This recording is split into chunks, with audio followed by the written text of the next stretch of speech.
Good morning. Well, good afternoon, technically. Um, guys, we had a fucking mare this morning. We had no internet. We had no internet until like 10:30. But hi everyone, how we doing? Hi Han, hi Zoya, hi Lizzie, hi Loey, hi Aline, hi Hobbit, hi Alice, hi Indy. Welcome in. How we doing? Hi Aiden. Also Loey, thank you for the tier 2 for 42 months and Aline with the tier 1 for 11 months. Slay. Um, yeah, guys, there was like a massive internet outage. Um, and we had no internet. So that was really great and fun. And then by the time the internet came back on, I was like, well, I'm kind of hungry now. So I ordered like a little food shop to come, like a little like express delivery. Um, oh my god, Hobbit, thoughts on just exclamation mark Geol? Thoughts? I'll do it.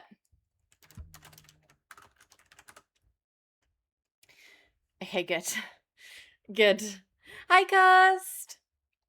Okay, but the next one has to be a win, right? The next one has to... Slay.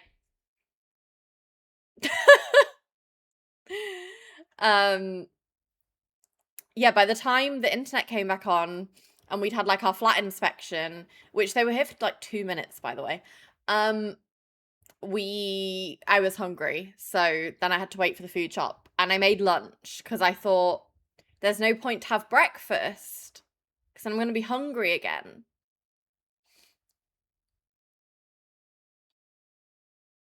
AI viewers? No, I'm okay, thanks. Thank you, though. Thank you. Goodbye. Oh, another one. Thank you. Goodbye.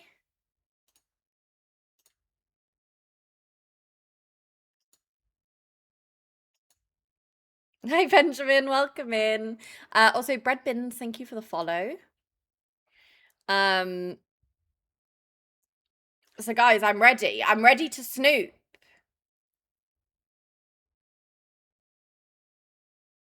Wait, Cursed, is Bread Bins your Sam?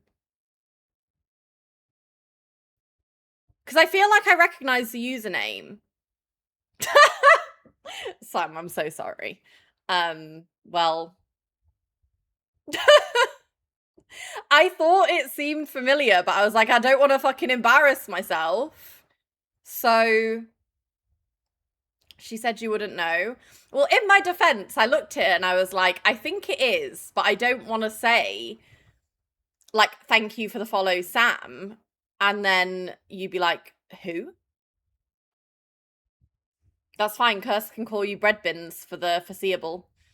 But yeah, guys, I deep cleaned the whole flat for this flat inspection. They were here 2 minutes. Wasted my bloody time. And I get like really anxious about stuff like that. Like people coming into the flat. There for 2 minutes. So anyway, we are going to be live for quite a while today. Clean flat though, true. The flat is spotless.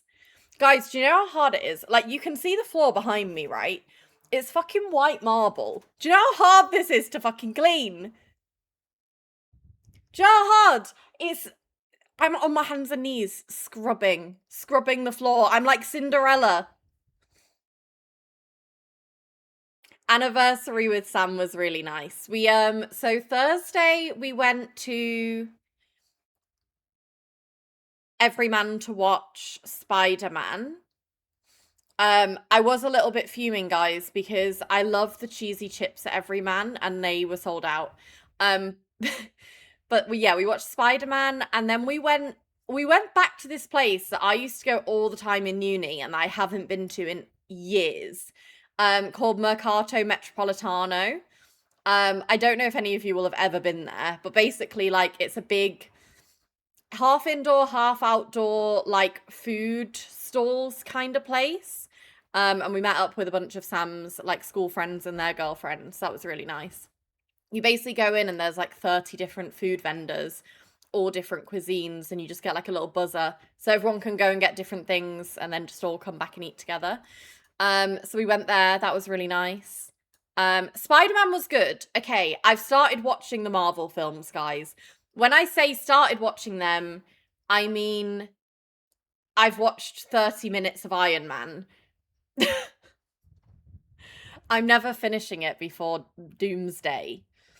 But I'm invested now. After watching Spider-Man, granted there's going to be context that I don't understand because I've not seen all the films. I really enjoyed it. Is it because it's got a sexy cast? Maybe. Tom Holland, Zendaya, Florence Pugh.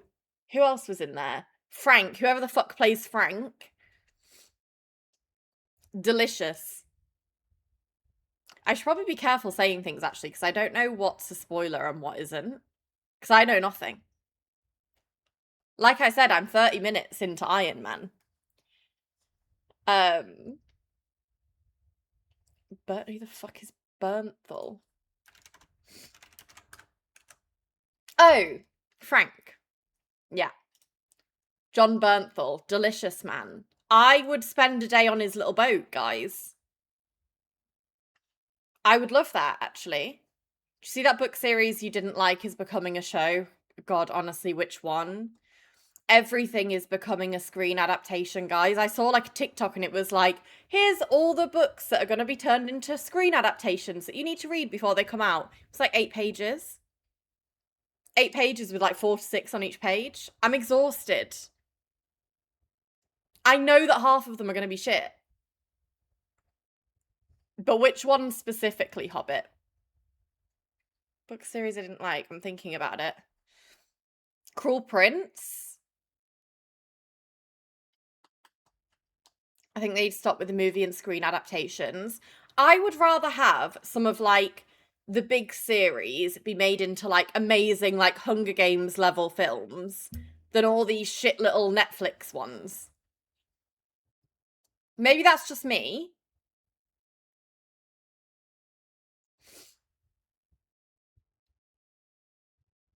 Yeah, original movie ideas would be nice also. But like Hunger Games, I don't particularly love any film adaptation more than the books. But I do think Hunger Games did a really good job of like doing the books justice.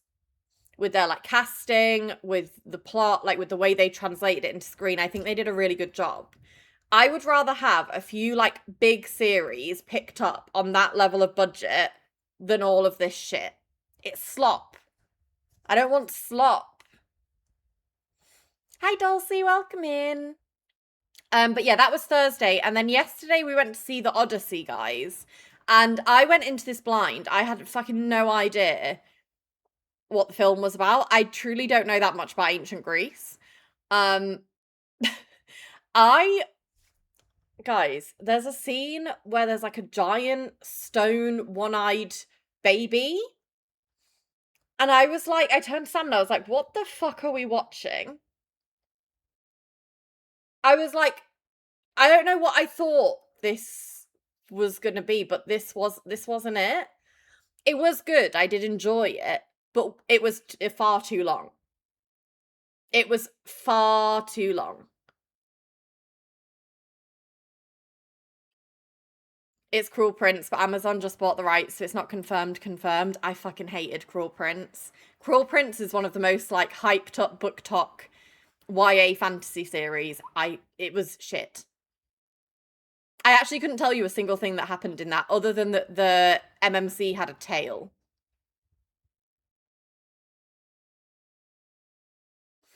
It's giving furry. Well, Harlan Coben has... They did, Fuck, it's on my shelf. I haven't read it yet. I Will Find You, right?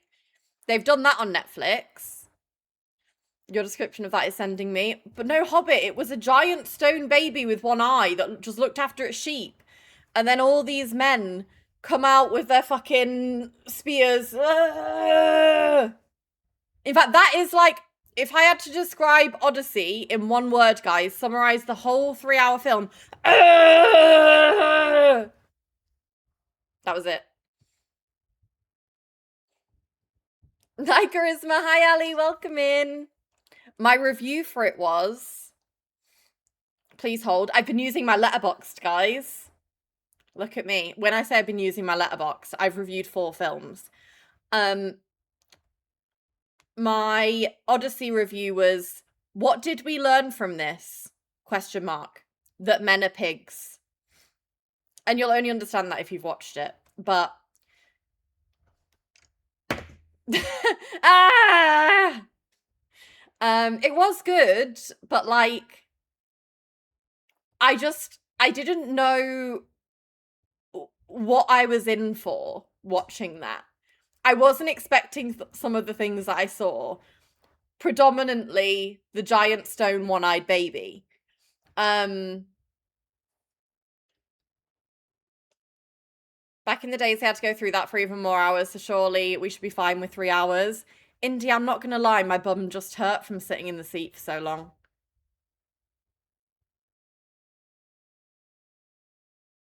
It's just a long time to be sat in a chair. Isn't Netflix in talks to buy Letterboxd? I have no idea. I know nothing. Hello, man. I've started the Marvel series. Oh, what have you watched? I've watched 30 minutes of Iron Man. Nice. What do you think? Well, he's a human, isn't he? He's not. He's What? not magical. Well, no. He hasn't got or anything like that. He's not. He's just a smart man. He's just a guy. He's just a man. You've got a lot to come. I've only seen 30 minutes, so no spoilers, but he's Yeah. just a man. You'll have to let me know what you think of each one. I said that if I had to describe Odyssey in one word, it'd be...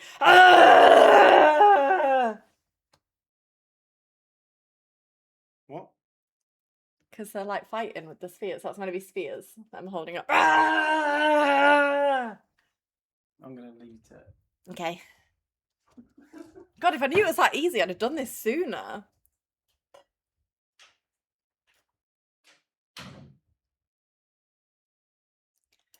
Have you seen those videos of people watching the Odyssey in 4DX cinemas? No, but I do know someone that did.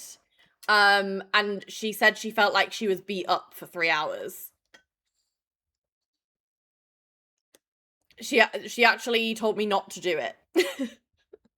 Because apparently it was a bit much for a 3-hour film. Kirsty, you gonna go watch the new one? It looks like active torture. Yeah, I'm not doing that, guys. I've got a bad back as it is. I'm suffering enough as it is. Is stream buffering or is it just me? I don't know. Am I moving like a phasmophobia ghost? How was that? Did I buffer? Did I buffer doing my little dancey dance? I'd not seen anything past the Toby ones. My plan is to play catch up. Okay, Slay. You're fine now. Perfect. Hi, Katie. My stream manager does say stream is unstable. I thought that was just me. What was your one word for Spider-Man? Well, Sam, my review, I have to think about my one word, but my Letterboxd review was Tom Holland just cured me of my arachnophobia. And while I'm here, I can tell you my Toy Story review as well was I too fear iPad kids.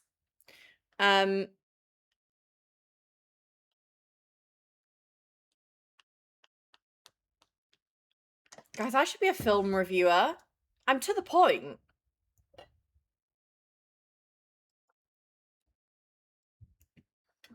Well, my one word Spider-Man is just right? How does he do it with his... What is it?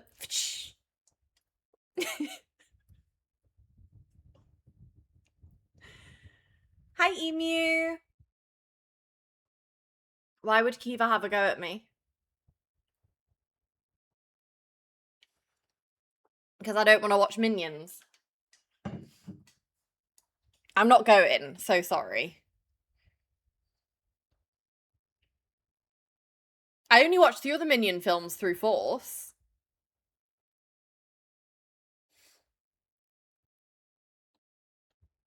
It's not happening.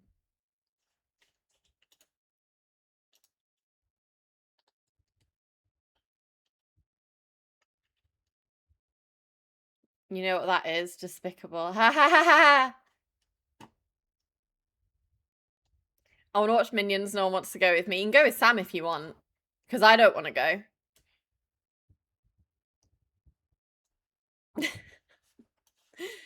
I want to go watch the new Insidious film, but I also don't have anyone to go watch that with.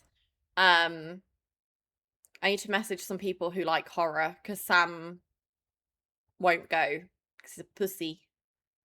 I also, it's out next month. I want to go see, has anyone seen that weird horror film where it's like, they're trapped in a show like Barney the Dinosaur? Is it called Buddy? I want to see that.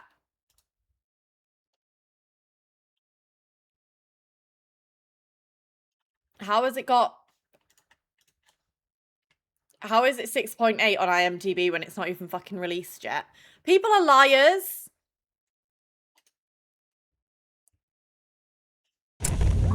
Oh, I probably shouldn't show a video on stream. But I want to watch this. Buddy. It's like if you were stuck on in Barney the Dinosaur. Hi, Kiva. I can't show the trailer, guys, because it's copyright. But basically, it's like the kids are trapped in the TV show and they have to escape.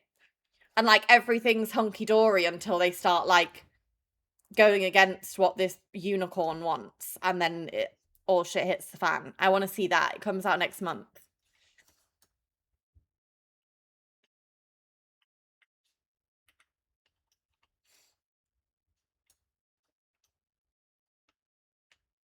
For Insidious, I really want to watch Insidious. What? My phone's on loud. Meg did do an entire Minions filmography movie night in her Discord years ago, which is more than you've ever done for me. True. True.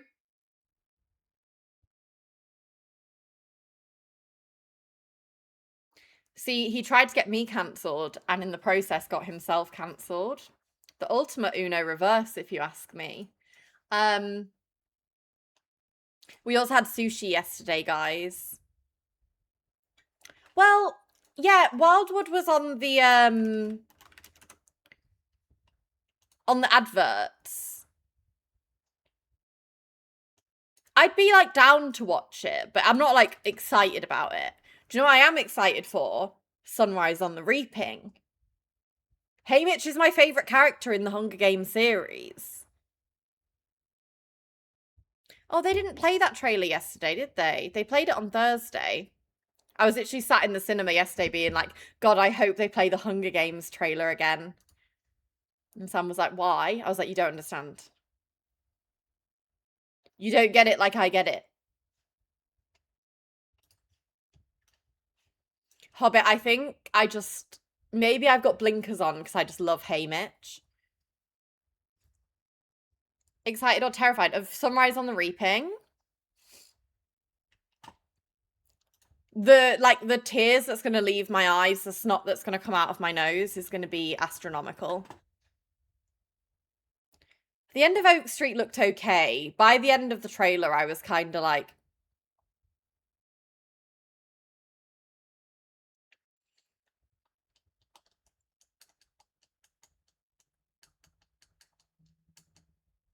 Cinema is so back. Was it ever not back, or have we just started going to the cinema more? You can get memberships, can't you?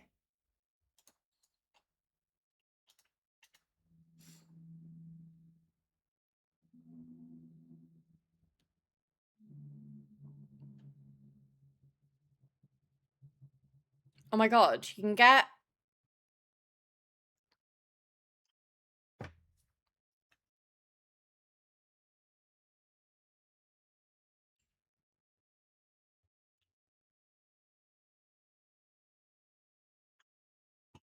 Oh my god, if I was rich, guys, every man subscription, like you can get a £680 a year subscription, you can go unlimited times. Imagine unlimited times. I'm bored, what should you go cinema? To be fair though, they absolutely fuck me with the food and drink. Odyssey was a 3-hour film, guys. I had to get 2 drinks. Because they don't do the big cinema drinks. They only do the fucking little bottles. So my used to work out is getting closed and turned into flats. I do think it's just too expensive for people to go casually anymore. Like, I feel like when I was younger, I used to go to the cinema all the time because it was cheap. It was like £5 a ticket or something. But now it's like, what, 15 quid? Like, realistically, if you're like a family and you've got like 2-3 kids, you're gonna spend 100 quid in the cinema now. Which, to me, it doesn't make sense, right? Because very rarely do you go to like a View or an Odeon or like Cineworld or like any of the normal cinemas, right? They're never full. Would it not make more sense to make the tickets cheaper and just fill more seats than have the tickets expensive but only sell 15 tickets? Things do go onto streaming services quickly. But I'd argue things like Devil Wears Prada do because it is a Disney film. So I kind of understand that makes its way onto Disney quickly. But yeah, didn't it used to be the case where it was like 6 months or so? View ticket is 5 quid for me. I swear, maybe not in, maybe it's London then. I'm obviously going off London prices. Get discount through my work, which is huge. Slay.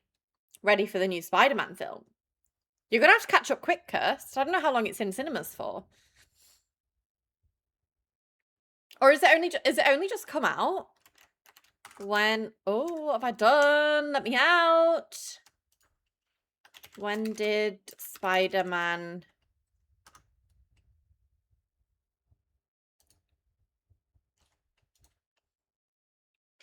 29th. Going this week, slay. It was really good.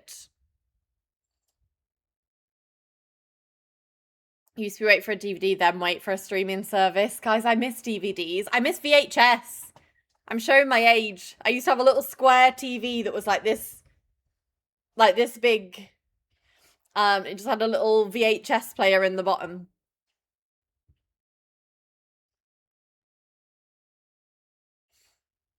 Every time we looked to go, it was fucking rammed. To be fair, the cinema both days this week were really, really busy.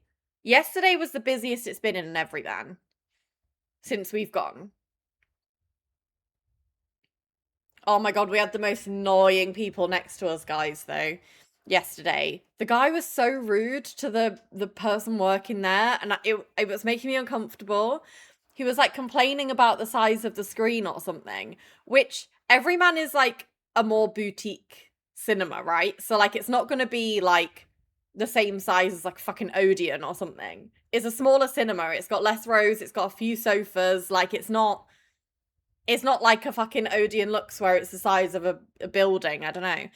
And he was like complaining about the size of the screen. And he was like, well, can we move forward then? Because like we can't see it. You could see it literally just fine. And then the person was like, oh, you need to wait until the film starts if you want to move, just because like people might buy tickets like at reception. So even though they're not booked now, they might book up before the film starts. And he was like, well, yeah, I know that. And I was like, ugh! I hated it, guys. View is the cheapest, and I'm only going off View because that's where I worked, but their tickets are cheap because we don't earn any money from ticket prices. We get money from the food and drink, which is why it's so expensive. Yeah, but then everyone smuggles their own food and drink into View. So I feel like they're probably not making that much money at all. I was gonna get some tissue because my nose is running. I'll give you a raffle. Entertain yourselves.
Who won the raffle?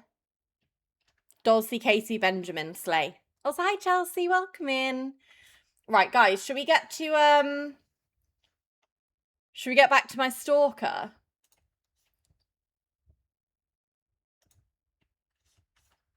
I've actually been looking forward to this since Wednesday's stream. It's me. Oh my god, spoilers! Okay, so, preface for anyone who wasn't here on... Am I in the middle? Yeah. Preface to anyone who wasn't here on Wednesday. We are a maid... Oh, that's us. We are a maid in a hotel, and we are known to be a little bit snoopy when it comes to people's personal belongings. And we're uncovering the secrets of the hotel guests. And we've just learned that we have a stalker. We've gone in to clean one of the rooms, and there's a whole red room of pictures of us in the bathroom. Looks like I'm headed to room 507. So we're trying to figure out why we're being stalked, and also the other mysteries of the hotel. I should probably take some towels.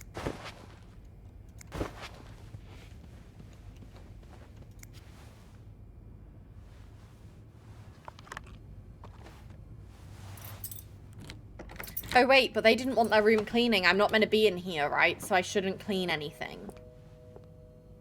I think. What? Let's get to the bottom of this and find out what links these rooms together. Mr. Cruz, huh? Numbers, dates, times. What does it all mean? That could be the safe code. I'm low-key really scared that someone comes in.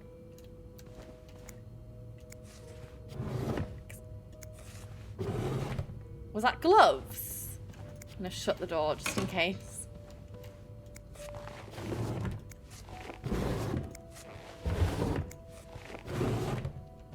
Just gonna have a little look-see-loo around.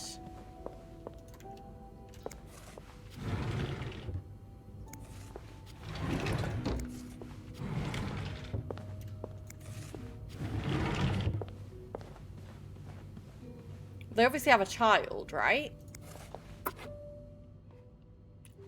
Why have they got family photos in a hotel?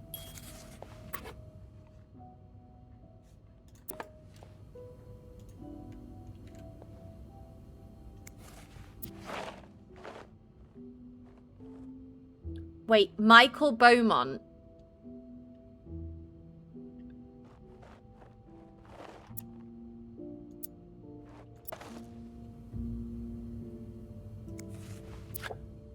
Room service. The fastest way on rails through the Midwest. So you were eager to set up a meeting, but didn't want anyone noticing. I hope you are well in spite of the circumstances. We've been on the train for 2 days now. It's a long ride, made even longer by the fact... Oh shit, I need to change the... Oh, I've already done it. Okay. I've been on the train for 2 days now. It's a long ride, made even longer by the fact I cannot wait to see you again. We are scheduled to arrive in Montreal on the eve of Valentine's Day. I booked room 509. It's a marital suite. When we arrive, please refrain from talking to me until we can figure out a safe way to see each other. Say hello to Michael for me, M. Mrs. Beaumont, Clarington Hotel. That's a bit cheeky, isn't it?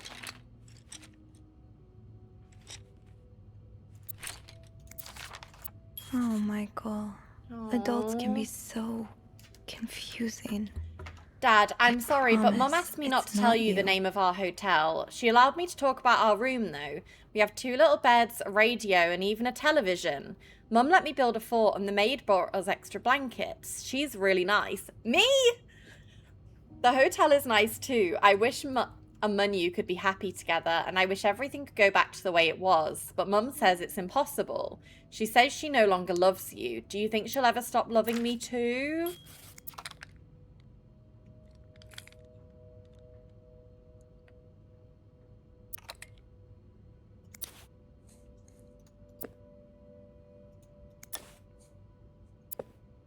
It lets you pick up everything.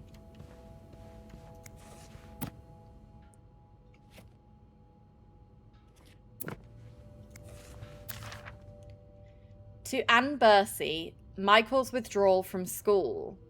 Dear Mrs. Bursey, we have successfully processed your request to withdraw your son, Michael Bursey, from his school schedule and system under the agreement that you will continue his education from home. Following this letter, you will receive the list of books and school materials you need to purchase in order to follow the curriculum from home. A social worker will be in touch to help understand our milestones so that your son can benefit from our program from the comfort of his home. Thank you for thinking of your son's education. I mean, if she was thinking of his education, she'd leave him in school, Sounds no? like this is from your school days, but the name of the sender is smudged. Dear Anne, you were right. I miss the snow already. It's so hot right now in Texas. It's quite a shock after the cool weather of Montreal. My family has never seen snow before, and I could not find the words to tell them how beautiful it is. They don't understand what they're missing. I wish I could build my brothers a snowman like the one we built together a few weeks ago. I know it's childish, but I had not had that much fun in years. Christmas was exhausting. 9 days of eating, singing, dancing. It's great fun, but I am glad it's over so I can rest a little. Of course, celebrations will resume for New Year, but it gives me a few days to relax. How are things going with your family? I know you don't get along well, but I hope you are still able to have a good time. I will leave for Montreal on the 8th. I cannot wait to be back. I miss finding black cat hairs all over my clothes. I miss our late night studying sessions at Harry's. I even miss Sister Miller's classes, if you can believe it. I will see you soon. Aha! Keys are Snoop's best friend. Okay. I'm a bit confused about this room so far. Funny how some games really stand the test of time. I used to play this with Mom all the time. That is a really cool looking key. Oh, everyone's got a Bible. So a husband can abuse his wife and just get away with it? And people like Linda still think divorce is wrong? Ugh. Dear Anne, I have met with Louis and he has asked me to give you the enclosed letter. I think I should reiterate that some of your accusations, such as wife abuse, are not grounds for divorce in Quebec. I understand you are hurt, but I do not think antagonizing your husband is very wise at the moment. Do not forget to be in court at 11 a.m. on the 20th. Be on time. Also, friendly reminder that my fees for January need to be paid before the end of this month. I'm happy to help you out, but I cannot work pro bono on this. Adam or Eve? A confession of a shocking and forbidden love. Should Rose stay in a marriage that no longer makes her happy, or seek refuge in the arms of the woman who truly understands her? She has a taste of forbidden fruit years ago, and now she is all she can think of. But what will her family and society as a whole think of her if she turns to a life of sin?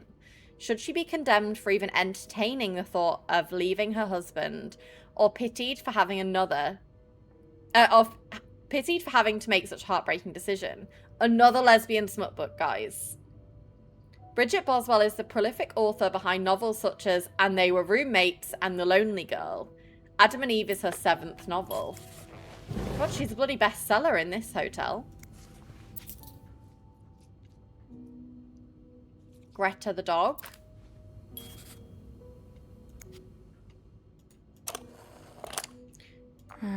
I'll need I need another another key to key. unlock this. Haven't I seen one just like this somewhere? I hate when it says that because where have I seen another one?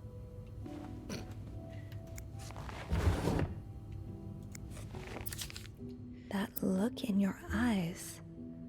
What does it mean? You don't need to know my name, but you've And who's seen this me. from? I've recognized that look in your eyes when you checked in. You and I don't need to make a fuss out of this. You keep your wits about you and I'll do the same. Those few coins in my tip jar Oh! were getting pretty lonely. I stole the money! They'll appreciate. Ah, that's so sweet. Dear Sophie, thank you I for taking didn't do care of our much, room every but day and bringing us extra glad it meant sheets. something to Michael and you. I wanted to give you a little something before we left. Oh. Okay, what's for me then?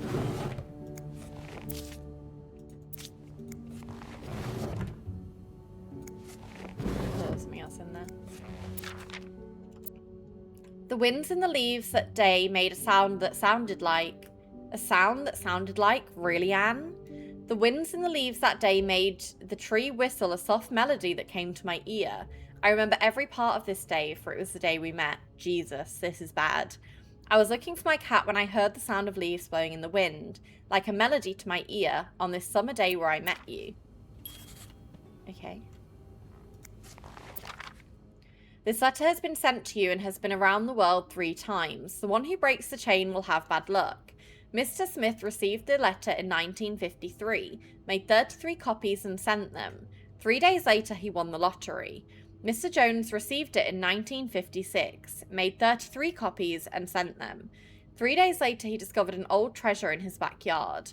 Mr. Williams received the letter and burned it. His wife and 3 kids died in a fire that very night. Mr. Green forgot the letter in a drawer and lost his job. When he found the letter again, he got a better job than before. In no case should this chain be broken. Make 33 copies and send them. You will experience great joy within 3 days. It's like the OG fucking scam emails.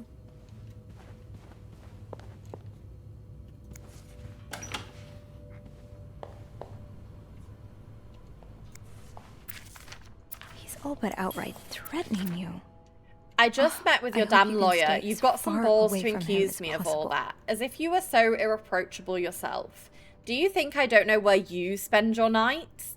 But worst of all is that you won't let me see my son. You won't even tell me where he is. If you think you have a chance to get custody, you really don't know me well. I won't let you take Michael away from me. Guys, I can't clean this room. What is that?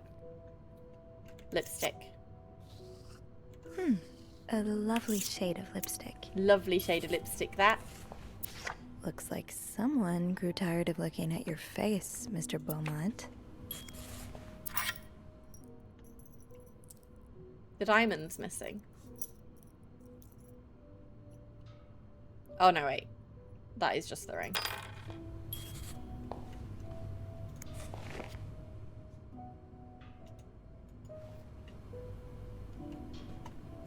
I feel bad for not cleaning the room, but they were on Do Not Disturb.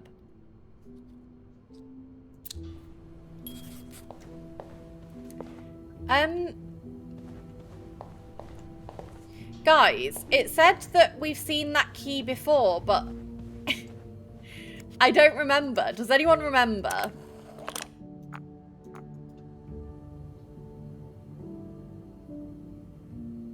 It said it looks familiar. That key looks so familiar. Why do I associate it with room 505? Room 505, aka my stalker's room. Wait, that's the yo-yo from the cereal.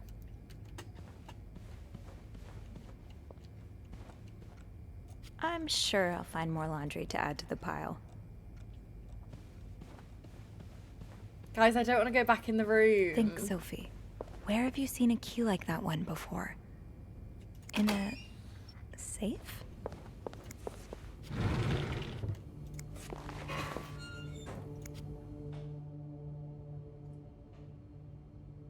Have I?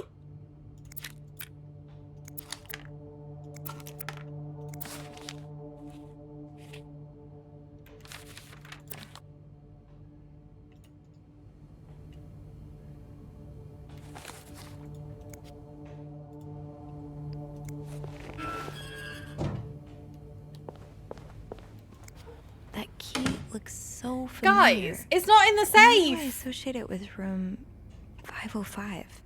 I don't want to pick the gun up. I don't want to have my fingerprints. I don't have my fingies on the murder weapon.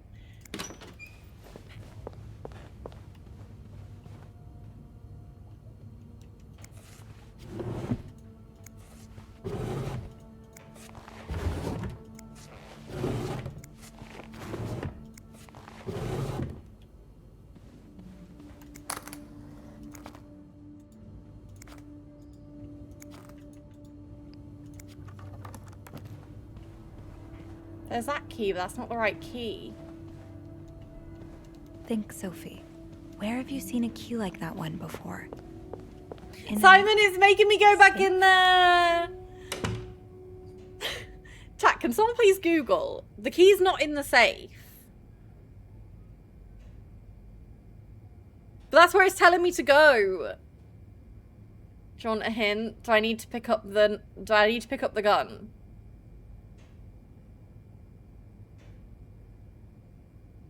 I've been trying to avoid picking up the gun. No gun. Is it just on top of the safe?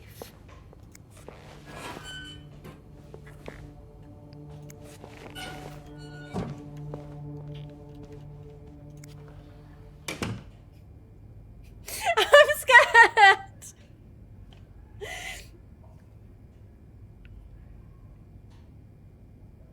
No gun.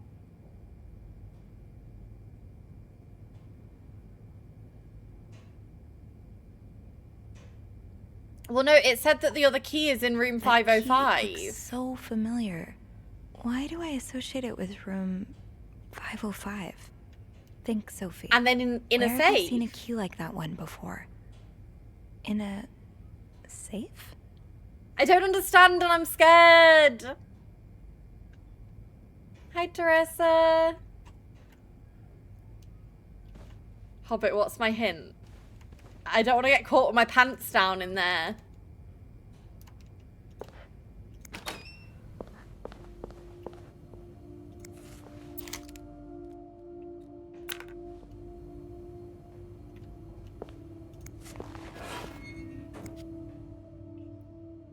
But it's not in the safe.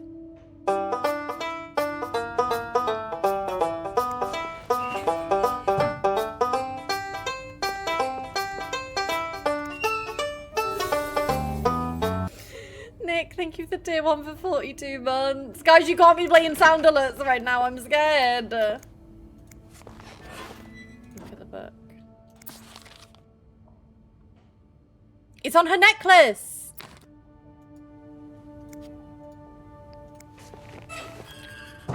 I know where to look. I know just where to look.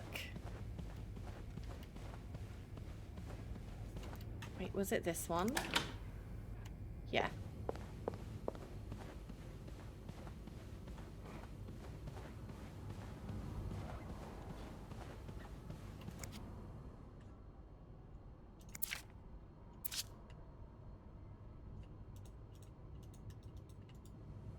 No?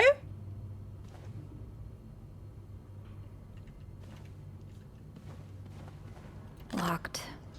It looks like the code is made up of 4 letters.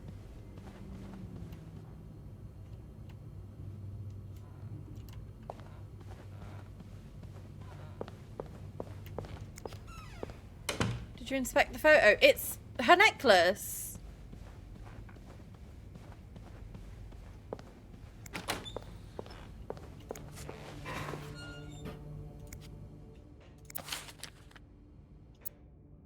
Ah, there you are.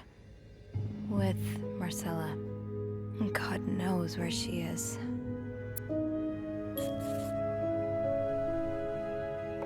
Clarington Hotel reception desk, Beth speaking. Hey, Beth. Bean, I've been meaning to speak with you. Oh, about what? Well, a little birdie told me Mr. Morgan and Mr. Cruz had an argument yesterday evening. I'm Really? scared. Who's your little birdie? Jacques. Apparently it got so heated he had to get involved. And listen to this. It sounds like we were on the right track, 'cause he heard a particular word thrown around quite a lot. Wanna guess what it is? Affair? Bingo. Did Jack hear anything else? Why are From we what always he told taking me, calls in the it fucking seemed like stalker's room? Mr. Cruz was accusing Mr. Morgan of having an affair with his wife. Wouldn't have expected Mrs. Cruz to fall for a man like Morgan, but I guess the heart wants what the heart wants. Maybe, but that doesn't explain Mrs. Beaumont's involvement with Mrs. Cruz. What do you mean? I found a chest in room 507. I think it can only be opened by turning 2 keys at once. I found one of them in Mrs. Beaumont's things. Oh, and the other one? Well, I remembered seeing a similar key in one of Mr. Morgan's stocking pictures, so I went back to check. Mrs. Cruz wears it as a pendant. It looks identical to Mrs. Beaumont's key. Wait, so Mrs. Beaumont and Mrs. Cruz own identical keys that So are he's- both needed he's to fucking open a everybody. mysterious chest. Is what I'm hearing. Yeah, there's definitely something going on here. Yeah, but the answers probably lie in that chest, and I don't think I'll be able to open it. I've looked around room 509. I would have seen the second key if it was there. Mrs. Cruz must have left with it this morning. Yeah. We were so close. I can't believe it all ends here. Well, hold on. I may have an idea. Get me a candle and some plaster, and maybe I can do something about that pesky chest. How? I'll tell you later. She's Just gonna make a find me those forgery of things, the and I'll key. meet you in the basement as soon as I manage to leave my post. All right. Thank you for not giving up. Come on, you know I wouldn't let you down.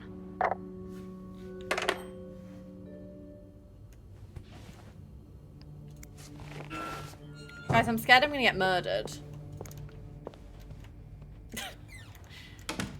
I am not touching that key. Plaster and candles. Well, half the hotel's under renovation. I should be able to find plaster somewhere around here. Is that Great. plaster? This takes care of half of this little scavenger hunt. As for the candles, doesn't Rebecca keep some in her locker downstairs? Good old Rebecca. Well, yeah, Kiva. So the good thing about this game is, like, your actions, like, influence the ending. So it's kind of like Detroit in that way. So, like, even if you watch me play it, you could play it and get a completely different ending. Or, like, I don't know if the ending's different or if it's just the, like, actions along the way.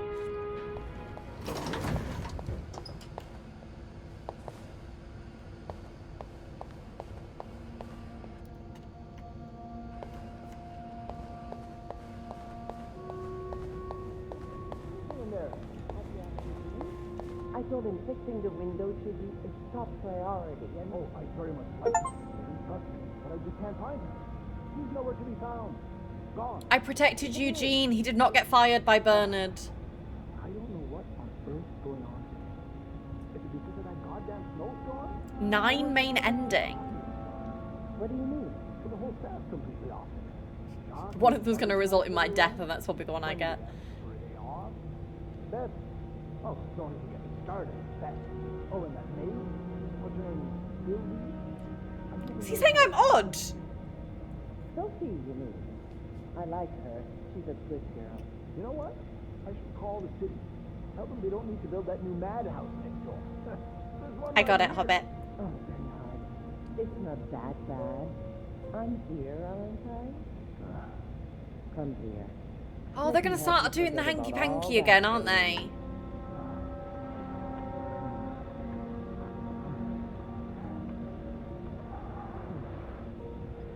Oh. It's in the 50s, Teresa.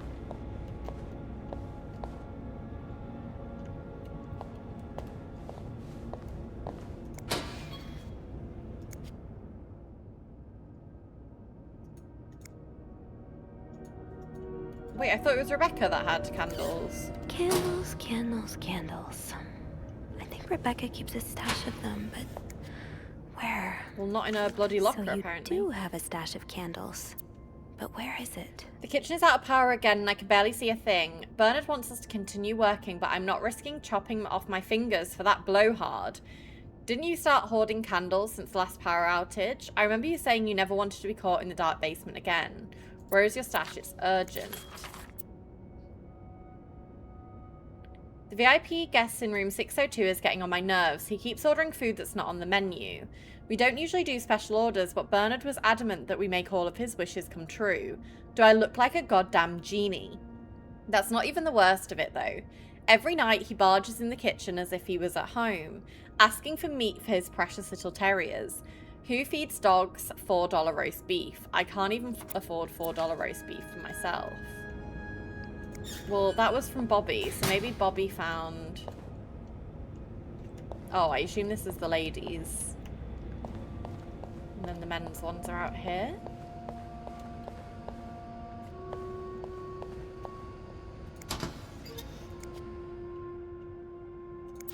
No candles, but this looks like the laundry room.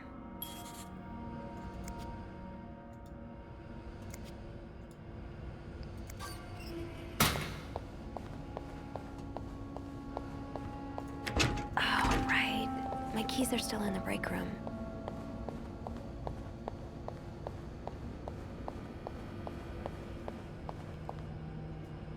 I haven't snooped in here yet. Tempting, but every penny adds up, Sophie. Be like Barbara. Barbara always wears appropriate makeup. Where are you going? What do you want? Are you here to apologize? Apologize? I'm not the one who should be apologizing. Hi, Nova. Such an idiot. I can't believe that I fell in love with you. Wait, What? I want my mother's ring back. Mary. I don't want it anyway.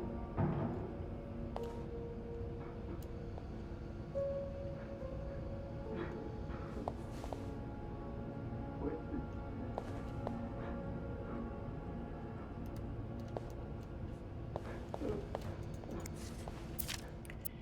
Have you heard there's a famous movie director staying in 602? Yes, I was there when he checked in. I don't know who he is, but he must be pretty important because Bernard was almost licking his boots. He even let the man bring his dogs into the hotel. Is he shooting a picture in Montreal? I heard he's here on a scout, but I'm not sure what it means. Maybe he's making a picture on Boy Scouts. Do you think he'll shoot the hotel? I hope he does. Imagine, we could meet famous actors like James Dean. Let's hope the direct has supernatural powers because Dean is very much dead. What? James Dean is dead?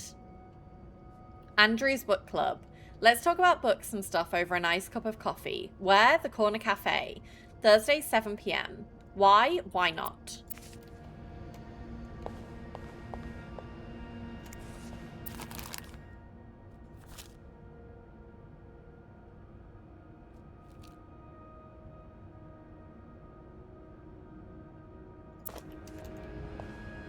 Why not?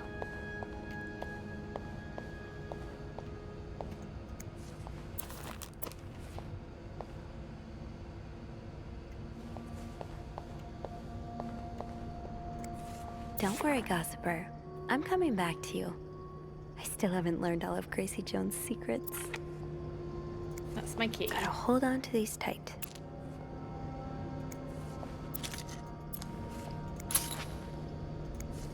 I don't always get fashion, but these are fun to look at. And this is probably Beth's latest project. It's really cool how she has an eye for this kind of thing. To whoever keeps stealing my lunch, I want my Tupperwares back. Susan.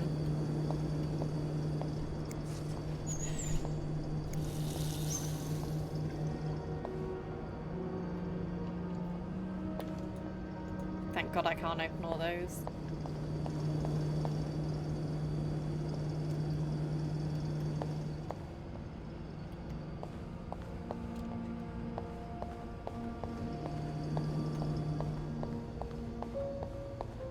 Is he still crying? No.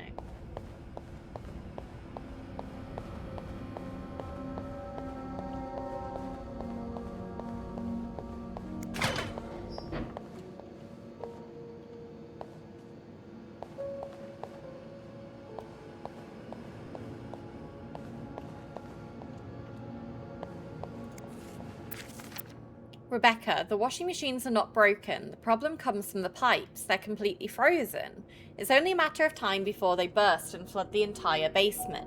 I've warned Bernard about this issue last winter, but of course he only cares about renovating the parts of the hotel the guests can see. Behind that nice facade, everything is crumbling. I'll see what I can do, but it's not maintenance we need, it's a frickin' miracle.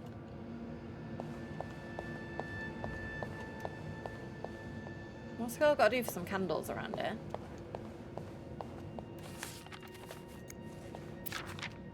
Ooh, Change Is title, this it's not catchy enough. a movie script? In a northwesterly direction, screenplay by E.L. Needs more murders. Add killer tornado. Why cut the scene inside the nose? Best part of the script. February 1958. See if James Stewart is available.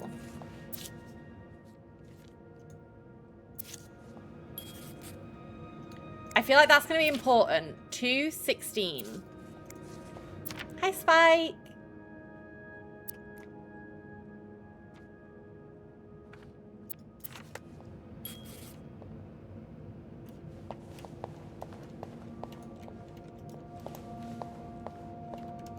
It would make sense for Rebecca to keep her candles by her workstation.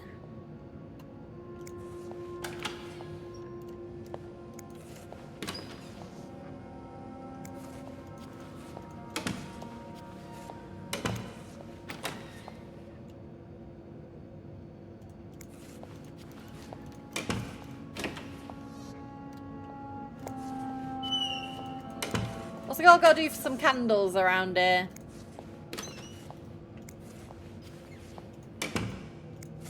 Stash uncovered. Reb, you won't got a candle. Now, what next? Hell yeah!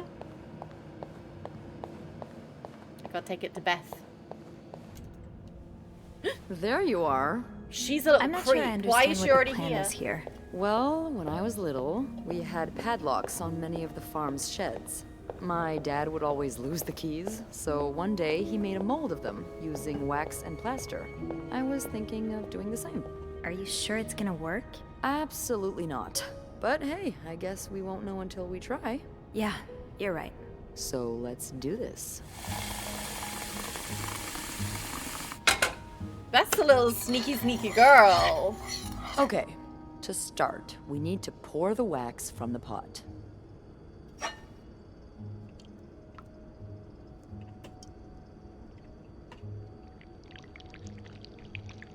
Have you done this before? You're a real pro.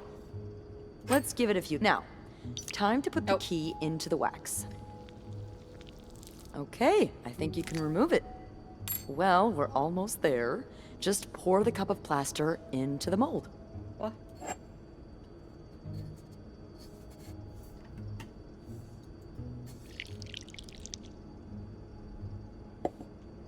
All right. Now we wait for it to dry. How long do you think it's gonna take? This is a bit cheeky. I don't know. I guess we'll keep poking it every now and then. I bet you didn't think you'd be making a plaster key today, huh? Indeed. But I like it. It's rare that this job allows me to use my creative side. Your creative side. Well, granted, this key won't end up in any museum, but I enjoy the occasional artistic endeavor. Like collages? That one's yours. I remember that. Yeah. I like to take fashion magazines and fix their lack of vision. What did Their you get, lack of Teresa? vision? I just think that fashion designers have been getting pretty lazy and bland You lately. tell him, Beth. Don't get me wrong, my own creations are often a mess. But I like to think I'm good at editing. Putting things together to make them shine. I promise, underneath this terribly designed uniform, there is a girl with taste. Chicken with rice and chips, yummy. I believe you, but I've never actually seen you outside of work. Oh god, that's true. Well, we She's have to remedy flirting! that. Now Oh, that we're she's flirting solving with a me. mystery together, we may as well grab drinks too. What do you say? Go on. Yeah, we should. I don't know I why got we myself never a thought of it before. date. Well, it's this place, you know? When your shift's over, you just want to forget everything about it. Yeah. And they were I know roommates. what you mean. But some things are worth remembering. Hey, look. I think it's dry. I can't believe it worked. I could not have done this without you. Yeah, probably not. Ooh la la. Well, I should get back upstairs before Bernard notices my absence. If he hasn't already. Let me know how it goes with the key. Guys. Oh, and be careful while turning it, okay? You wouldn't want it to break inside the lock. Yeah, I'll be careful. Guys, why does Thank her you for name tag say everything. E. Lambert No when problem. she's called Beth?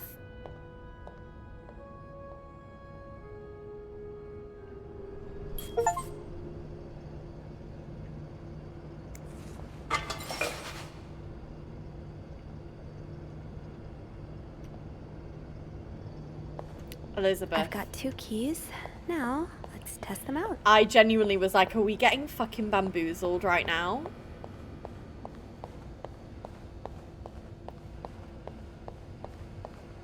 I thought she was a snitch.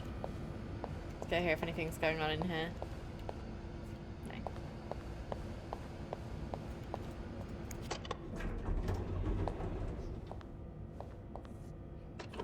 I was like, she's flirting with me just to fraud me.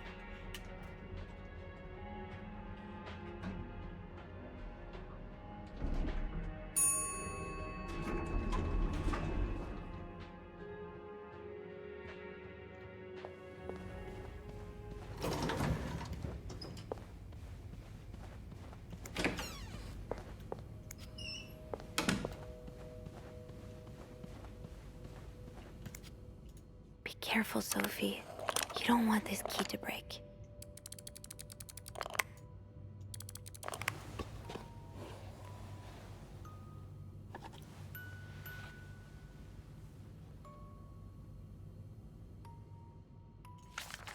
Unlike my favorite bar, this one was black. Her alliterative name will surely take you back. In These Atlanta? two sure love their riddles. In Atlanta, I noticed yours was pretty worn down, so I decided to buy you a new one. I hope you like it, and since you enjoy them so much, here's a little puzzle to figure out the combination. 2 5-letter words are the key, both related to our history. Unlike my favourite bar, this one was black. Her alliterative name will surely take you back. From the first one, take the first 2. From the last one, take the last 2. What the fuck? I'm gonna need to take a picture of that, I think.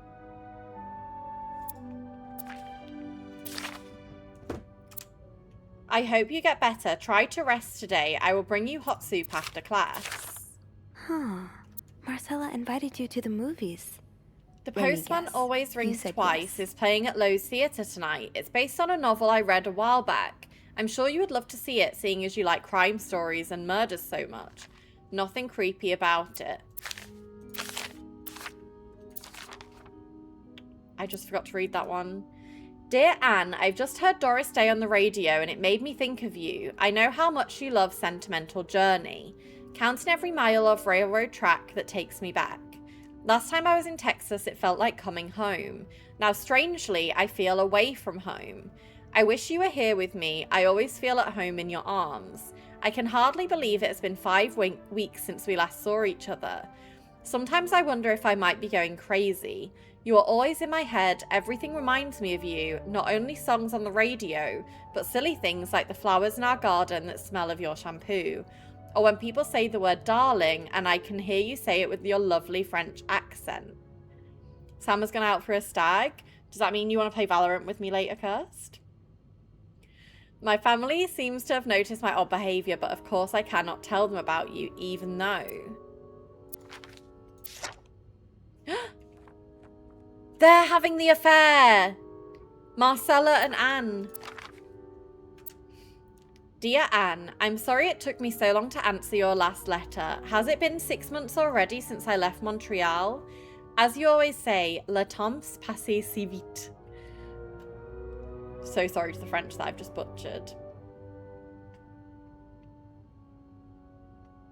It'd probably be late, Cursed, because I'm going to be streaming for a little while. But if you're busy, that's okay. My parents are glad I'm done with my studies. I could do after you finish playing games.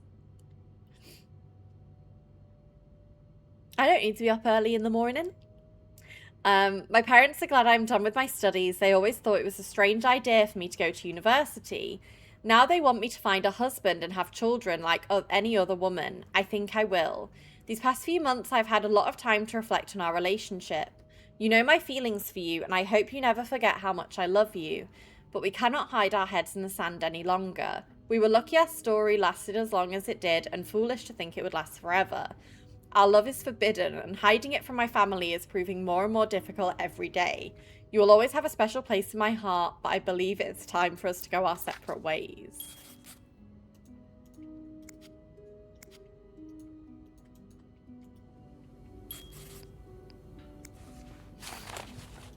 Well, I want to read the one that I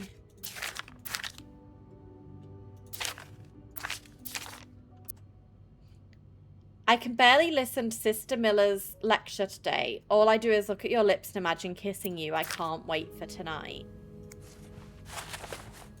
Wait, what was the recipe that I keep? I hope you get better. Try to rest today. I will bring you some hot soup after class.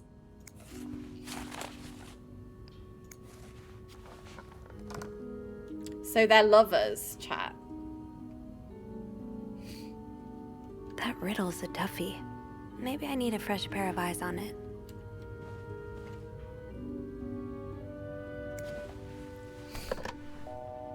I don't think she knows. Clarington Hotel reception desk. Beth speaking. Hey, Beth. Got a minute? For you, always, Bean. I opened the chest in room 507. You did? Damn, I have to admit I didn't really believe in our little plaster key, but way to go. Yeah, I'm kind of surprised as well. It's quite sturdy. So, spill it. What's in the chest? A riddle.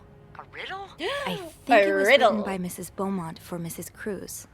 And I think the answer will give me the combination for a case I found in room 509. Good morning, I Cal. could use your help with it, though. Oh, God, I hate riddles. Well, let's hear it. Which part is causing you trouble? All of it.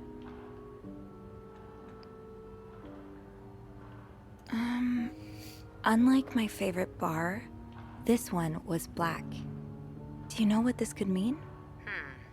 You said Mrs. Beaumont wrote the riddle, right? Yeah, but I have no idea what her favorite bar is. I think I do. Really? How? That's a story for another time. But if I had to bet, I'd put my money on the white cat. The white cat. Sorry, I need to read the riddle.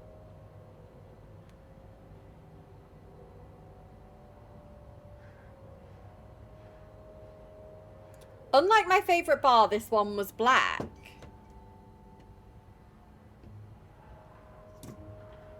It's not the dog, is it? Like the black dog? I'm not sure I get it.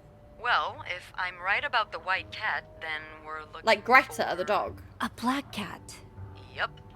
Why don't you look around to see if there's any mention of a black cat in Mrs. Okay, Beaumont's it's stuff? Not Okay, the dog. I will. You're not too bad at riddles, you know?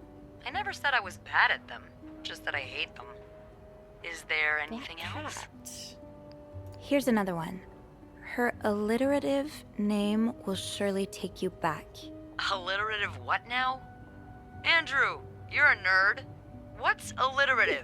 Andrew, you're a nerd. Because I read books doesn't mean I know everything. Uh-huh. Okay. It's a series of words that start with the same sound or letters. Thank you, darling. Did you get that, Bean? Yeah, I did. Yeah, words with the same first letter. Do we think it's the author? But that could mean a lot of things. I'm not sure where to look. Yeah, me neither.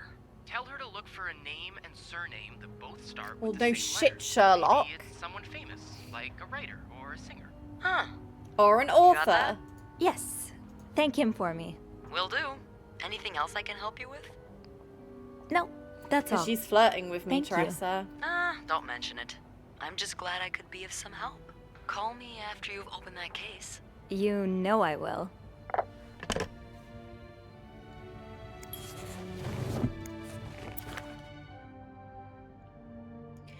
Bridget Boswell. From the last one, take the last two.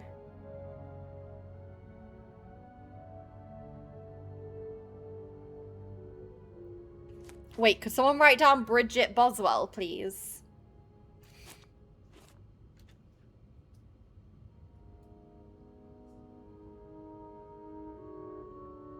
What you having for dinner today? I've got some of those like crispy potato slices, so I'll do like sausage, crispy potato slices, veg, gravy. Thanking you. And then let's go have a little look-see-loo for a black cat.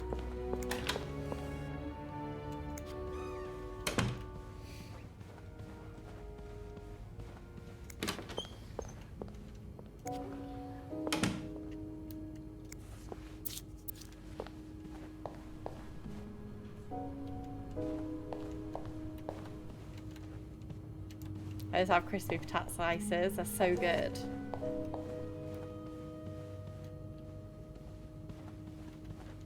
Well, it'll be in her things, right?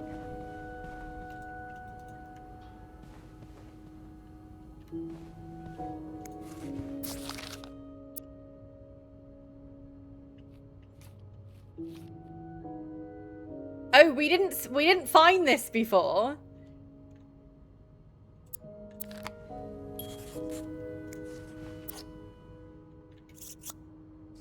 The shade is really striking.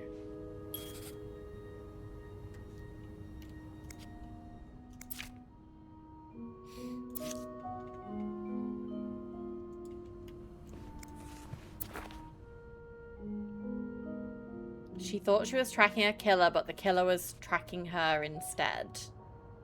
Gloria Gray is an aspiring writer who works in a diner by day and writes crime fiction by night.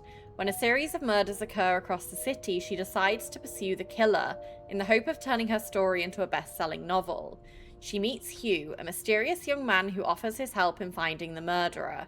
But soon, Gloria starts to wonder if he is the killer. Gloria Gray, maybe.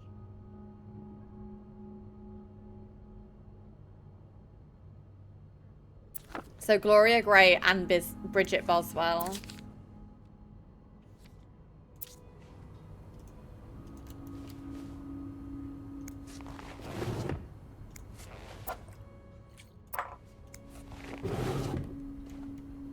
Hi Amy, I'm good, thank you. How are you doing?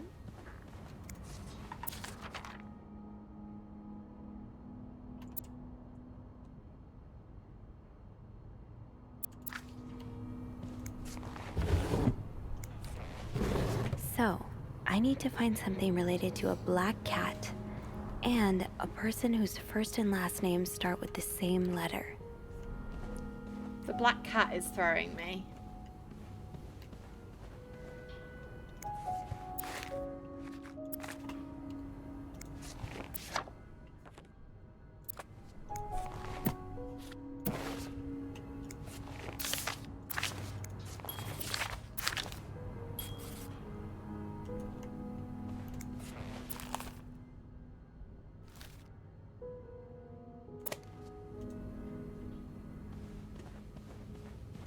Did you see any cat? No.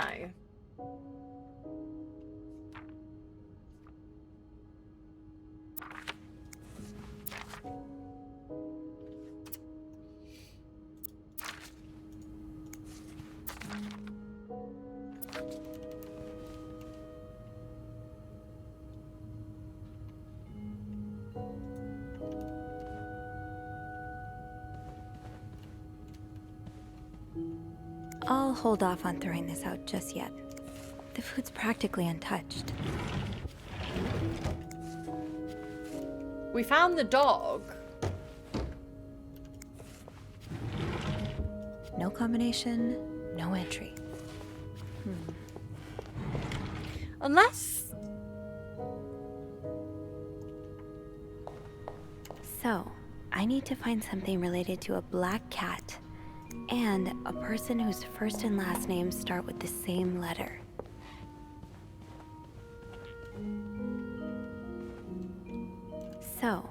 I need to I didn't find mean to do something that. related to a black cat and a person whose first and last names start with the same letter.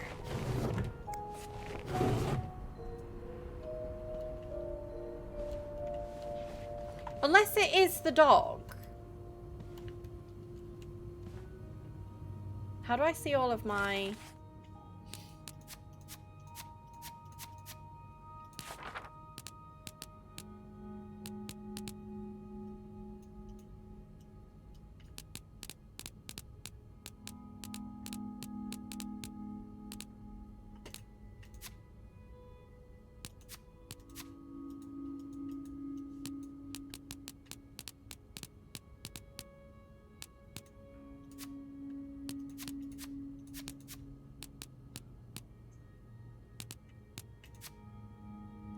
Oh, it is a cat collar! I'm an idiot. I thought it was a dog. Okay, guys. It's Greta. The cat is called Greta. I was about to say, surely it doesn't give me a collar.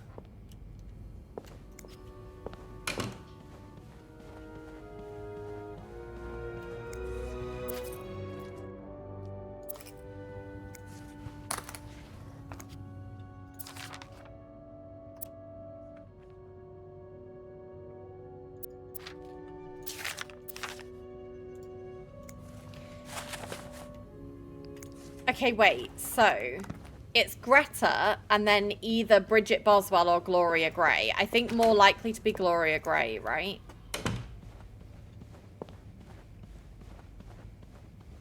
From the first one, take the first two. Oh, where am I going?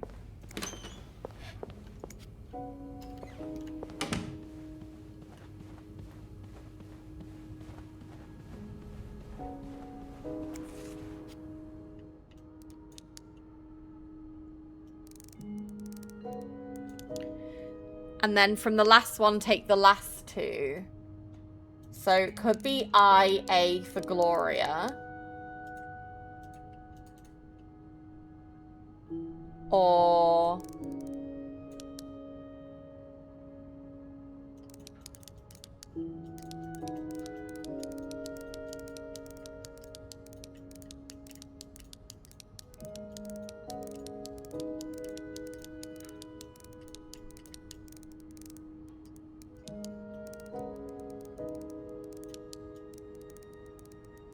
Wait, there is no Y.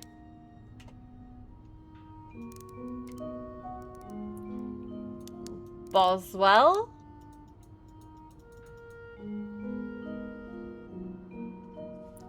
From the first one, take the first two. So GR for Greta. I tried IA.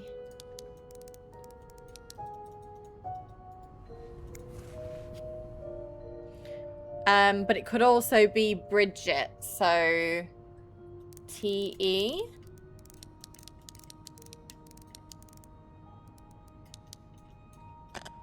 Oh, yes. Right, so not Gloria. Can't be Grey.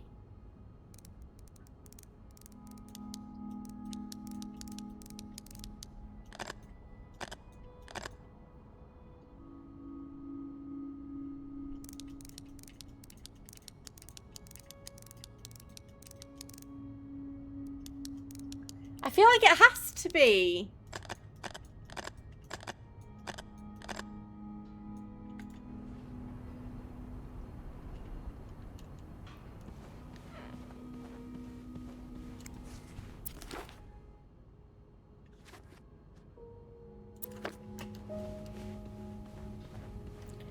From the first one, take the first two. So GR.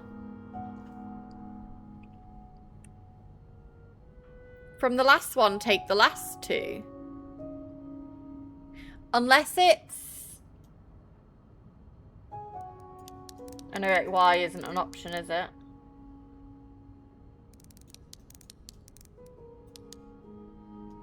Could it be the E? What on earth? So, I need to find something related to a black cat Well, they're the And two a books that person are in the whose two first and ladies' last name rooms. start with the same letter.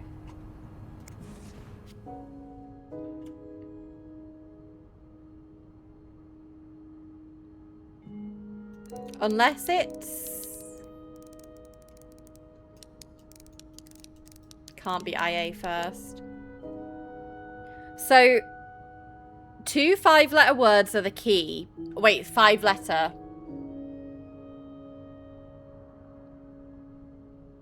So it can't be Gloria Gray.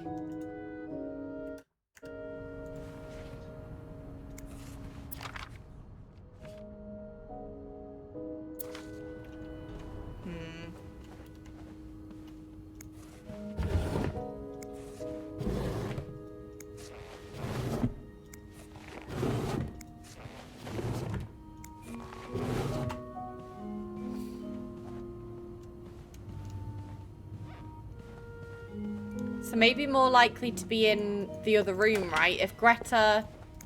If the clues are for this lady, more likely to be something in here.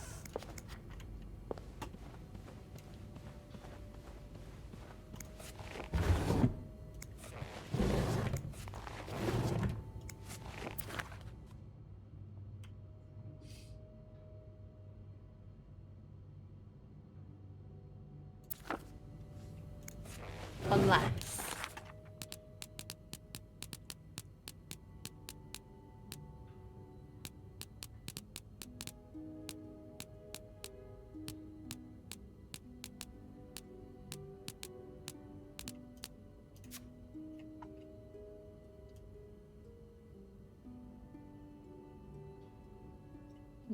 I'm in room 507 at the moment.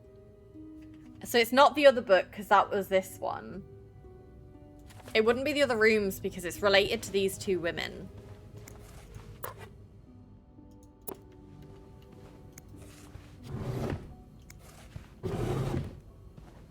Unless...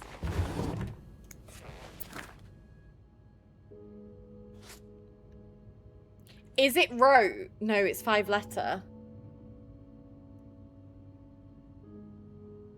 Because I was thinking, is it Bridget Boswell's book, but is it one of the characters? I feel like we've checked all the dresses.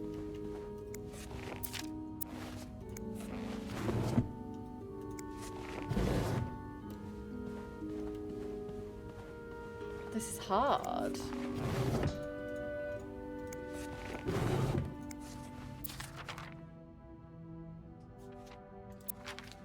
Funny how some games really stand We've the opened test of the time. locked box. I used to play this with Mom all the time.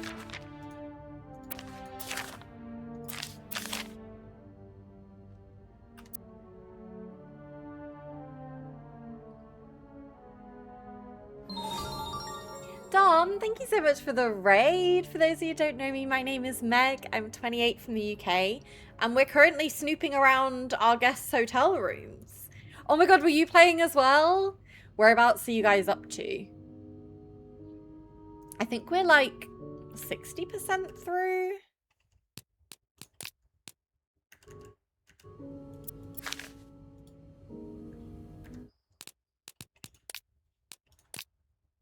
$67.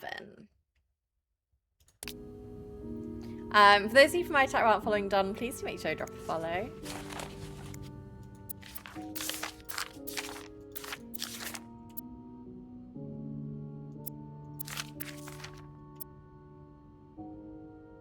Oh wait, have you finished it? Oh my god, it's so good.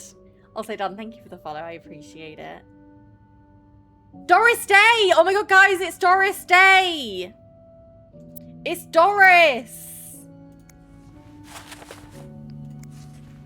It's good old Doris Day. Oh, I actually think I was cooking, though, with the authors. I think it had kind of been iconic. For, like, our favourite lesbian couple to be referencing lesbian smut for their password. Anyway, it's Doris Day.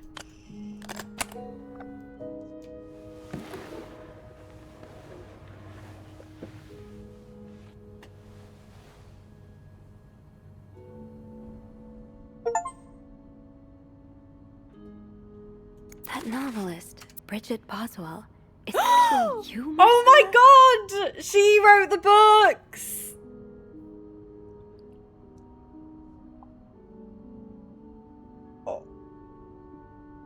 She's the smart author! Dear Marcella, or should I say Bridget, you know I prefer a good old crime story, but last week I came upon a romance novel with an intriguing title, and they were roommates. I bought it on an impulse at a train station and read it from cover to cover during the journey. Can you imagine my surprise when I recognised our story? You may have changed the names and locations, but all of the moments are there.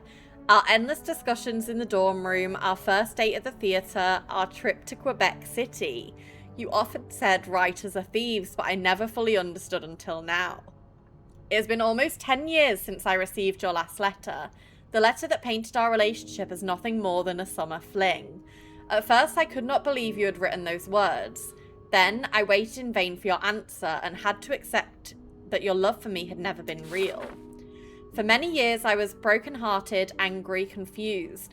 I questioned the nature of our feelings, of our attraction, and made many wrong decisions. This book, your book, am I foolish to think it's proof you really loved me?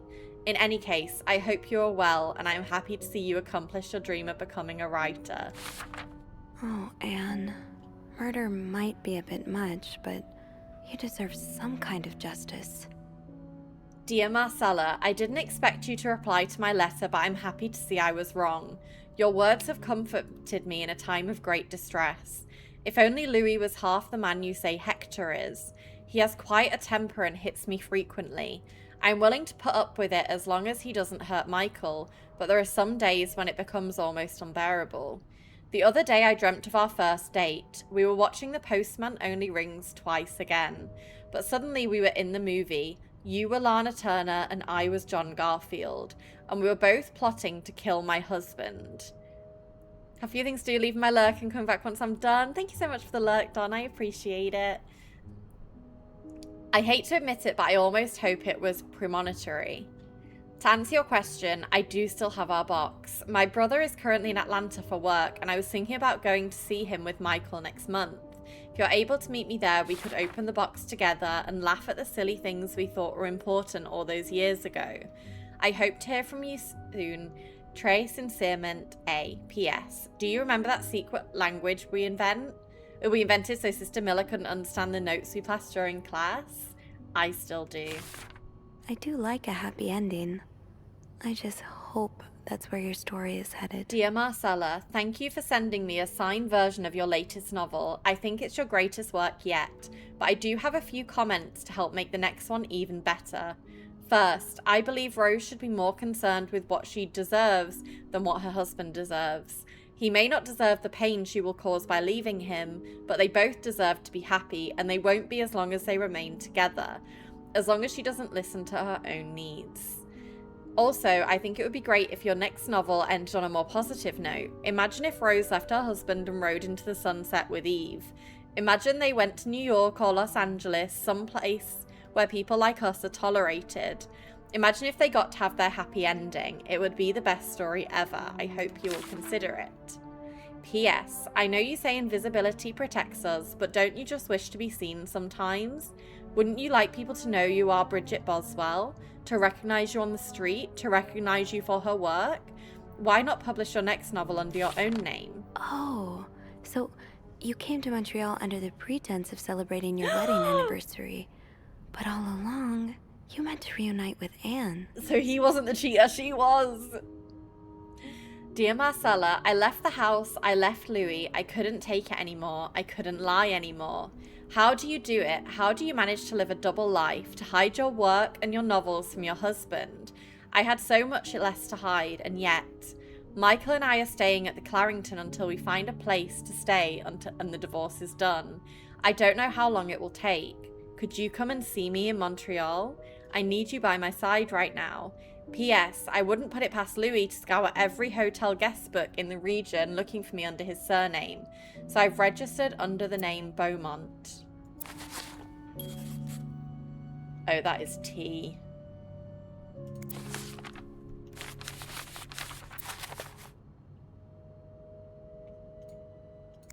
all this, turns out you're a fan of Bridget?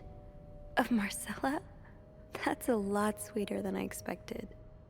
Dear Marcella, although you don't know me, I think I can safely say I'm your biggest fan. Your novels have literally changed my life. After the war, I spent almost 10 years in a psychiatric hospital because of panic attacks. None of the treatments were working and I wasn't getting any better. I became friends with one of the nurses who started lending me books so I could pass the time. I didn't really like the first ones, but then I picked up Bridget Boswell's first novel, your novel. Wait, so my stalker has figured out that Marcella is Bridget Boswell. I had never read such a beautiful love story. It almost brought tears to my eyes. I immediately urged the nurse to get me more of your books. Believe it or not, the more I read of them, the less panic attacks I had. The daughters thought it was their new medication finally working, but I knew the truth. Your novel gave me the courage to get in contact with Lindsay, a friend from the war. I'd always felt for him. Oh my god, we always assumed Lindsay was a woman. I'd always felt for him the same way your characters feel for each other, but I had never dared telling him. Wait, so he's gay? So why has he got a red room of pictures of me? Now I have, thanks to you. The thought of seeing him again is what motivated me to get better and leave the hospital. I hope to hear back from him soon. After my discharge, I wanted to thank you for everything you've done for me. I've discovered Bridget was a pseudonym, so tracking you down took longer than I thought. Fortunately, I'm a very patient and resourceful man, and I never give up. Do you think we could meet? I have so much more to tell you, Paul. I'm glad you were able to open up to Marcella like this. Everyone needs someone to talk to. I'm a bit scared, guys. How the fuck did he find her? Thank you for answering my letter. I realise now how unsettling it must have been for you. Please forgive me for tricking your editor into giving me your address. I know I shouldn't have done that. I wanted to thank you as well as your encouraging words concerning Lindsay. I still haven't heard from him and I'm starting to fear I might have the wrong address. I wish I could take a train to Virginia, but that's not an option right now, as I can barely pay the rent. I guess I will have to find a job. As a kid, I dreamt of being an actor, a Hollywood star. I know it's a foolish dream, but what else can I do? What am I good at? I've tried to getting some odd jobs already, but employers turn me down as soon as they learn where I've spent the last 10 years of my life. If it continues like this, I'll probably end up on the street like so many of my army buddies. Why am I even telling you all this? After reading your books and getting to know you through them, I tend to forget I'm only a stranger to you. I hope you don't mind. You seem to be a good listener, and I've been feeling rather lonely ever since I left the hospital. Anyway, please tell me more about your life, and do not hesitate to write long letters. I must have read your previous one 1,000 times already. He invented parasocialism, yeah. An advance on my salary. So Marcella hired you. But what for? Why has she hired her stalker? Dear Marcella, I have just received a letter from Lindsay's mother. She tells me he's dead. Words cannot even begin to describe how empty I feel. He died 2 years ago, before I even sent my first letter. He will never know my feelings for him, and I will never know if he could have loved me back. I guess I should have known this world would end in pain, just like your novels. I wish I had Lindsay's ability to find beauty elsewhere. Even during the war, amidst the death and chaos, he would marvel at the forests of Germany, at the sun, at the birds. He loved birds so much. He could identify them just by listening to their song. I have to admit your proposition took me by surprise. I was hesitant to leave home at first. I was afraid to miss Lindsay's answer, but now there's nothing keeping me here. I'm desperate for anything that will help me to forget the pain. But I don't have enough money to make it to Texas. Do you think you could give me an advance on my salary? In spite of everything, I'm really excited to finally meet you. So, let me get this straight. Mrs. Beaumont and Mrs. Cruz are some kind of star-crossed lovers? Seems like it, yeah. But I'm not sure whether they chose to meet here just to reconnect for a few days, or if there's something more to it. Well, I may be able to help with that. Really? How? Oh, some mail arrived earlier for Mrs. Beaumont. I wonder what's in it. We could open it. I mean... Oh, go on then. That's kinda illegal. Oh, Yeah, I mean, you've think just it made a is. fake key to break into a box. Well, too late. I've always known I would end up in prison one day. So? It's 3 train tickets. And, there's a tourism pamphlet for California. She's gonna escape! California. Well, it She's makes gonna go with sense. Anne and It's much more Michael. progressive there than it is here. So, Anna and Marcella want to go there to live their love freely. Anne and Yeah, for the son as Marcella, well, Kiva, I You assume. 3 are best pals now? Well, And after Marcella and reading so Michael. much of their correspondence, I kind of feel like I know them, you know? Yeah. But what about Mr. Morgan, though? I mean, Paul. How does he fit into all of this? I think Marcella hired him. I found some letters Paul wrote to her. He said that her proposition took him by surprise, and that he'd need an advance on Do his you think salary. she hired him What did she hire him for? to kill her To husband? investigate her own affair? I'm not sure. I didn't find the letter he was replying to. And why did he have those pictures of you anyway? I guess we'll never know for sure, but I don't think it was ever about me. It's always been about Anne and Marcella. Exactly. Well, it feels a tad anticlimactic, but who needs drama, right? Oz, we need the At least it made our drama! day pretty interesting. It sure did.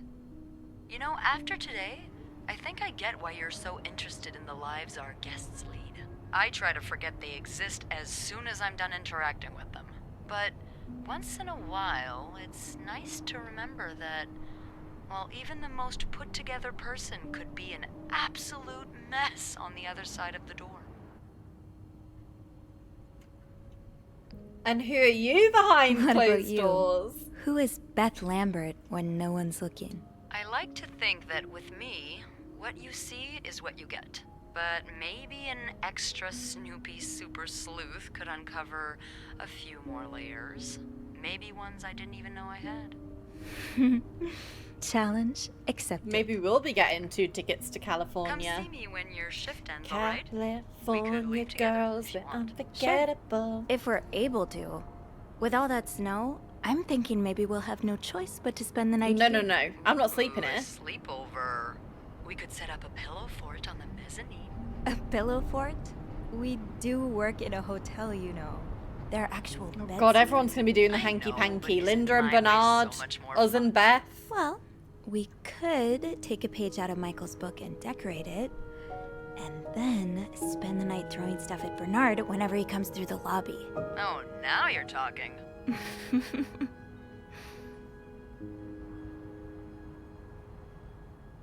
I just have to finish my tasks for the day, and then I can leave. I feel like you should close that. That ringing. Sounds like the elevator doors are jammed.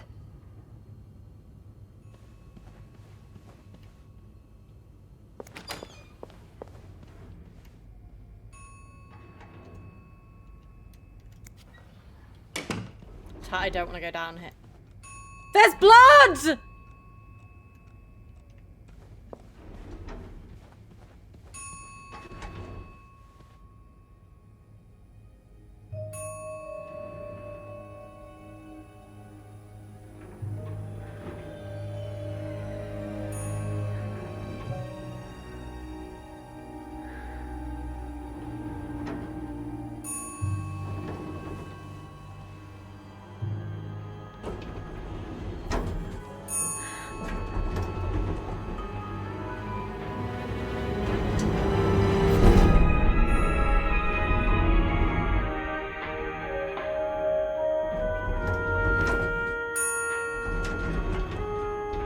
Chat, who is that?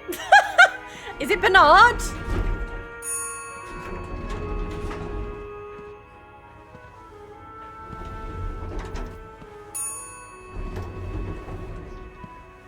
Don't fucking touch it! Mr. Cruz? Oh.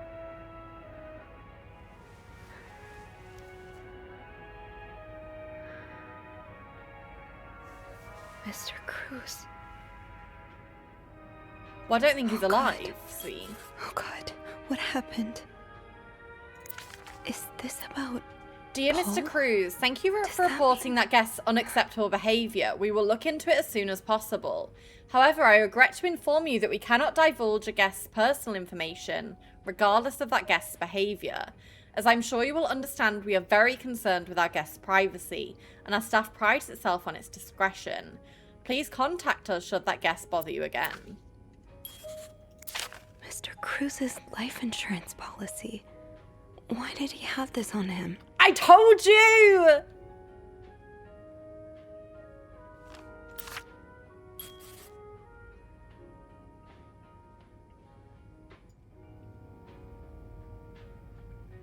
Please let there be someone around who can help.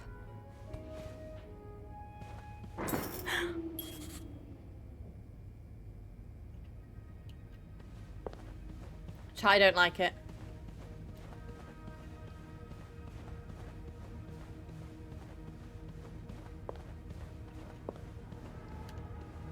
I knew blocking the stairs would be a bad idea. I don't like it.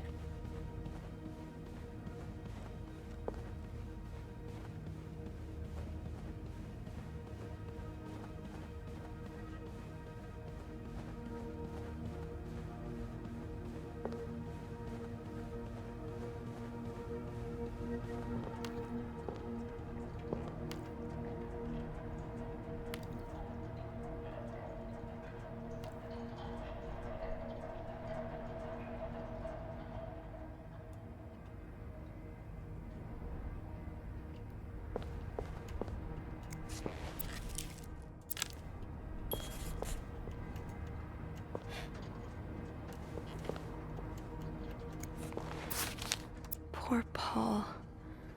Lindsay's death really hit him hard. I'm He hasn't gonna been in the best die! headspace. Montreal's much bigger than I had expected. Big cities always make me feel lonely, and that feeling was only exasperated this morning by the fact that everyone around me was speaking a language I could not understand. I bought an English-French dictionary at the train station, but I don't think I'll need it after all. English speakers seem more common in the downtown area, thank God. The hotel is nice. When I arrived, the whole staff was getting ready for some big event. It wasn't until I saw Marcella enter the lobby with a flower bouquet that I realized today is Valentine's Day. Hector and her were gone in a flash, and I was left feeling more alone than ever, wishing Lindsay was here with me.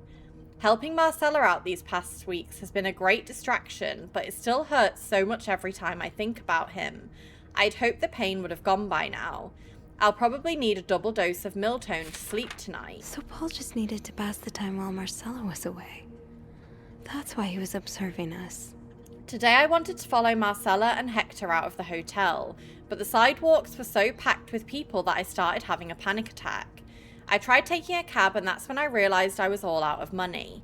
It's been a while since Marcella's last payment, and the hotel room was more expensive than I had anticipated. I couldn't resort to selling the camera, so I decided to pawn my victory medal instead. It was hard letting it go after so many years, and yet it also felt strangely liberating. Maybe it's a sign I shouldn't be holding on to the past so much. To fight boredom, until Marcella and Hector's return, I started looking at the hotel staff. I heard Andrew and Beth at the reception desk discussing books and movies. They both seem like nice people. I wish I had the courage to join their conversation. When you look at people all day and they never look back, you start to feel invisible. I noticed that Sophie, the maid in charge of cleaning the 5th floor, seems to share my interest for other people's lives. Maybe I should try talking to her. Paul was hiding out right here. Did he ever find the person who was sneaking out at night? I'm gonna shit my pants. Who's sneaking out of their room every night? The question has been driving me crazy since my first night at the hotel. So tonight I decided to investigate. I found a hiding spot near the ice machine with a nice view of the whole corridor. My camera's at the ready, but there's been no movement for at least 3 hours, and I'm fighting not to fall asleep. No need for Miltone tonight. I thought being a detective would be more exciting. Maybe Marcella's right. Maybe it's time I let go of Mr. Spade. 9:45? So Anne and Marcella met here this morning while I was There's busy blood on this cleaning room page. 504. There's blood on the page! I woke around 9:30 a.m. and realized I'd fallen asleep sometime in the early morning. I was about to go back to my room when the guest from 507 came to sit on one of the chairs close by. She's been there ever since, and I don't dare leave my hiding spot in front of her. Marcella joined the guests from 5:07 around 9:45. Apparently she told Hector she didn't love him anymore, and he's now convinced she's been cheating on him. That explains why he assaulted me out of the blue yesterday evening and accused me of having an affair with his wife. The guest from 5:07, I've learnt her name is Anne, has just told me she might have an idea on how to solve their problem. I'm thinking of revealing myself, but I don't want to anger Marcella. The longer I wait, the more awkward it will be when I do come out. Maybe I should...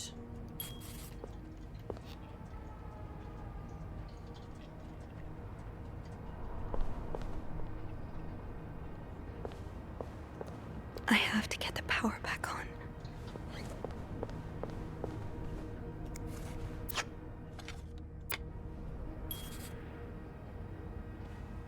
Chat, how does one get the power back on?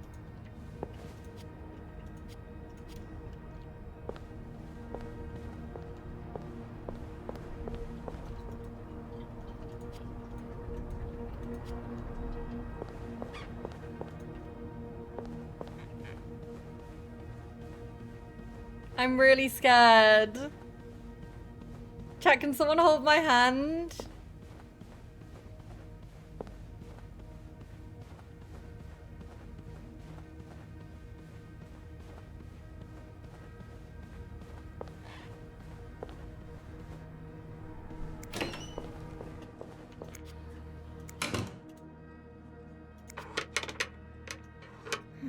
It's too big. I guess I'll need something pointier. Pointy? I don't have anything! I don't have anything else! Stu, thank you for the biddy.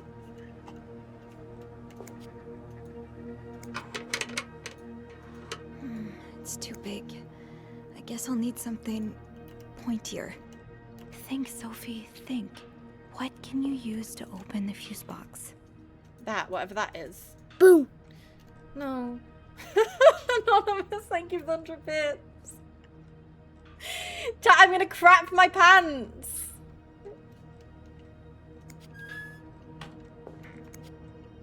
I don't think there's anything here that would help me. Of course not.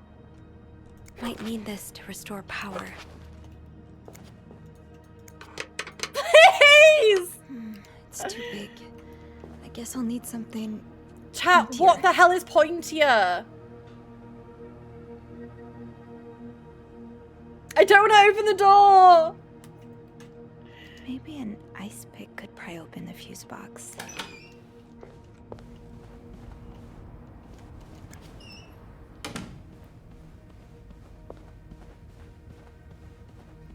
I'm so getting killed. Me stomping up and down this fucking corridor when there's a literal murderer on the loose.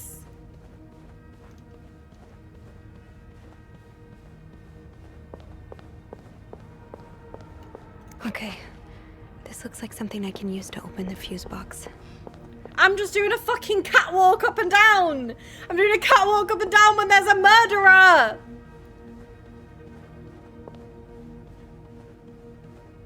Does anyone else have the feeling we're about to die? No, I also have that feeling.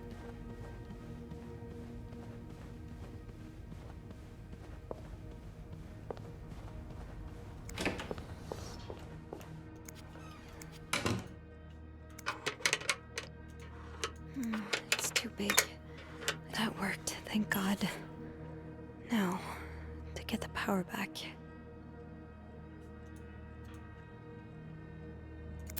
Eugene, what I would give to have you with me right now.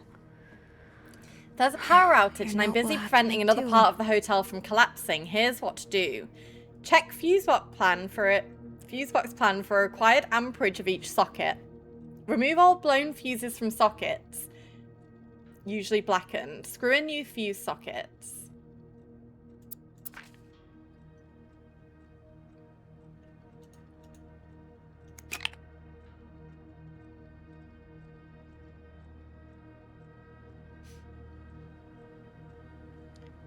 Okay, wait. So, A.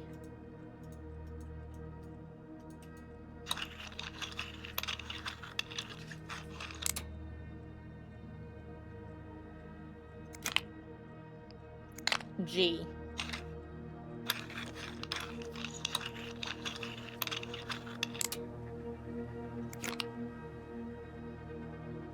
S. How does Eugene do this again?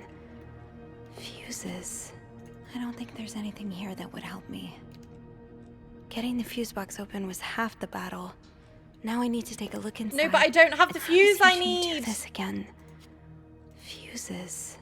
I probably need new fuses. There was only 2 fuses. There was only 2 fuses in the fucking thing. Can't call Eugene for help, but he did leave some instructions Yeah, inside I've got the the fuse instructions. box. How did this end up here?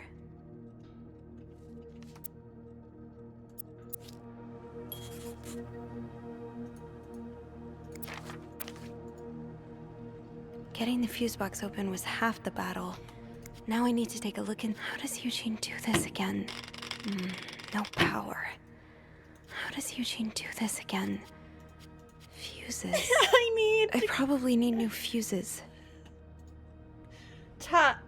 Oh, wait, oh, is it just here? Simply.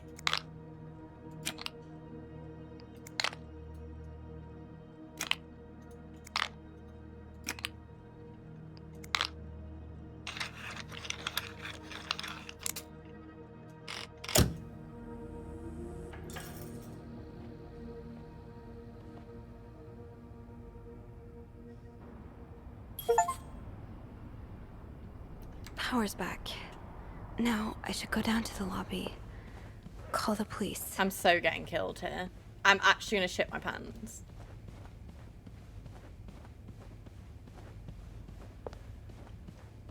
Is there anything I've forgotten? Once I leave this floor, I'm sorry. I'm sorry. I'm so sorry. We're alive so far, chat, but we don't know where the killer is.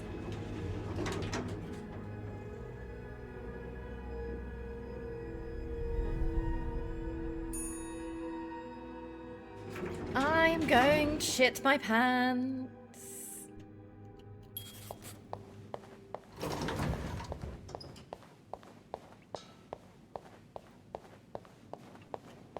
Beth? Where is everyone?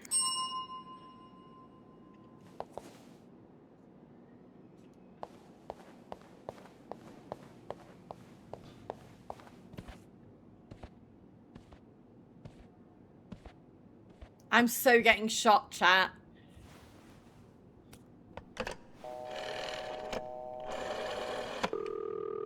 Montreal Police Service, Station 22. There's a man dead.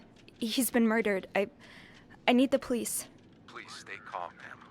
Where are you right now? The lobby, but the body, it's upstairs. Can you give me the address, please? Oh, 1178 Drummond Street. All right, ma'am. Officers are on their way. Thank you. Have I been flirting with the killer? Beth, I'll be your alibi. Please don't kill me. Now, I just have to wait for the police.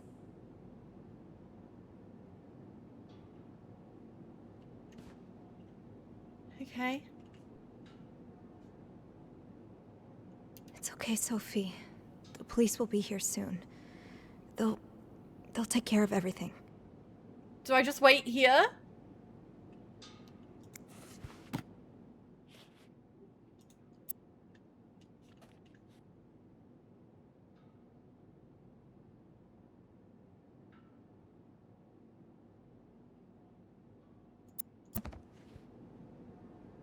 Now, I just have to wait for the police.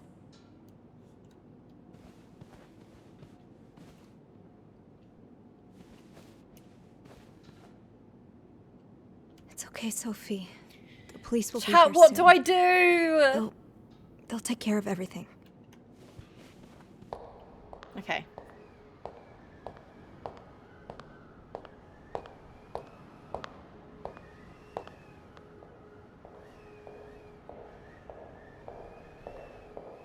That's Beth. Oh, hey you. Great timing, right? I'm thinking if we're lucky, Bernard will let us go home. No point in working in the dark. Sophie? Bean, You're not scared of the dark, are you? Hey, is everything okay? I found Mr. Cruz. Hector. Oh, you did?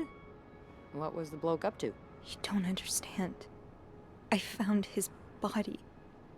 He's dead, Beth. Oh, merde. Merde. Sit down, okay?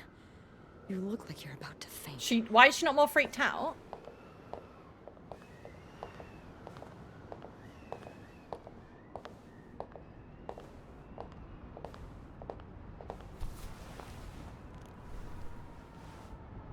Have you called the police? Yeah, they're on their way. What happened? Was there an accident? No, I don't think so. Someone did this. Why are they still in the hotel? Merde. Do you think it could have been Anne and Marcella?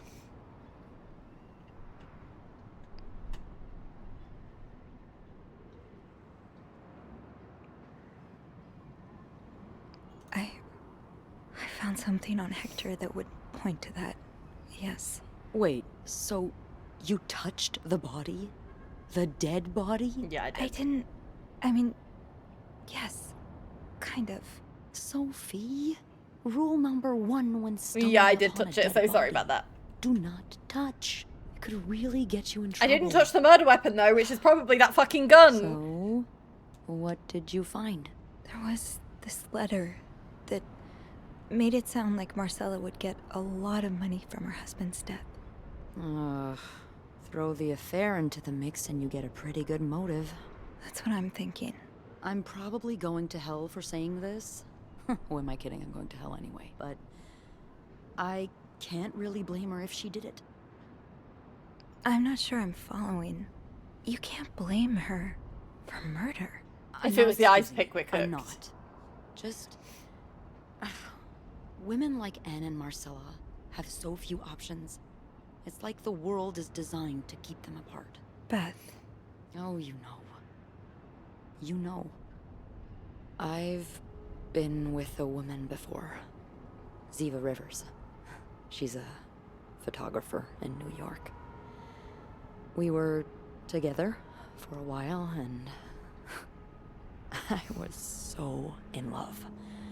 It was like a fire a rain couldn't put out. I wonder what I guess scenes like we would have anything got if we that picked intense, Andrew. It wasn't meant to last, but while it lasted, I was the happiest I've ever been. The closet was And made if of glass, something Beth. had come between us, kept us apart, I would have done just about anything to be with her. Maybe... well, maybe that's what happened here with Anne and Marcella. Thank you. Thank you for trusting me with this. Maybe now you can understand why I care so much about you. I don't know if I'm feeling inspired by Anne and Marcella, or if it's the shock of being so close to an actual murder, but, I'd really like for us to be more than best friends, Sophie. Sorry. Hang on. She said, oh, there's a dead body. Do you want a kiss?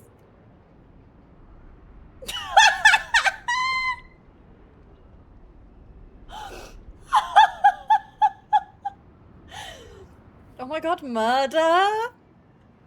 Fuck it, why not? Why not? I'd like that too. That's... If we're gonna die, chat, we might as well die shooting our shot. The police is here. Just be mindful of what you tell them, okay? Yeah. Guys, Yeah. I'd say this is pretty successful. I saved 2 people's jobs and I've got a girlfriend.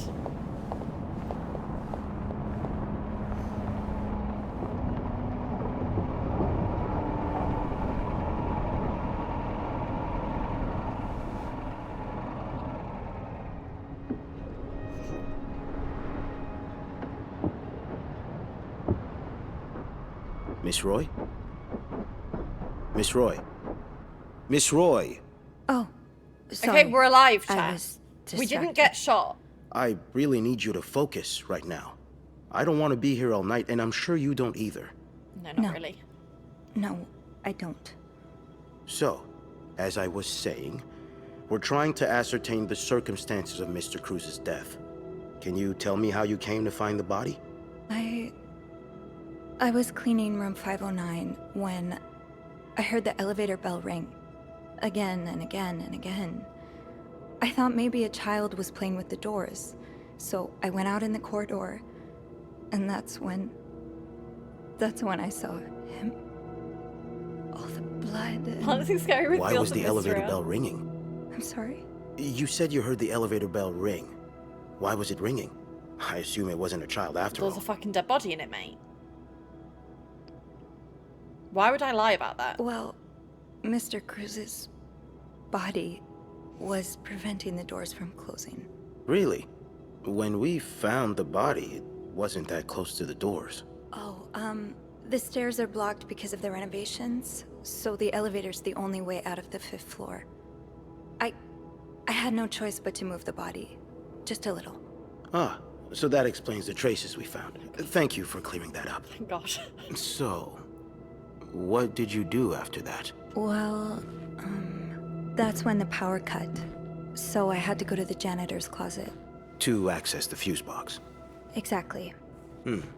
I changed a few fuses and turned the power back on. But there's a lock on that box, isn't there? Did you have the key? No, I didn't. I'm Only telling the Eugene truth. does. I'm But telling the I thought an God's ice honest pick truth. might do the trick, so I went to the ice machine to get one. You're a size 7. That's the footprints that you saw in the blood. Yeah. Yeah. Yes, I am. Why? What did you see when you went to the ice Blood. machine? There was Blood everywhere. a lot of it. Did you touch anything? I might have touched a few things, just to figure out what had happened to Mr. Cruz. Of course you did. Why so many witnesses can't help but compromise the evidence is just They're beyond gonna find my fingerprints. I might as well be truthful. I'm scared. Anyway, I'm not going down for this. what did you do after restoring the power? I took the elevator down to the lobby. That's where I called the police. Do you remember what you said to the operator? The exact words. No, I'm afraid I don't. You said, there's a man dead. He's been murdered. Well, yeah, his head That's was in the possible. fucking elevator doors. What makes you so sure it was murder?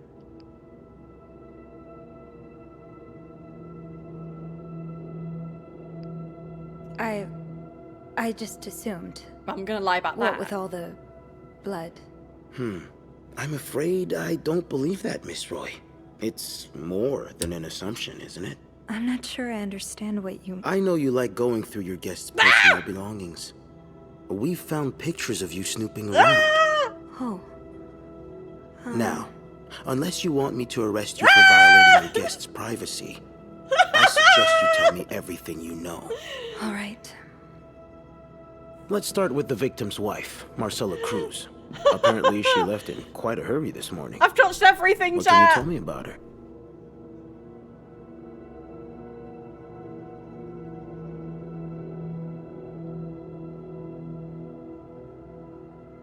Chat, what the fuck do I do?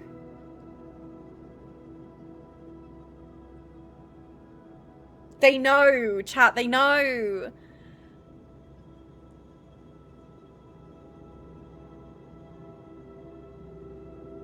And he knows. And I know he knows. But I don't want to bait out their affair.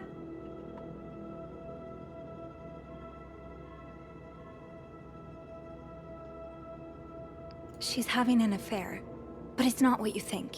She's been in love with another woman since college. They've been apart for more than 10 years, and now Yes, I know all Oh, about thank Mrs. God, Cruz he and knows, Mrs. he knows, he Beaumont's knows. sexual deviance. Have you ever witnessed them engaging in immoral behavior? Well, no. What do you mean? I'm asking if you've seen them being, No. intimate. No, I haven't.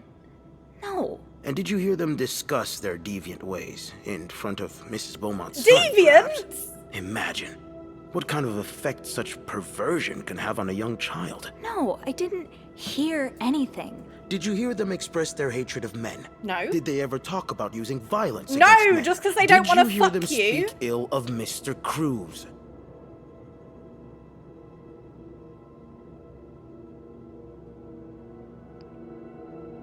What does take a stand mean? No, I didn't hear any of that. I'm sorry I can't be of more help. No, I'm sure you are. But we're not quite done yet, Miss Roy. We've learned from one of your colleagues that the victim had a fight with a guest named Mr. Spade. What can you tell me about him? He spent some time in a psychiatric hospital after the war. That's when he got into Mrs. Cruz's novels, and they really helped him. Yes, I already know about his time in a madhouse. We called the place and they painted quite I the didn't touch the picture of gun, him. guys. I didn't. Did you ever see him display odd behavior in or around the hotel? Oh yeah, he had pictures No. of me. I mean, But, we've all what do got you our mean no? little He had quirks, don't we? pictures of Did he seem me. obsessed with Mrs. Cruz? A little, maybe. He was obsessed with Obsessed me. enough to kill her husband? No, nothing like that. He was obsessed with me. We all have our obsessions. Me, for instance. I'm obsessed with celebrities and gossip magazines, and... You don't seem to understand, Miss Roy. Mr. Spade is not like you and me. He may look like us, but he's not. He's dangerous and needs to be taken off the streets. So tell me, did you ever see him be violent or aggressive? No. No, I didn't. I'm sorry, Miss Roy, but I just You can don't suck believe my you. balls, I Maurice. think you know more than you've let on. I think you should suck my balls. Can I please leave? You can. But you'd better stay I in did town. see his gun, I'm sure I'll have more granted. questions for you very soon. Did he get shot?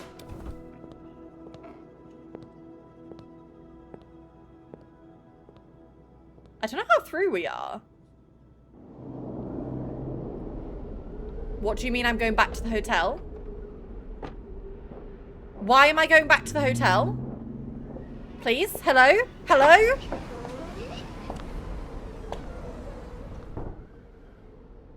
Bernard was strangely chipper on the phone.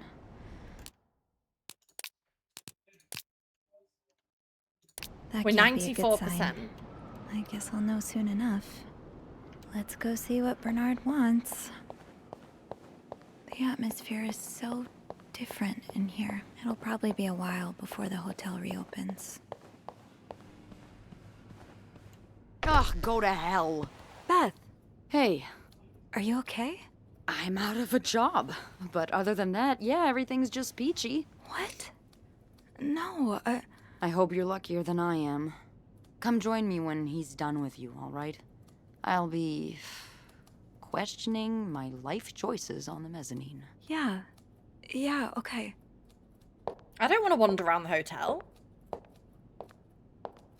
Chat, there is a world I still die. Hello, Bernard. I know you've been sleeping with Linda, and I will blackmail you to Miss keep Roy. my job. Come in.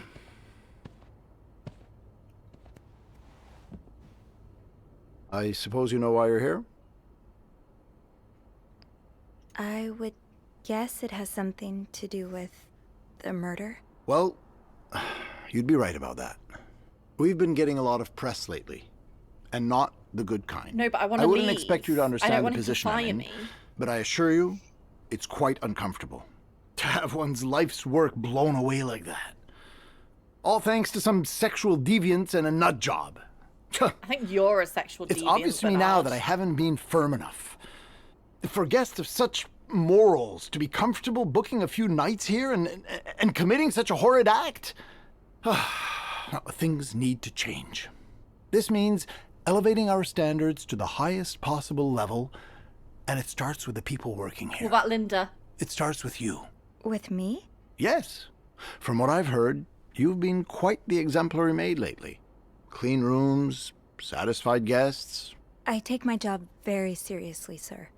As you should.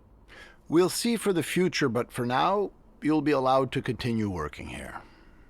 Thank you. I'm not done. The police have finished their investigation and left a mess on the 5th floor. I want you to clean it up. You want me to go back there? Yes, why not? I found a dead body on that floor. I'm not going back. I'll make this simple for you. If you don't do it, you're fired.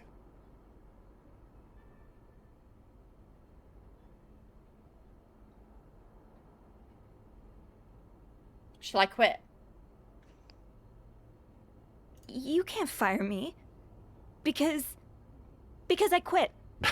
Sure. I fire you, you quit. It's all You the go same clean to up me. the blood. Linda Just make could go sure to clean up empty your the locker blood. before the end of the month. That'll be all.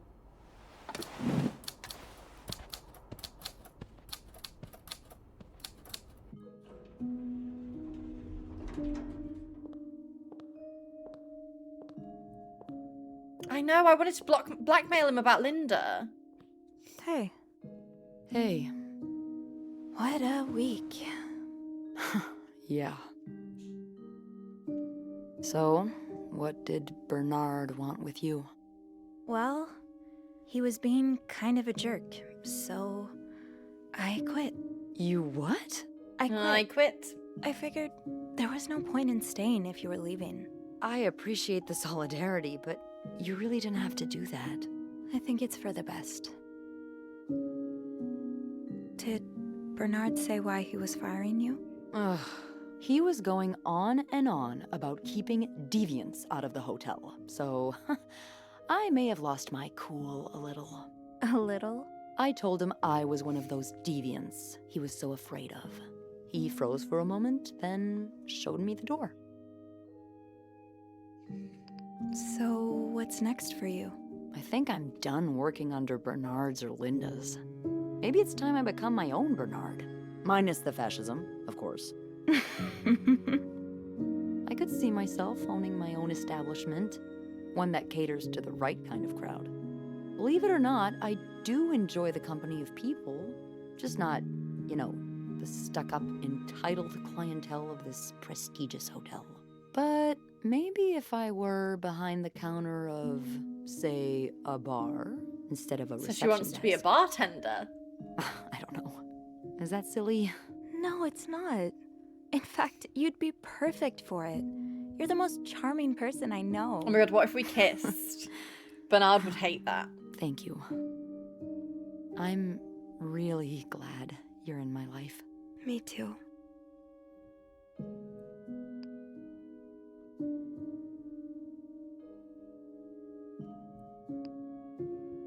That's the quick ending, so I wanna... I've been thinking about Anna and Marcella a lot. Should I be jealous? No, not in that way. I've been thinking about what they went through. How they had to lie and pretend, day after day. How they had to live someone else's life for 10 years before they could finally be with each other. I don't think I could do that. Well, I have good news for you, Bean. Times are changing. It's already started elsewhere, and it will get here eventually. One day, all the Annes and Marcellas of the world will live happily together, and no one will give a damn. I really hope that's true. It will be. Who the fuck is watching us? Who the fuck? Who the fuck is watching us? Why are we looking through the window?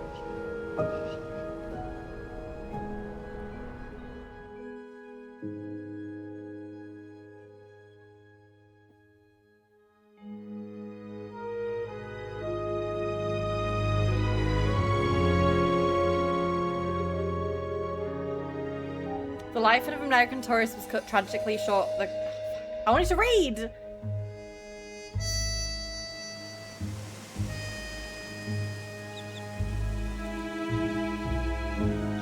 So they all went to jail.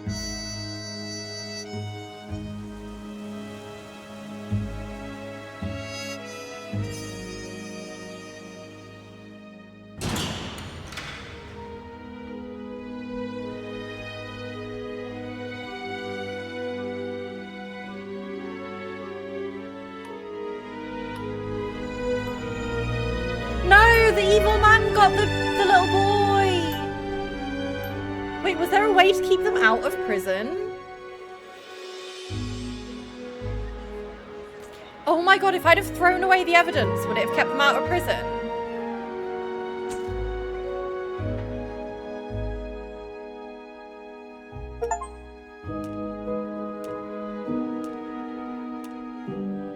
Oh fuck.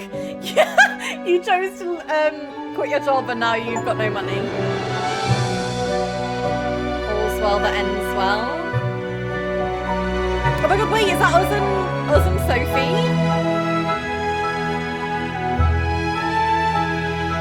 No, us and Beth. Sophie and Beth.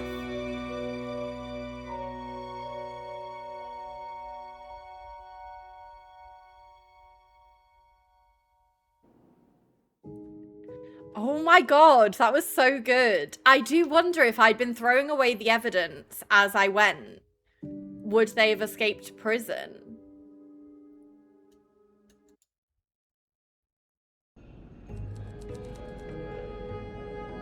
Oh, I really want to know what some of the other endings are. Oh, not raid. That's not what I meant.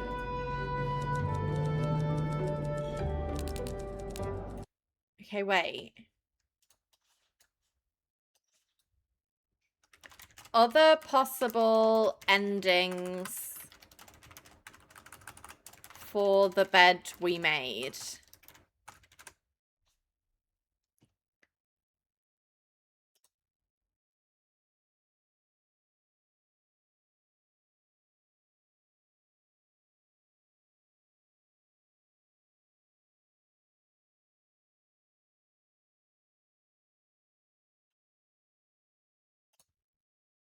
There's 28 endings.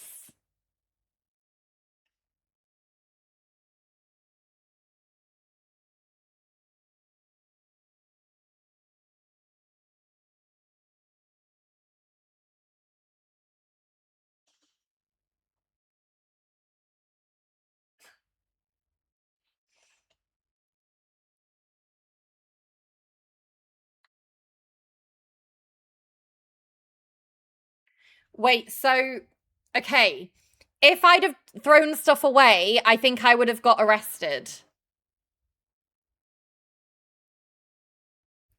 So I got the unpaid bill ones.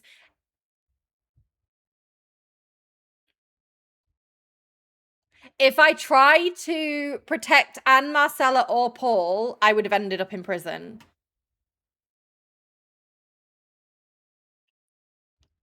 If I continued cleaning at the hotel, I could have either been Employee of the Month or Governess, or I could have declined the promotion.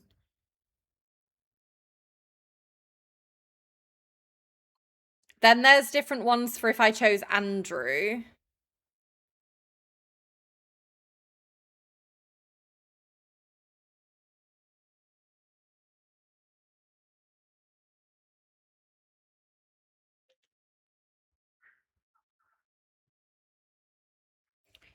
Okay. Which suspects are charged with the murder largely depends on which evidence Sophie leaves behind on floor 5 of the hotel and in the reception, as well as dialogue choices made when interviewed. By default, all 3 of Paul, Marcella, and Anne will be charged. The player can then choose to remove incriminating evidence for Paul, thereby incriminating Marcella and Anne, or clean up after Marcella and Anne, thereby incriminating Paul, or to clean up after all 3 and leave no suspects, which causes Sophie to be arrested for obstruction of justice. The final secret option is to uncover the real culprit by unlocking the safe in room 509 and examining the items in there. In order to reach this ending, the player must also clean up after Paul, Marcella, and Anne, and carefully choose dialogue options with the detective. Otherwise, the detective will still favour placing the blame on the 3 deviants.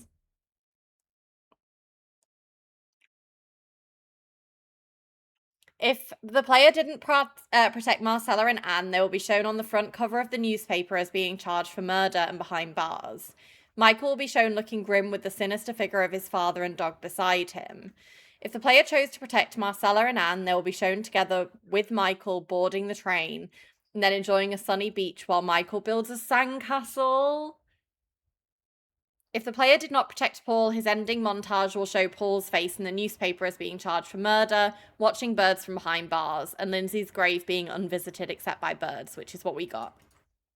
If Sophie protects Paul, his ending montage will show Paul in detective regalia, apparently on a movie set, presumably after having contact with the VIP in room 602, and will visit Lindsay's grave.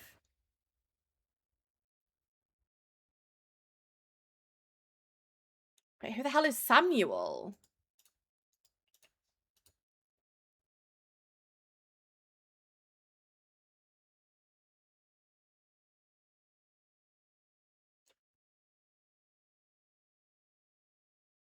Oh, he was the guy in the first room.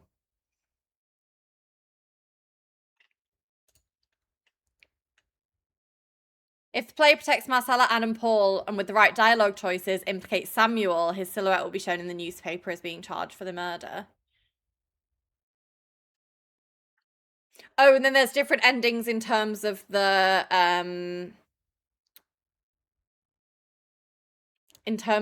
people getting fired. So we saved Eugene, we saved Wendy.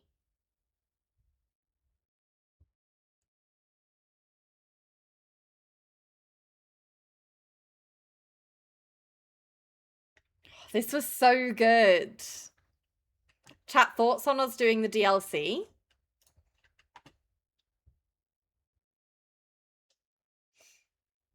We have the DLC as well. And it's brand new. So I doubt most of you will have seen it. Because it only came out this week.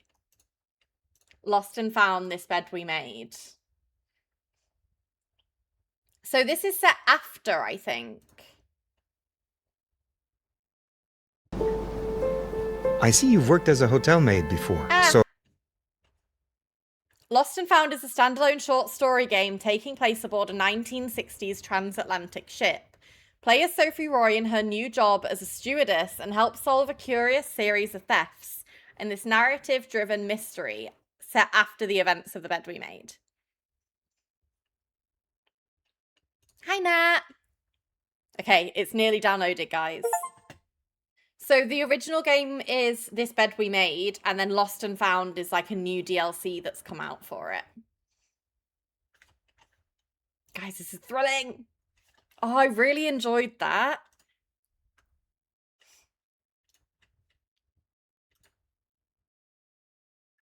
Oh, I'm lagging a bit. Why is music keep playing? Stop. Okay, I'm gonna go get a crispy Dr. Pep real quick before we start. So I'll give you guys a little raffle.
I thought I might as well pee while we were already up.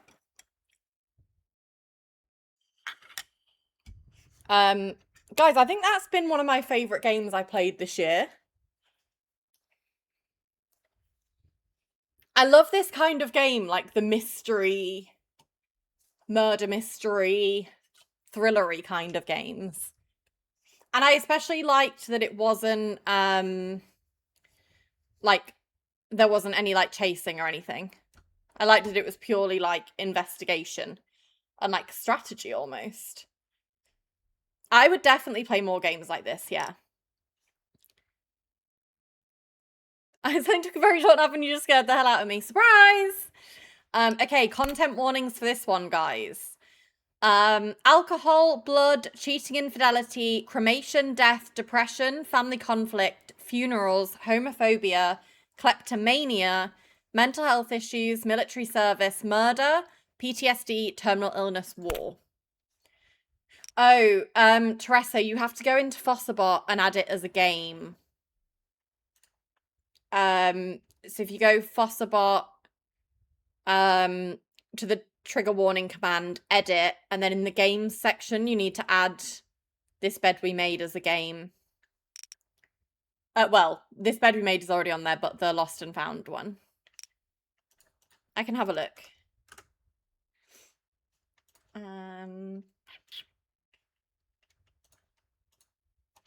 TW. Also, hi, Chad. And hi, Gillian, as well. Welcome in.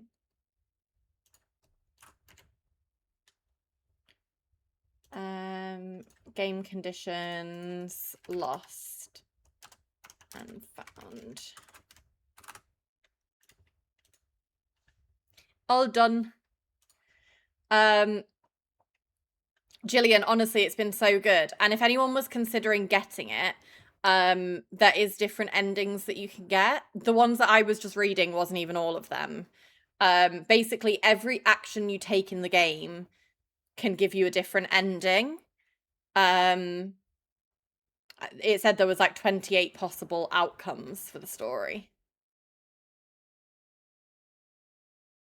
Yeah, this is set after, so I don't know what the canon ending would be. I assume that she gets away with it, because otherwise we'd be in prison. Adjust the logo until the logo on the left is barely visible. Like that?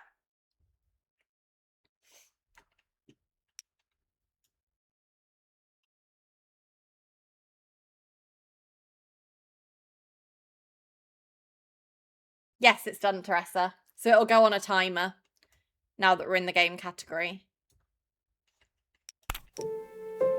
Okay, guys, we're getting straight in.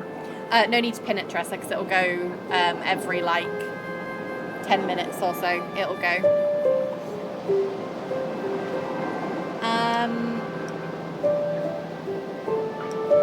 Oh, guys, I'm nervous. While playing, this bed we made first is recommended. It's not obligatory. If you choose to start Lost and Found without having played the first game, story choices from Sophie's previous adventure will be made for you. Have you played this bed we made, and do you wish to carry over your... Wait, that's so cool! Wait, let me just go back, because I think that's really loud.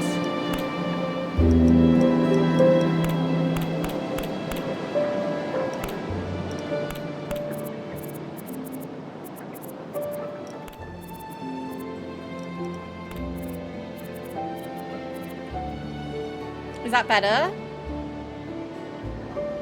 Oh.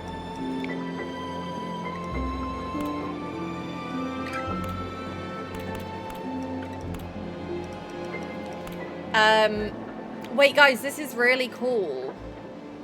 Because you can carry your choices over. Who did Sophie enter into a relationship with at the end of this bed we made? Beth. Was Sophie arrested for tampering with the evidence at the end of this bed we made? No. Did Bernard offer to promote Sophie, and did she accept, choosing to stay as governess of the Clarrington? No.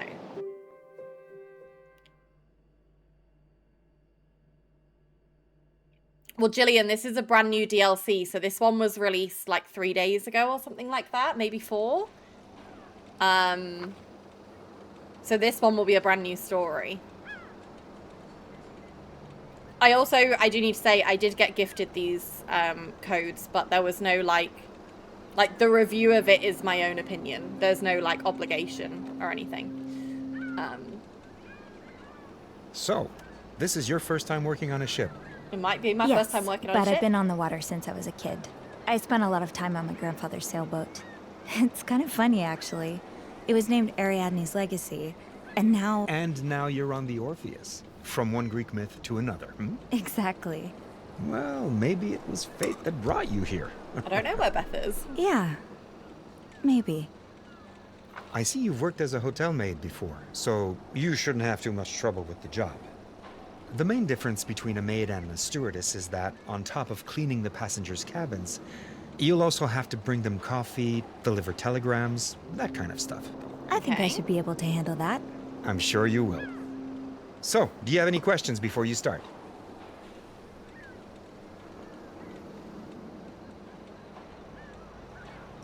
I was wondering, how in-depth should the cleaning be?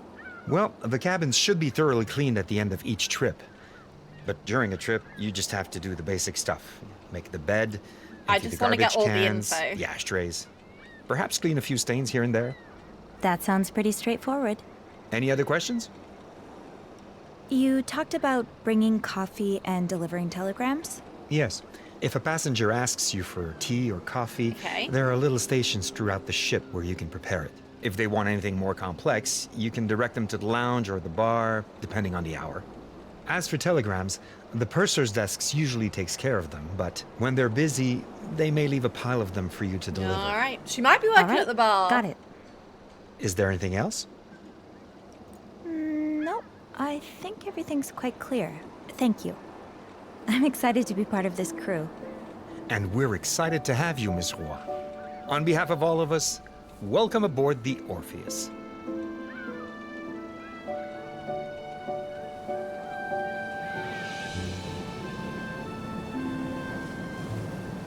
You guys will have to let me know if my camera's okay here, like if I cover anything. So I can always move it to the other side.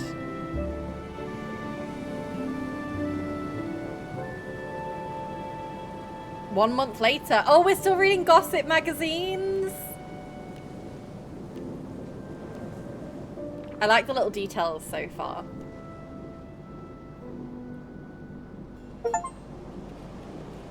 Game music's kind of loud.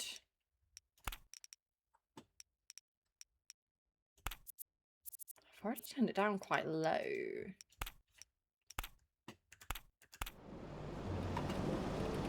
Is that okay? I don't remember Gracie Joan looking this dour at the awards show. She lit up the room, like she always does. Oh no. If you're feeling far away, find your way home with. Walk away from the anxiety, stress, and tension of modern life. Find your way back to a life of confidence, composure, and cognitive stability. Your family will thank you.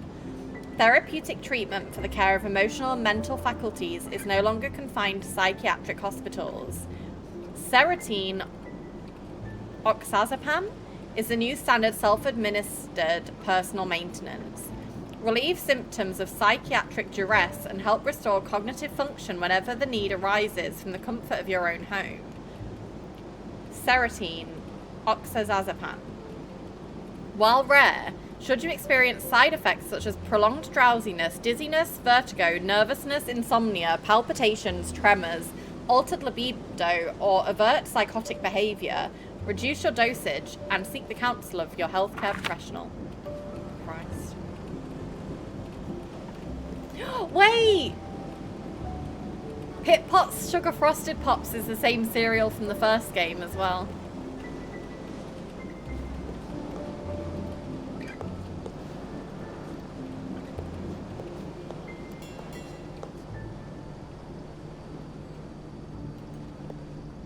Always on course. Except when we're not. Like that storm last week. Poor Gary was stretched thin. Caleb was practically scandalized when I told him I don't have a turntable of my own. Maybe I should save up for one. Yep, it's off. Really had to triple check, huh? I definitely got that from Mom. Might have been some toast for girl August dinner. already. Slay. Time really does fly. President responds to attacks on American units in North Vietnam. Oh wait, so was this during Vietnam War? Following the attack on 2 destroyers in the Gulf of Tonkin off the coast of Vietnam and South China, President Johnson has made strides to double the efforts to patrol the Gulf and rout any enemy forces. Naval forces will see their numbers increased with explicit orders to attack on sight. Air forces will provide additional coverage. Commanders have been ordered to shoot to kill. 2 US destroyers, the destroyer Maddox and the destroyer Turnjoy, were the targets of unprovoked attacks by North Vietnamese torpedo boats. President Johnson's response was swift and indicates that, continues in second column, US government is ready to take any and all necessary measures to intercept enemy forces and protect American assets from further aggression. President Johnson will be sending another destroyer to the Gulf of Tonkin, accompanied by an air combat patrol across the US 7th Fleet. According to reporters, the president was unambiguous in his orders, instructing commanders to attack any force which attacks them in international waters and to attack them not only with the objective of driving the attack force, but of destroying them. Okay. Harlem riots, a result of decades of pent-up tension, says expert.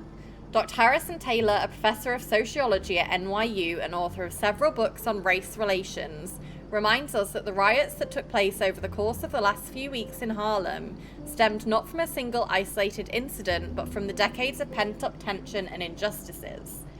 Taylor cites a number of factors beyond the inciting incident that was the shooting and killing of James Powell, highlighting numerous infrastructural failings within the Harlem area, such as, is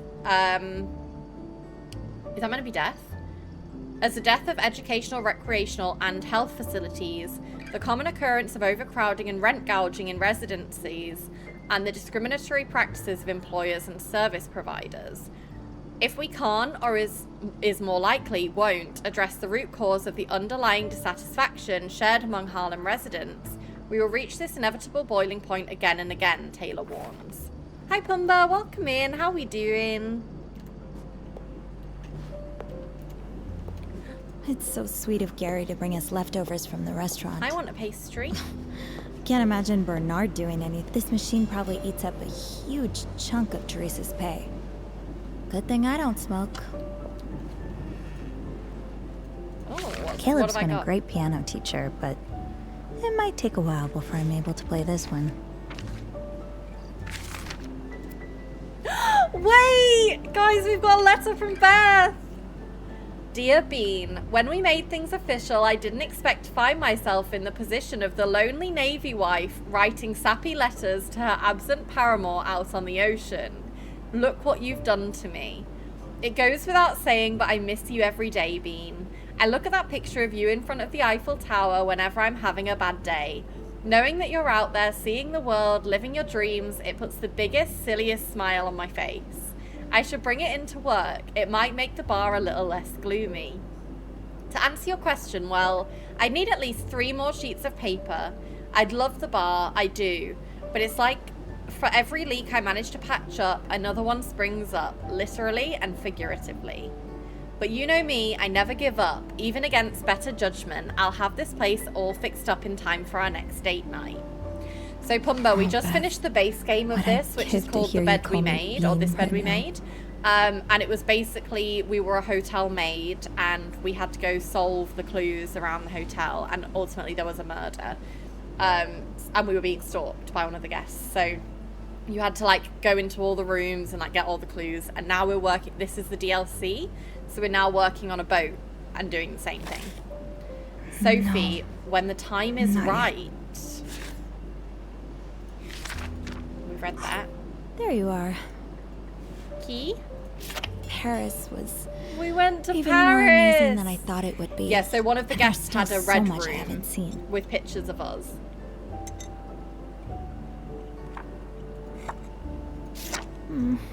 I miss you guys.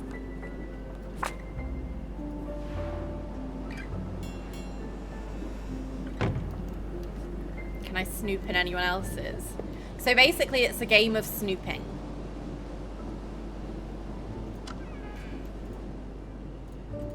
Aw, is this for me? Well, I guess I can take a little peek inside. I don't think I've ever gotten so many birthday they all wishes. said happy birthday Teresa, to me. Gary, Caleb, everyone. Happy birthday, Sophie. Hope your day is as wonderful as you are and that we get to keep you with us for many voyages to come. Thanks for sitting and talking with me the other day. Your voice always calms me down. Happy birthday. Happy birthday, Sophie. I still owe you for taking my shift last week. Thanks again. Happy birthday, Sophie. I can't believe you've only been here a month. I already can't imagine life on the Orpheus without you. You're like the older sister I never had, but don't tell my actual older sister. Wishing you the happiest of birthdays, Sophie. You're an inspiration and so selfless. Spend today doing all things you enjoy. To my star pupil, CL. Every day is brighter with you around. Sophie, what a gift it is. What a gift it's been for you to join our little family here on the Orpheus. May your next turn around the sun be a bright one. Keep up the excellent work. Got a birthday drink with your name on it next time you're in the bar.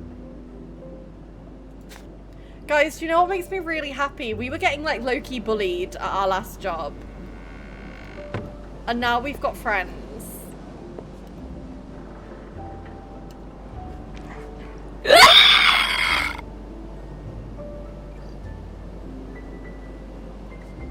Bumba, thank you for 350 bits.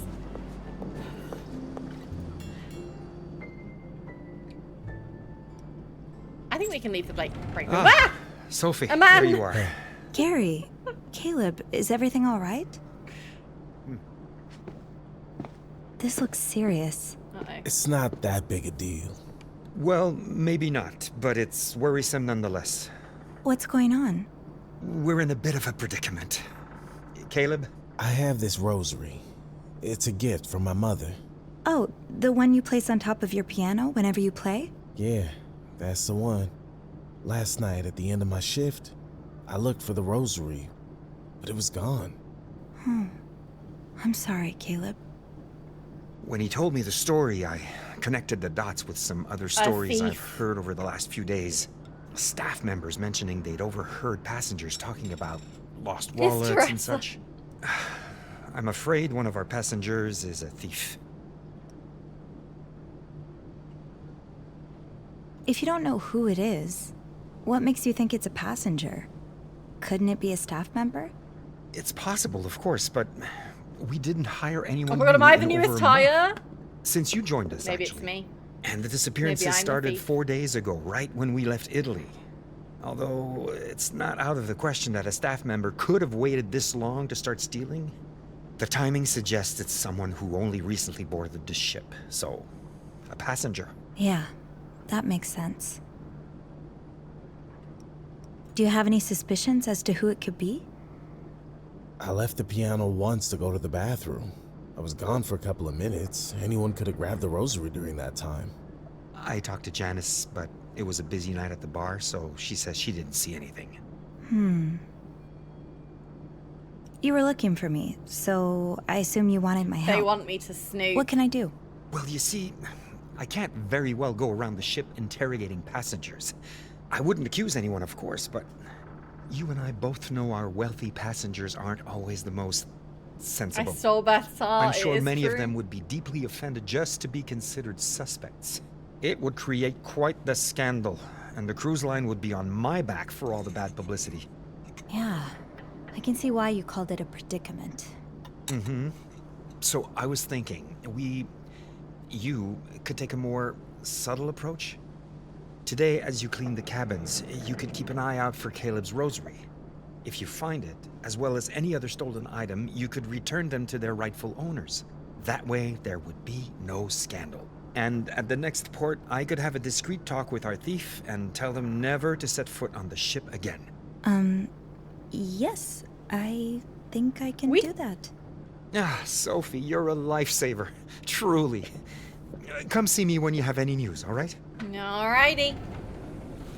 Just for the record, this wasn't my idea. Oh, I'm happy to help It out. was not my first To be rodeo. perfectly honest, it won't be my first time snooping around like this. It will be my first time doing it at the request of my boss, though. I knew we had some sneaky little mice on board, but I didn't realize I was working so closely with one. That's me. No mousetrap's been able to hold me yet. Thank you, Sophie. I appreciate the help. Your rosary, it's blue, isn't it? Yeah, the beads are blue, or used to be. Half the paint's gone now. It's really old and it's probably Well, they not don't even really worth know a each penny, other. but She's only been working there a month. I don't know. Don't worry. If it's in one of these rooms, I'll find it. Well, have fun snooping. Oh, we will. Don't you worry about that. We will.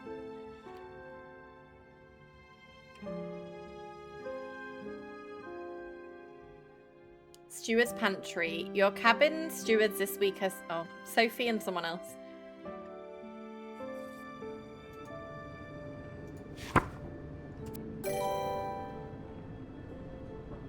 Pumba? Pumba, thank you for the 10 gifted subs. What the hell? Welcome into Possum, Soph, Barricade, Rhubarb, Cursed, Devils, Gem, Big Smoke Dog, Ashley, and Maisie. Pumba, thank you for the 10 gifted subs. You're up to 154 in the channel now, by the way. Thank you so much. Okay. Always on course, Chariot Line, Miss Orpheus. Plan of section. Okay. I mean, I don't know if that Teresa's can help me. great at cleaning after Oh. others, but not so much after herself.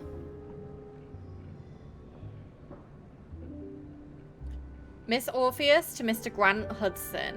You better find new one before next race. Get rabbit foot or something. I don't care. Just get back to track ASAP. I better deliver this to Mr. Hudson's cabin. Mr. Hudson is in A301.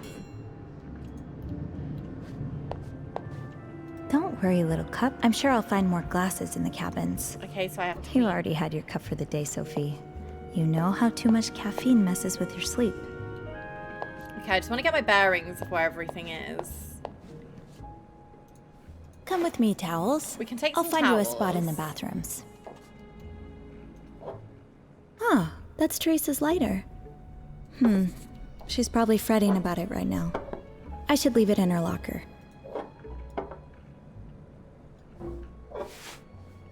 Better keep an eye out for unused trays. Passengers have a bad habit of Okay. leaving them lying around. Now, let's find this thief. Well, no, I want to find the break room. Don't worry, little cups. I'll bring you some more friends.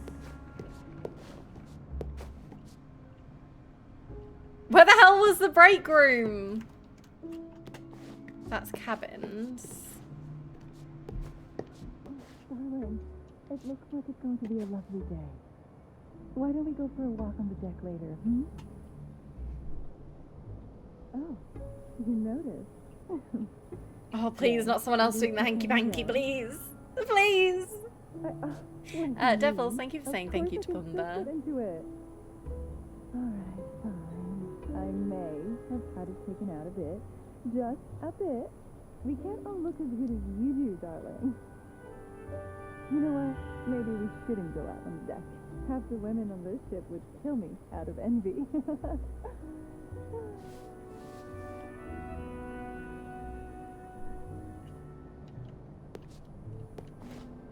Mute Meg!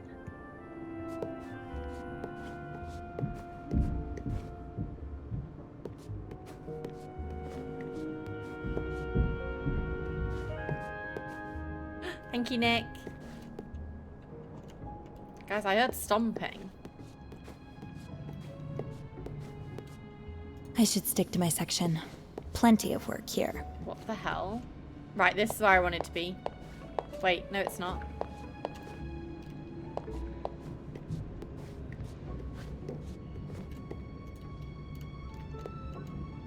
I can't leave yet. Not until I found... I'm not claustrophobic, but setting foot in this elevator again. Chat, where the hell is the...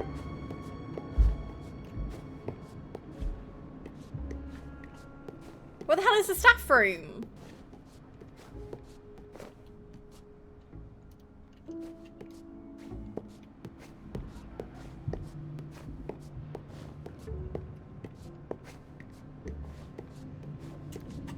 What the helly?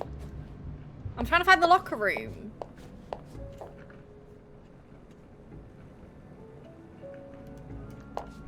Alright. Now, who could the Orpheus's little thief be? Let me find the room thing again. Who are we trying to take something to? Grant Hudson, right? A 301.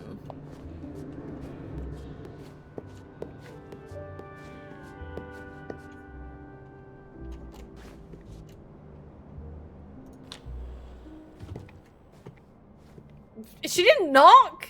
Ugh.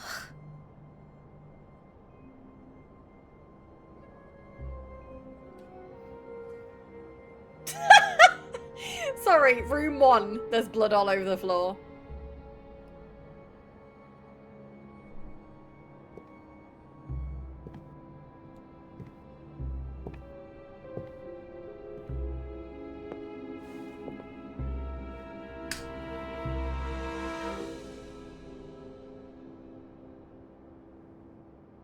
What the hell happened here? What's going on here? Please, should I wait before cleaning this? What if this can go to the chute? Once I figured out what exactly it's soaked in.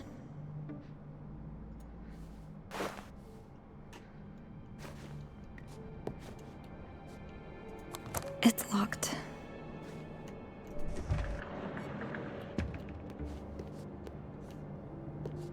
I only came to deliver a I should fucking arrange telegram. the pillows before I take care of the sheets.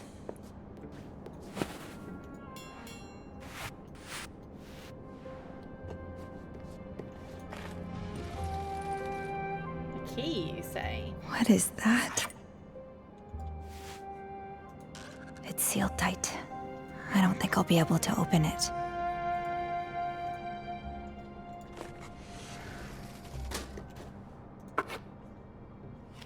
Your wife?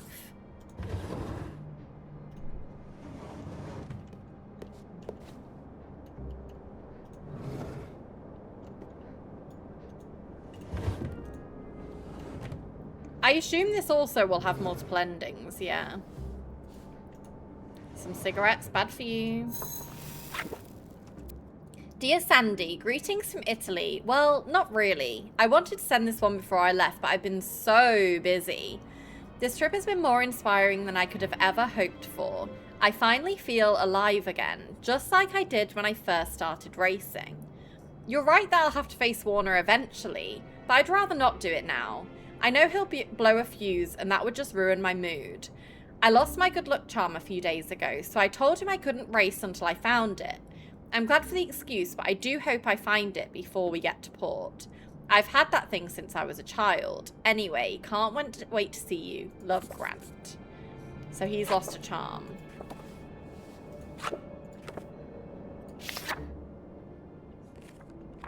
He's a race. He's an F1 driver.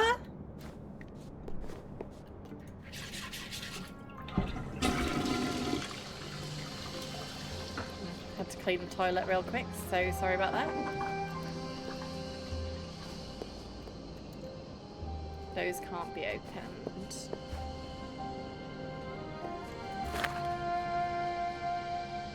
Horseshoe, Lucky Penny, Lucky Dice, Dreamcatcher, Four-Leaf Clover, White Albatross, Wishbone, Lucky Star.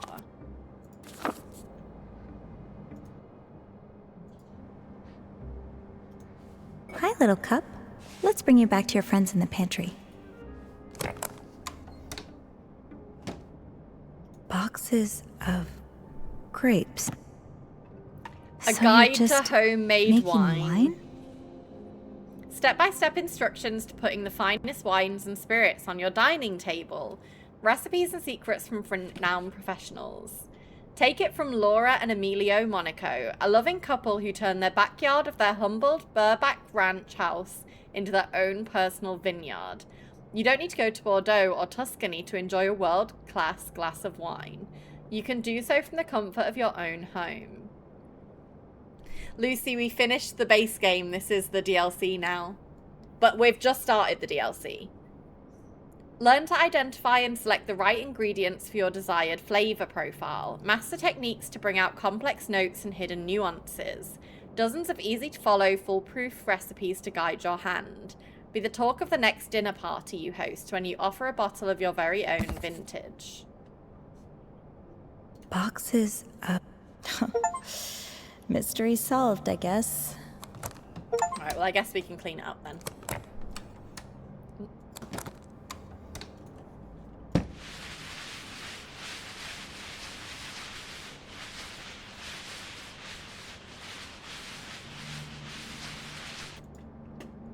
I mean, that's gonna stain. There's not a lot I can do about the stains.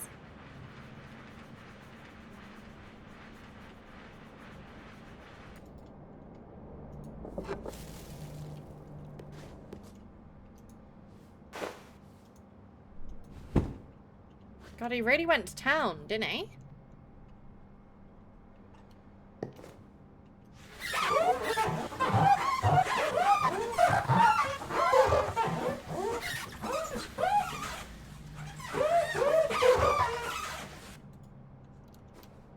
So this is some kind of winemaking tool.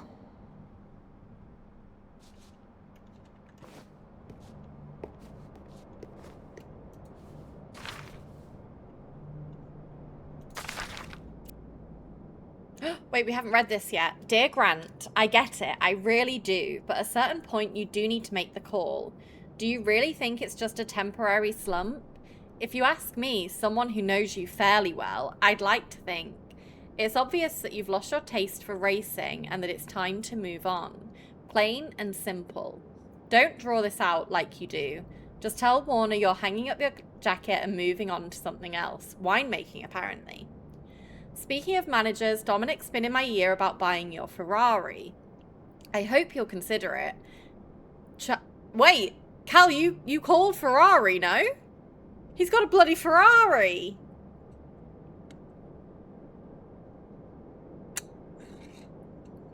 He's always in a better mood for a few weeks after getting one of his shiny new toys. Think of it as a symbolic gesture. You sell your race car, close that chapter, and use whatever absurd sum of money he gives you to jump into your new passion. It's a win-win, baby. I love how you've taken to Italy. It's enchanting, isn't it? Maybe we should think about a summer house along the Riviera.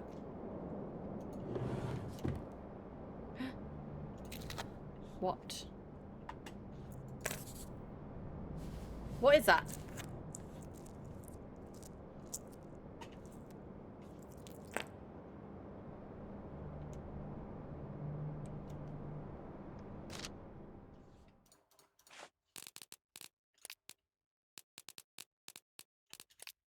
Keychain.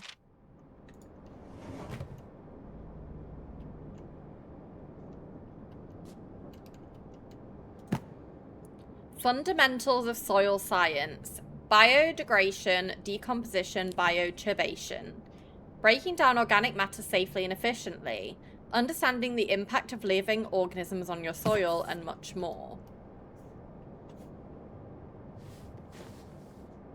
Right, we've read the telegram. We've cleaned the bathroom.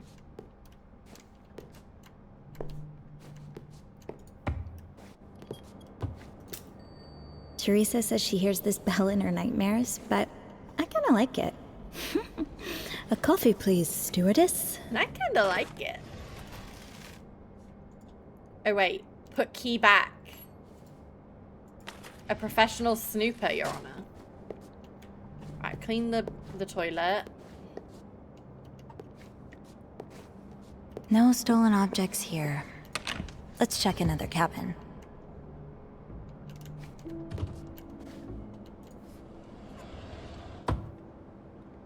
Okay. Well, we can knock here.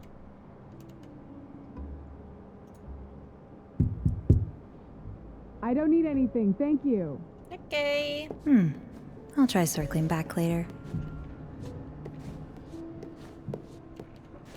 Oh wait, I can put away my dirty things.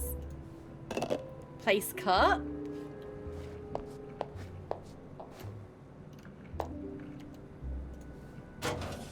Laundry shoe.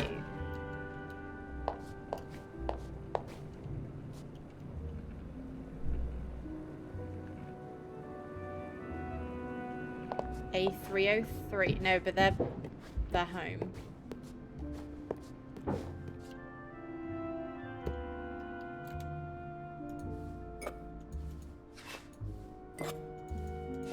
Come here, you. Destination, the pantry. Marco and Pietra Giannini's cabin. You're never running out of olive oil. That's To be for fair, sure. chat, they're loaded. That's a lot of olive oil. Olive oil's expensive. Letizia. Mom and I went for her birthday years ago. One of the last times we ate out. Little Italy's hidden gem. If you're looking for authentic, homegrown Italian charm, look no further than Chez Letizia. Found on St. Laurent's in Montreal's own Little Italy. The restaurant, named for its matriarch of co-owner Pietra Giannini's family, from whom many of the recipes found on the menu originate, opened in 1949 and has been offering family-style Italian fare to satisfy customers ever since.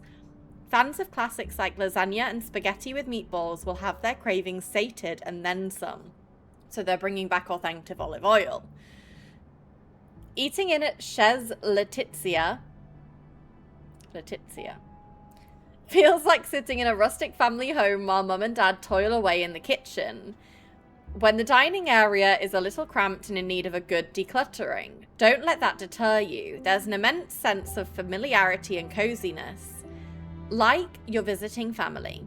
Owners Marco and Pietra will attend to you personally, smiling from ear to ear in aprons marked with signs of their culinary labor. Plates are on the table within a reasonable time, and the staff was friendly and personable. If you're going to try one thing at Chez Letizia, let it be the lasagna napolitina, made with a secret family recipe passed down from Pietra's mother, Letizia herself. The meatballs are tender and juicy, making for a harmoniously mouth-watering main. For dessert, the fluffy and light tiramisu will reliably delight your taste buds, but my personal favourite would be the bomboloni. I'd be shocked if you found a better version of this cloud-like pastry outside of Tuscany itself.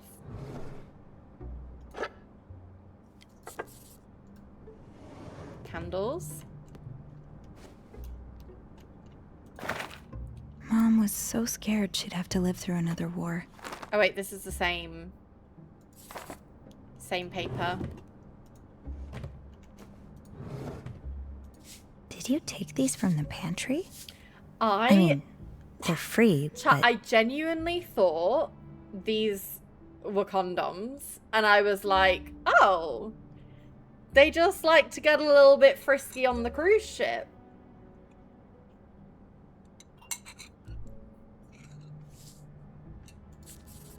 Okay, so they have already stolen. Hang on, they've also got loads of newspapers and loads of ashtrays.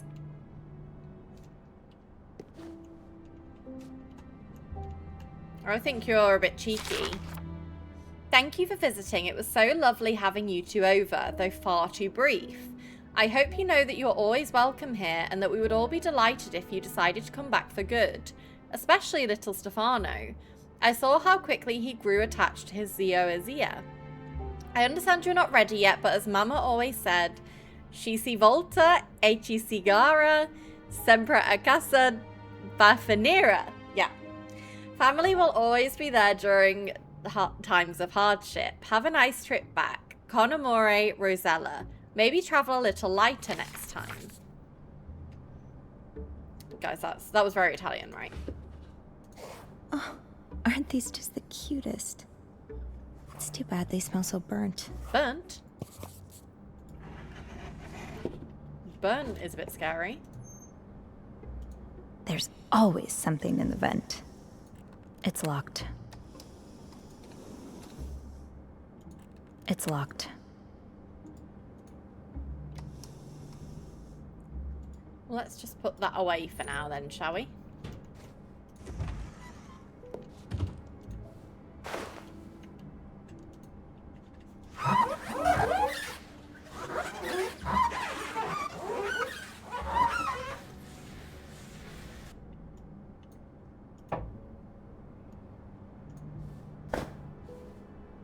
Squeaky, squeaky clean.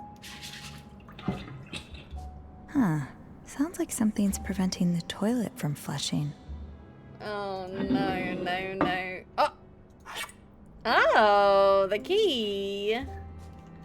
The key, huh? The key to this? Oh. Okay, a big honking boot was maybe not, actually.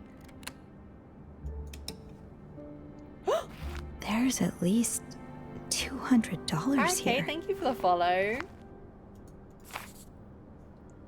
Give us a tenner. New York to Montreal.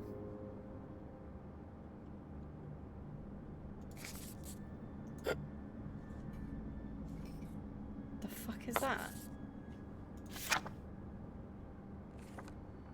I bet you lost everything to the war. Marco You must be Pietro terrified Claudia. to lose it all again. I guess the year 1942.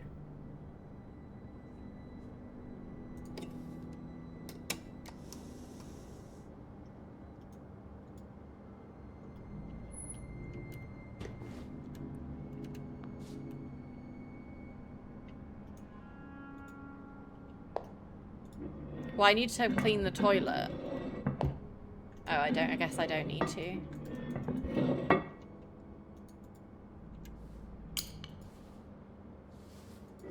I'm not getting in shit for snooping, guys. No way.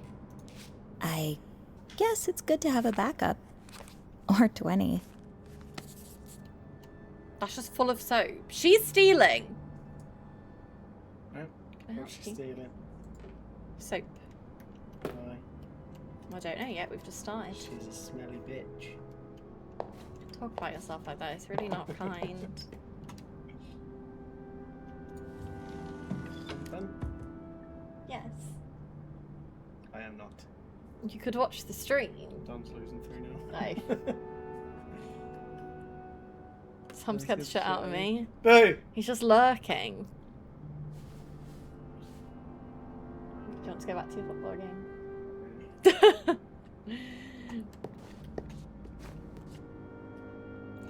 Right, guys. They've definitely been stocking up on shit, but it's all harmless shit, so... Right now, I don't think it's a cause for concern.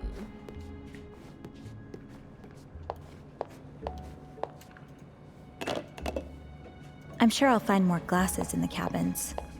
Our passengers love to drink.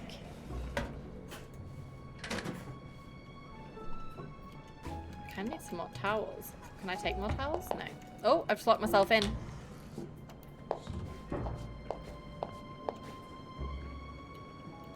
Wait, that's not lit up.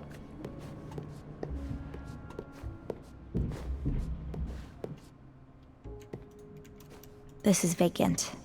There's no point in snooping around an empty. This is vacant. There's no point in snooping around an empty cabin. Fine, there might be clues though.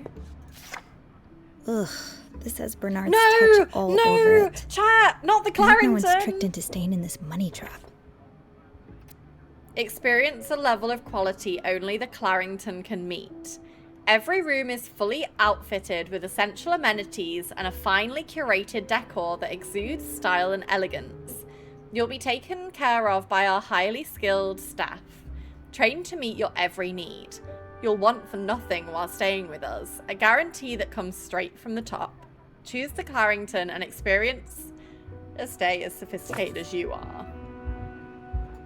It would be such a shame if this were to end up in the trash, Whoops. where no one could see it.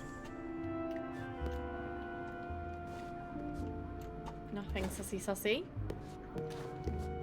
Okay, that was the This is room, vacant. wasn't it? There's no point in snooping around an empty cabin. Okay.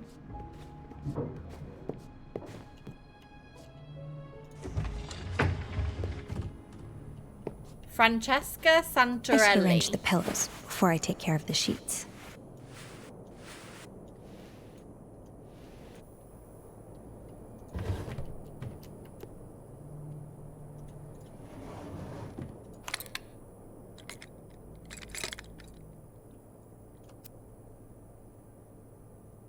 $37955. Costco. Why does it sound like a mosquito? I don't like that.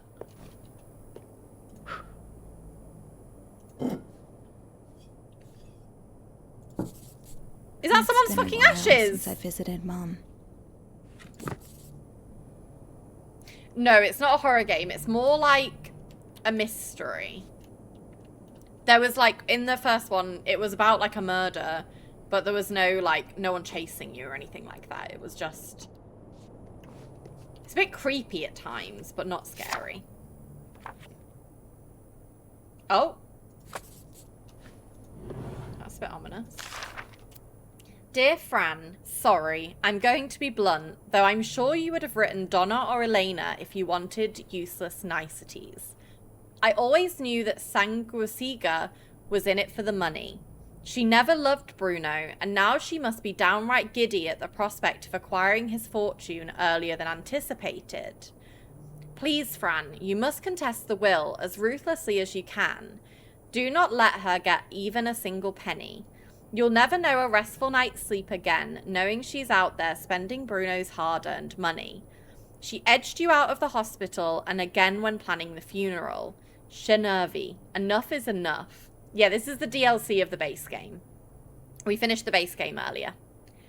While you're at it, if you should retrieve that beautiful Sicilian chest ASAP, it wouldn't even technically be stealing since it was a gift from you to Bruno. Trust me, if Bruno had seen the truth, this is what he would have wanted. Keep fighting, Sorrelina.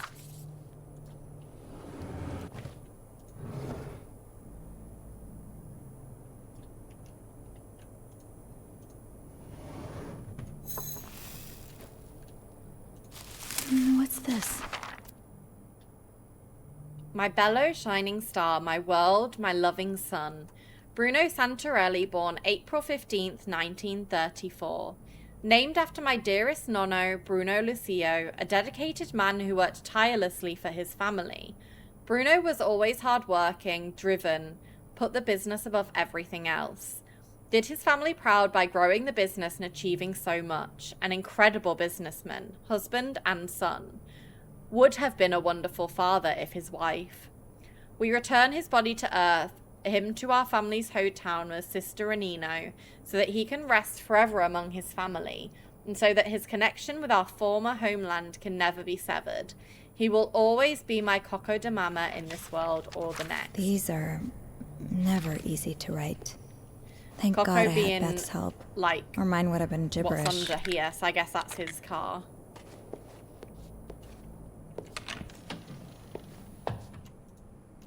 Oh, is that a clean towel? No, that certainly isn't clean, is it? Chat, it's your favourite bit.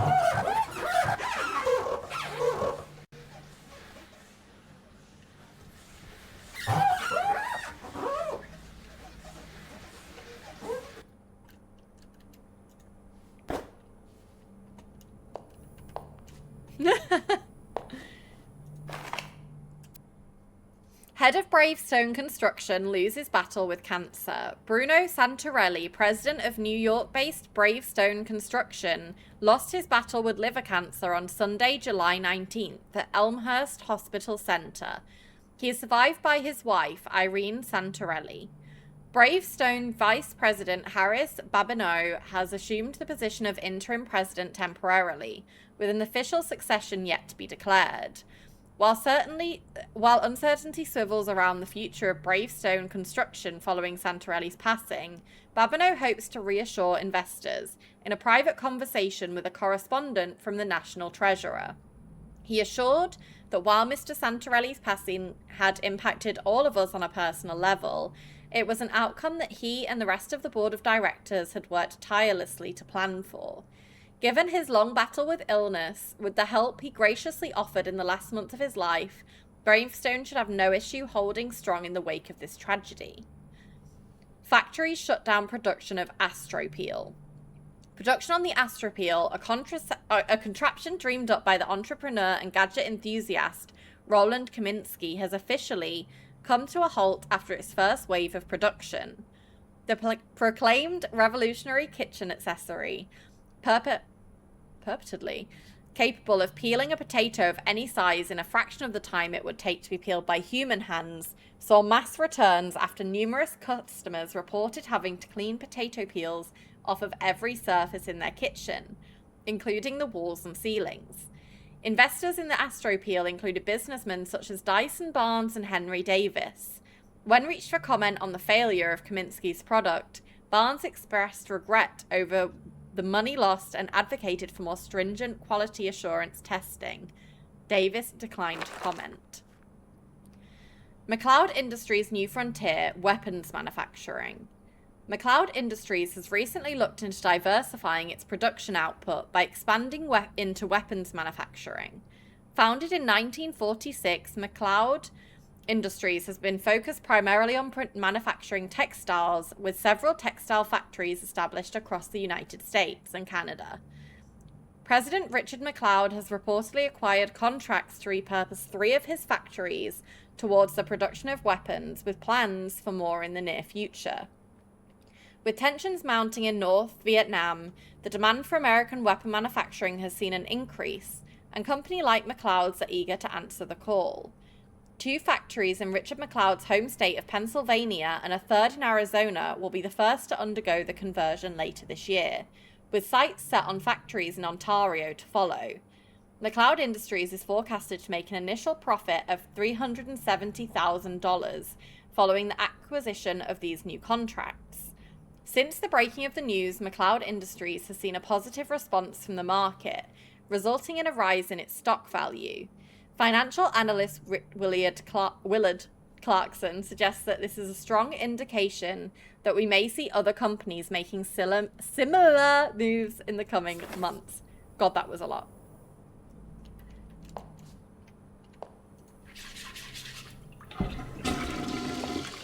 Okay. No stolen objects here. Let's check another cabin.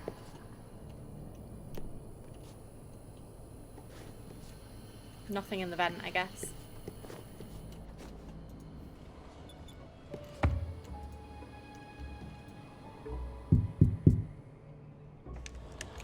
Oh, hi. Hello. I'm still getting ready. Would you mind coming back later? Yes, of course. No problem. Would you like Thank a coffee? you. Actually, could I get a cup of tea? Absolutely. And a coffee too, please. With sugar. Okay. Sure. I'll be right back.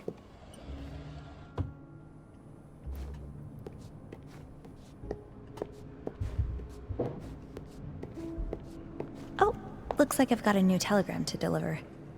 1 tea for Mrs. Adams. Yep.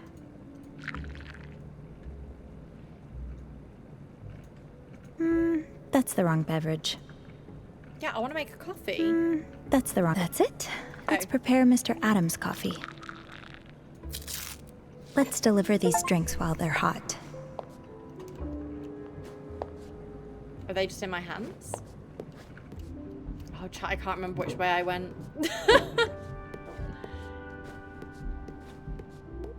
Gracie Joan and Sydney Bayless. Dating. Come in. Where should I put your husband's coffee? Oh, you can leave it here. I'm sure he'll be back soon. Say, do you know if that was Grant Hudson I saw in the bar last night? The racing driver? He is here. Yes, that's quite possible. He's a passenger on the ship. Wouldn't usually have recognized him. I'm not really into sports. But ever since he's been dating Cindy Bluth, I've seen a lot of him in my magazines. They make a very cute Oh, couple. Gossip Girl! They sure do. Oh? You seem sad. Sandy isn't here with him, is she? I'm afraid not. I haven't heard of any big race lately. I wonder what he was doing in Italy.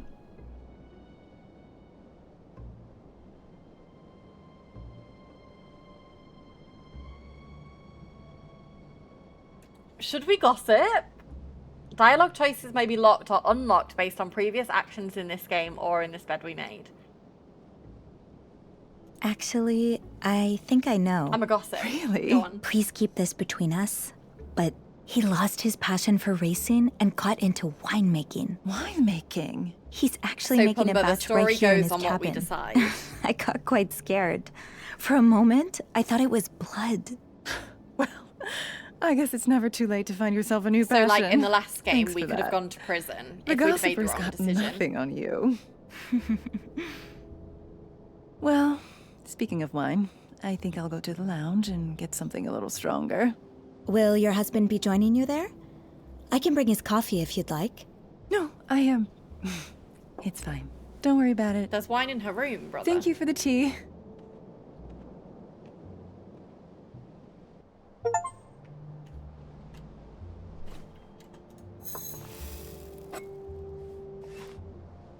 I guess I just leave the coffee there. Aw, you two make an even cuter couple than Grant and Sandy. Honeymoon. Oh wait, so maybe this is our honeymoon trip.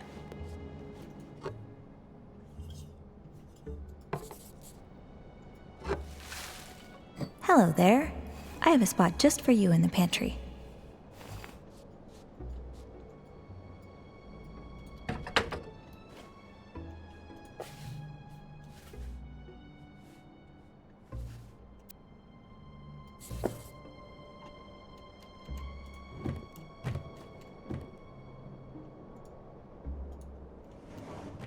Something fishy about her, I know, and I've just told her all the gossip.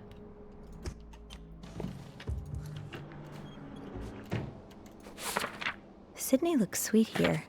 Unlike the scoundrel he played in the Wild Orchard, I should arrange the pillows before I take care of the sheets. God, they've been having fun.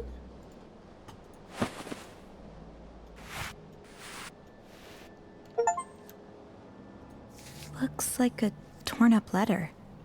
Maybe I can find the other pieces. I just need a few more pieces now.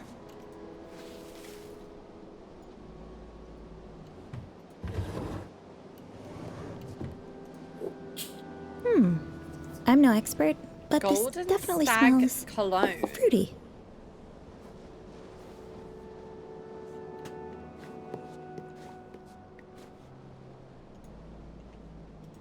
Mom took so many pills too. This is It the was hard to keep count. antidepressant. Aha! Aha! Voulez-vous? Aha! Aha! I need to stop. Alrighty. That's top right.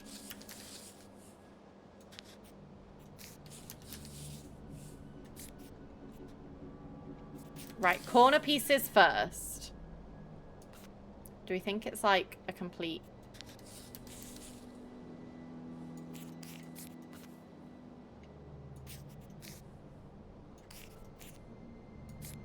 Okay.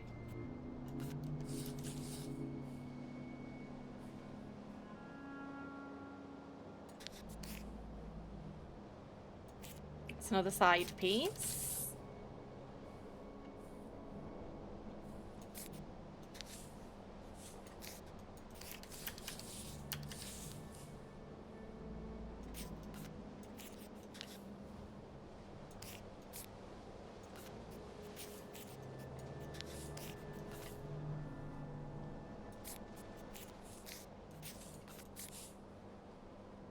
Okay, we have an outline.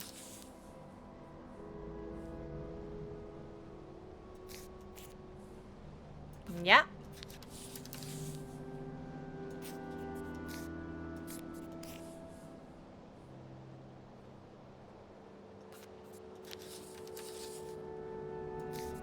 Oh, guys, we crushed that. Crushed it.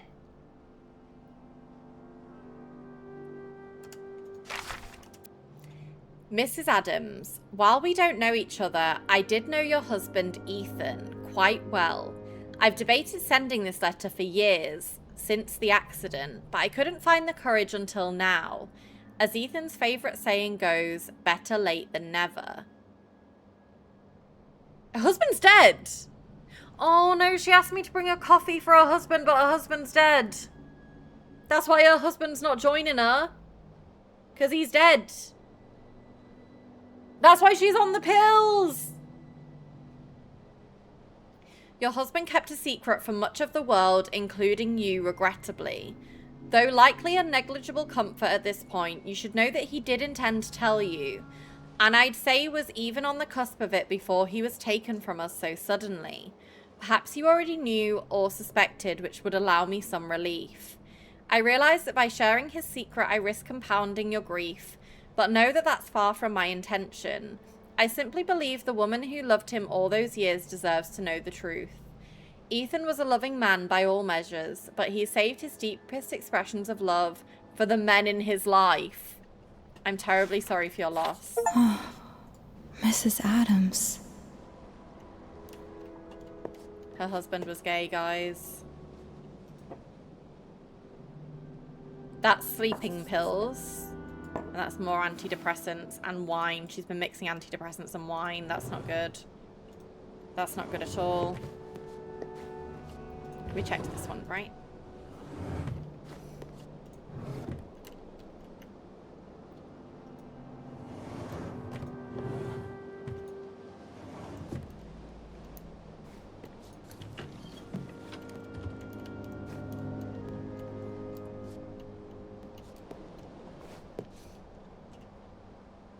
Wait, Lucy, have you got like a filter on or something?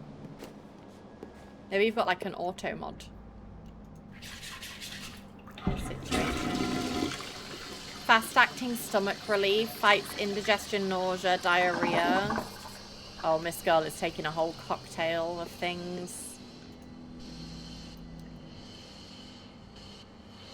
She hasn't taken a shower, guys, because there's nothing to clean here. Extra strength Relinol, headaches, toothaches, muscle soreness, inflamed sinuses, arthritis. Oh, girl. This girl. No stolen objects here. Let's check another cabin. Wait, do I take the coffee away now, knowing what I know?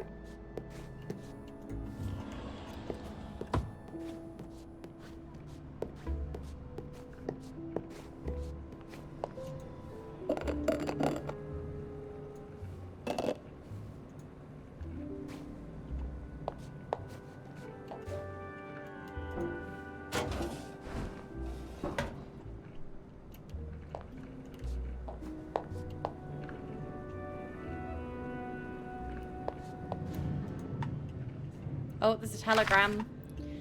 Your mother-in-law wants to contest your husband's will. Come see me at my office as soon as you get back. To Irene Santarelli. Telegram for Irene Santarelli. I should get it to her. A303.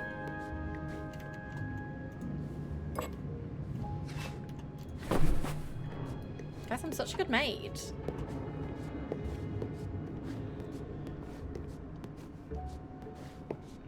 I don't know where A303 is, but...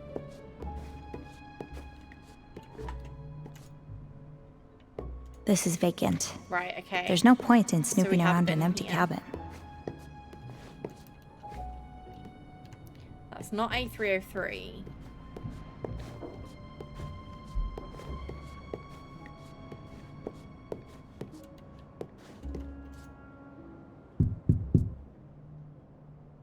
What is it? I said I didn't need I anything. have a fucking telegram for Mrs. you. Santarelli? There's a telegram for you.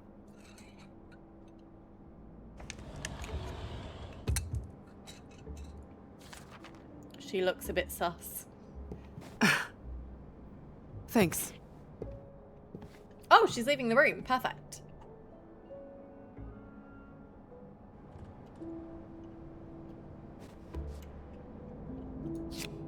Lucas Sitwell, real estate agent. Call me anytime. Looking within. Property of Orpheus Library. The renowned Leo Woolsey shares his experience with the world, helping millions to fight the greatest battle of our time. The war inside our very own heads. Wash away the stress, worry, and doubt in your life. Start living a life of fulfillment and confidence today.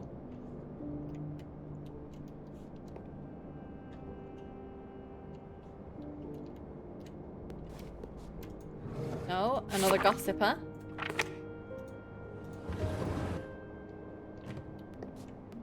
I hope Mrs. Santorelli's neighbors don't mind the music she's been blasting. God forbid a girl listens to a bit of music. A little bit of hairspray. This is a suspicion. It's locked. With a 5-letter combination.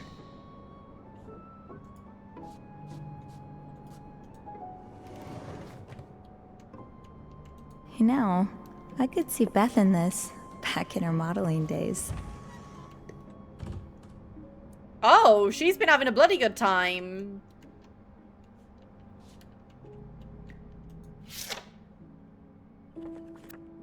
Come aboard our state-of-the-art chariot line, transatlantic ocean liners.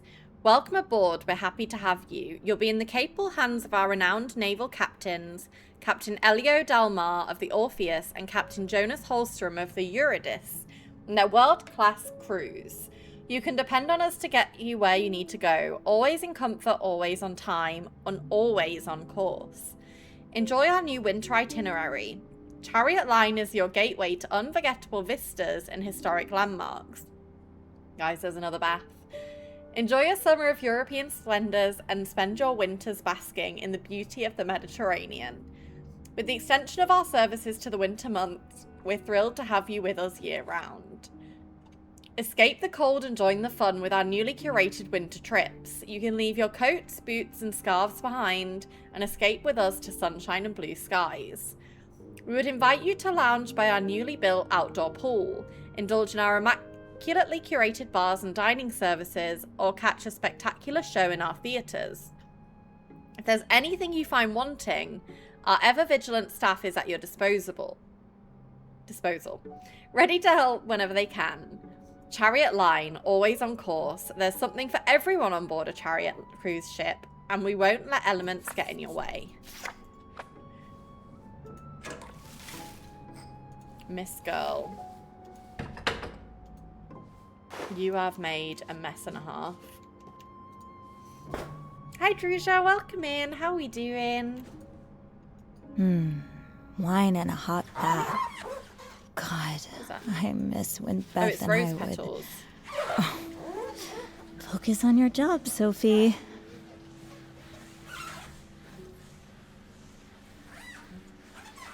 I'm sorry, Chai, it's filthy. It needs a good scrub.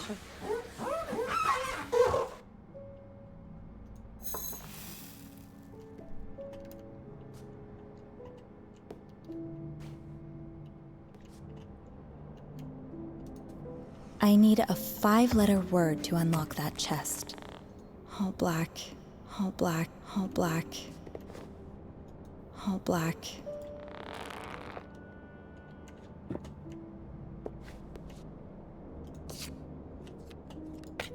Could it be Lucas?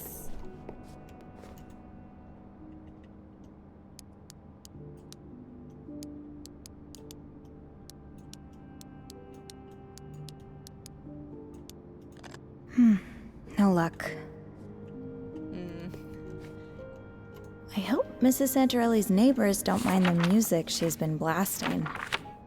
She doesn't really have anything. If I don't find anything in here, maybe it's worth checking Francesca's cabin again. Oh, Francesca. Okay.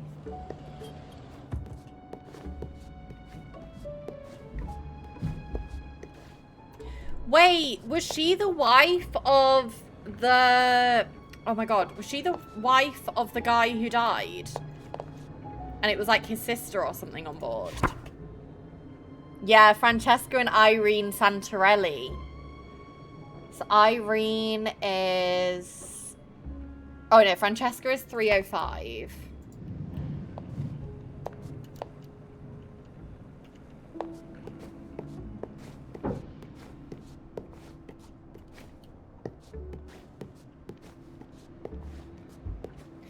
Making my way downtown.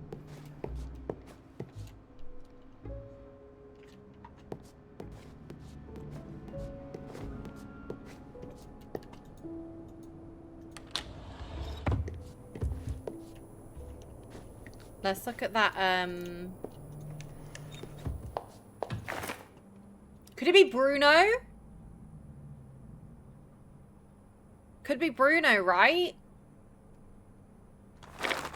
Bruno, Brave, or Stone. Let's try all of those.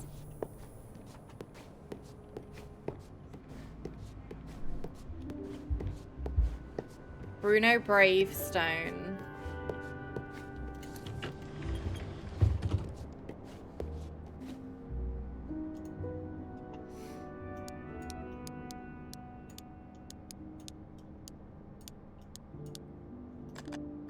Try again, Sophie. No luck. Try again, Sophie.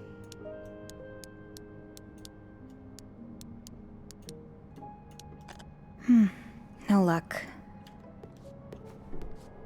Okay, not Bruno, Brave, or Stone.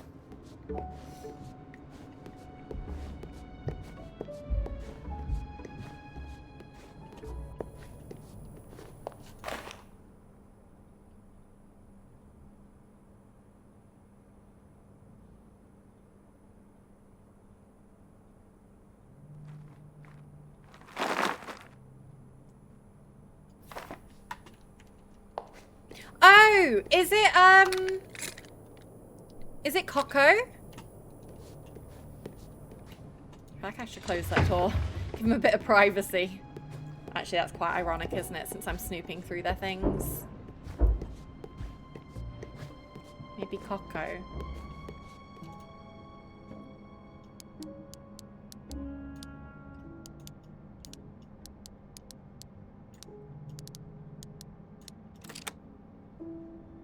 Nah.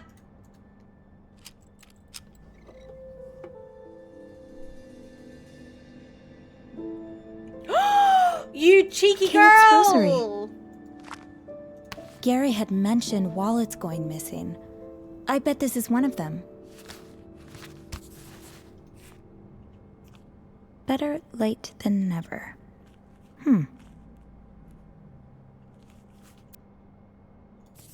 What are you... Mrs. Santarelli, wait, why did you steal all of this? Oh, I'm sorry. I didn't mean to. Are you all right? Is she fake crying? Is she gonna... Is there anything I can do? Would you like something to drink, maybe?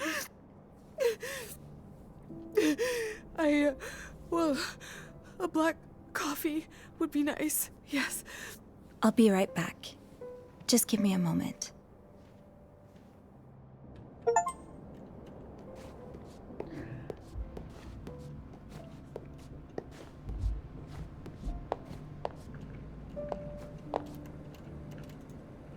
One coffee for Irene.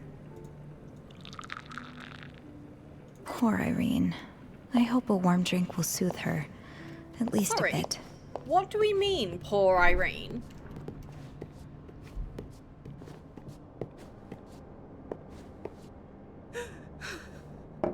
Thank you.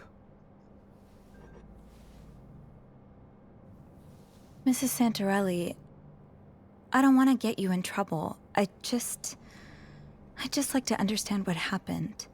Please. I'm afraid it's not a particularly cheerful story. Bruno, my husband, was diagnosed with cancer over a year ago. Terminal. Nothing to be done.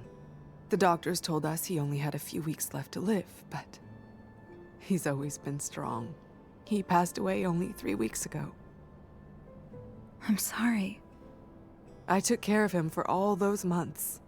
I wanted to be there, of course. I loved him, but it was so stressful. So draining. During that whole time, I barely went out. I had no social life, spoke to no one but nurses Why are you and stealing, doctors. girl? The only time I could escape, just for a few minutes, was when he'd be resting and I'd flip through a gossip magazine. But after a while, They love a even that gossip wasn't mag, enough. don't they? Let's empathize. I understand. I took care of my mother for many years. Her illness wasn't physical, but still, it was incredibly taxing. It felt like this dark cloud over me. And the worse she got, the more it seemed like I'd never see the sun again. Yes, exactly. That's when I started having this impulse to steal. I didn't need any of the objects I stole. I barely registered what I was taking. But I just couldn't resist. I thought it would get better once Bruno was gone, but if anything, it only got worse. Why are you stealing? I don't The understand. stress of figuring out the succession, what to do with the house, this trip. And of course, my mother-in-law treating me like a criminal, contesting my husband's will. What happened? Oh, so it's her Why would mom, she do like that? his mom, not his sister. She thinks I'm not grieving enough. But I've had over a year to prepare for Bruno's death, to grieve in advance. It's not my fault she decided to stick her head in the sand and refuse to face the inevitable. And now, because I don't spend every waking hour crying my eyes out, she thinks I never even loved him.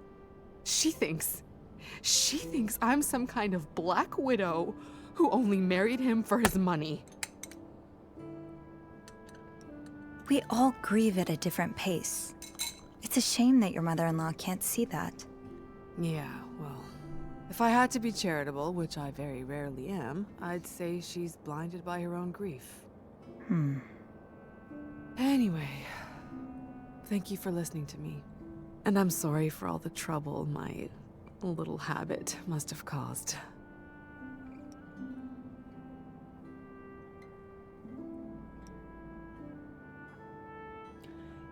Because Mrs. Adams has also lost a partner. If you'd like having someone to talk to, I've noticed some similarities between you and another one of our passengers.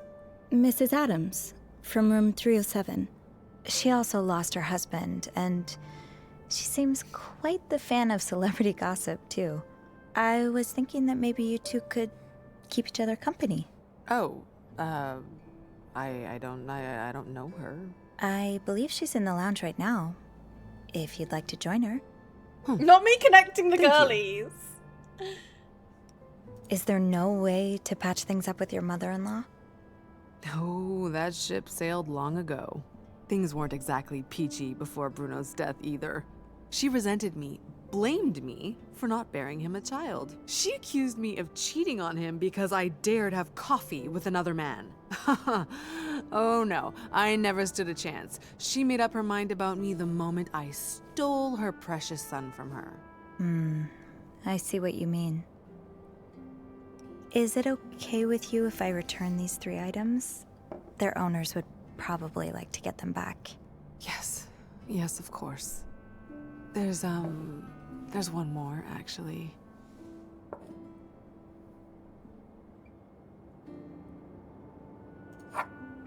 It's from the key ring. I wanted to return them. It's from the but key ring from the I've been nabbing things that were left lying around on driver. tables and such. I have no idea who they belong to. It's all right. I'll figure it out. Just, if you can, try to be more careful in the future, okay? Please if you don't can't steal resist things from the our guests. impulse, at least try to pay attention to whose things you're taking. I will. Thank you. I'm not sure I buy a whole... Sophie. Oh, Thank you, Sophie. Well, you know, my husband died, so now I just steal from everyone. Sorry about that. Sorry for any inconvenience caused. Now, let's get these items back to their rightful owners. Then I can give Caleb his rosary back. Okay, well. We know the first one.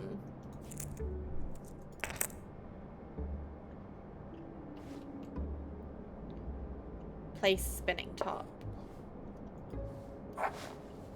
Right?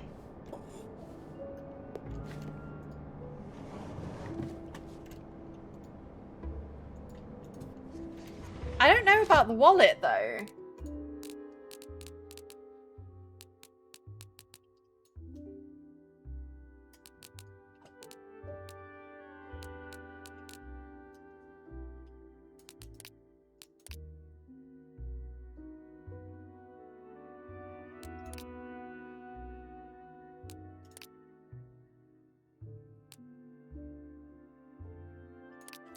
Wait, maybe that's not part of the...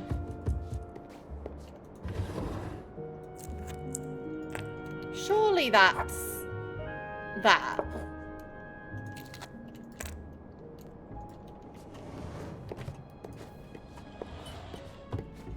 And then I think... Please hold, I have a job to do.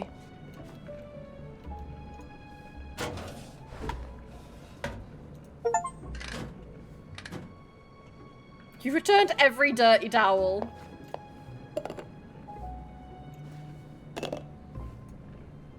Is there another dirty cup somewhere?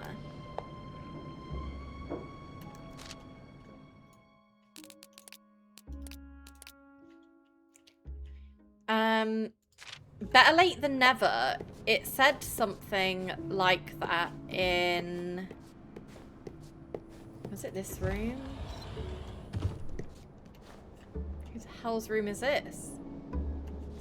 Oh, wait, no. That was on this letter, no? Ethan's favourite saying, better late than never. Yeah, I probably should clean that up.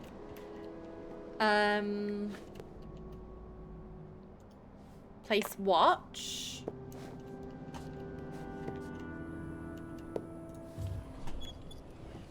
And then wallet. Who's in this room?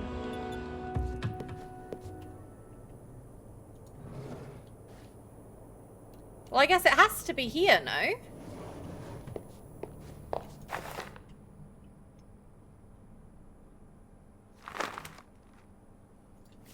Wait.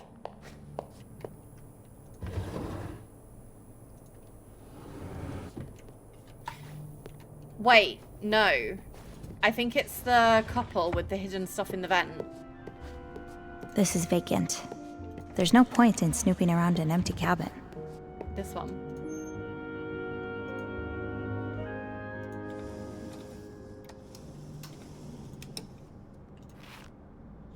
Canadian dollars. So I would hazard a guess. And they have a restaurant in Canada. I think it's them. That should be everything. Now all that's left is Caleb's rosary. He'll be done his shift soon. I can wait for him in the break room. Yeah, we'll see. The problem is I can't actually remember where the break room is.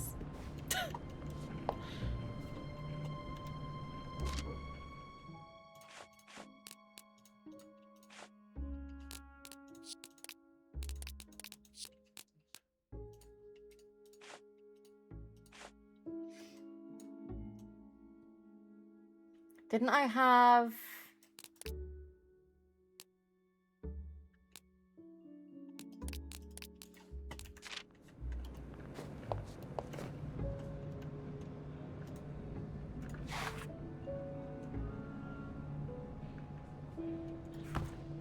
Is it in the starboard thing?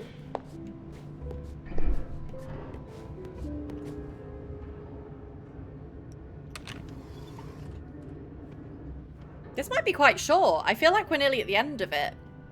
I mean, I suppose it is a DLC, isn't it? It's like an add-on.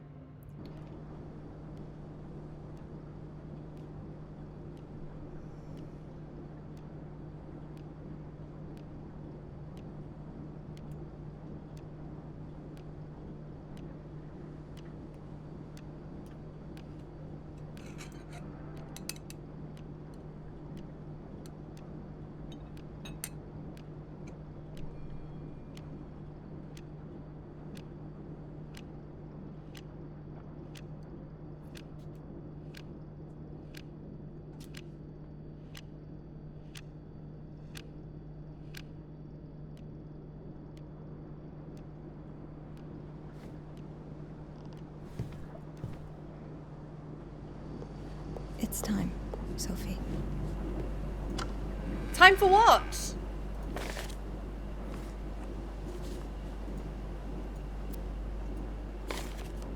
I should sit down for this.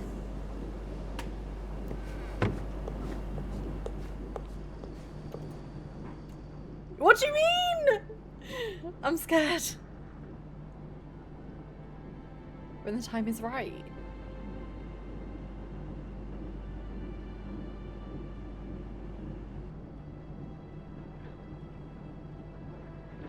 Well, I wonder if the gay husband was murdered. Because it said that he was taken suddenly. So I kind of think he was murdered.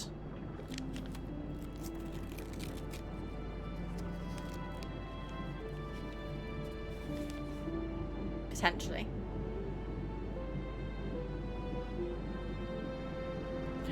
What is this?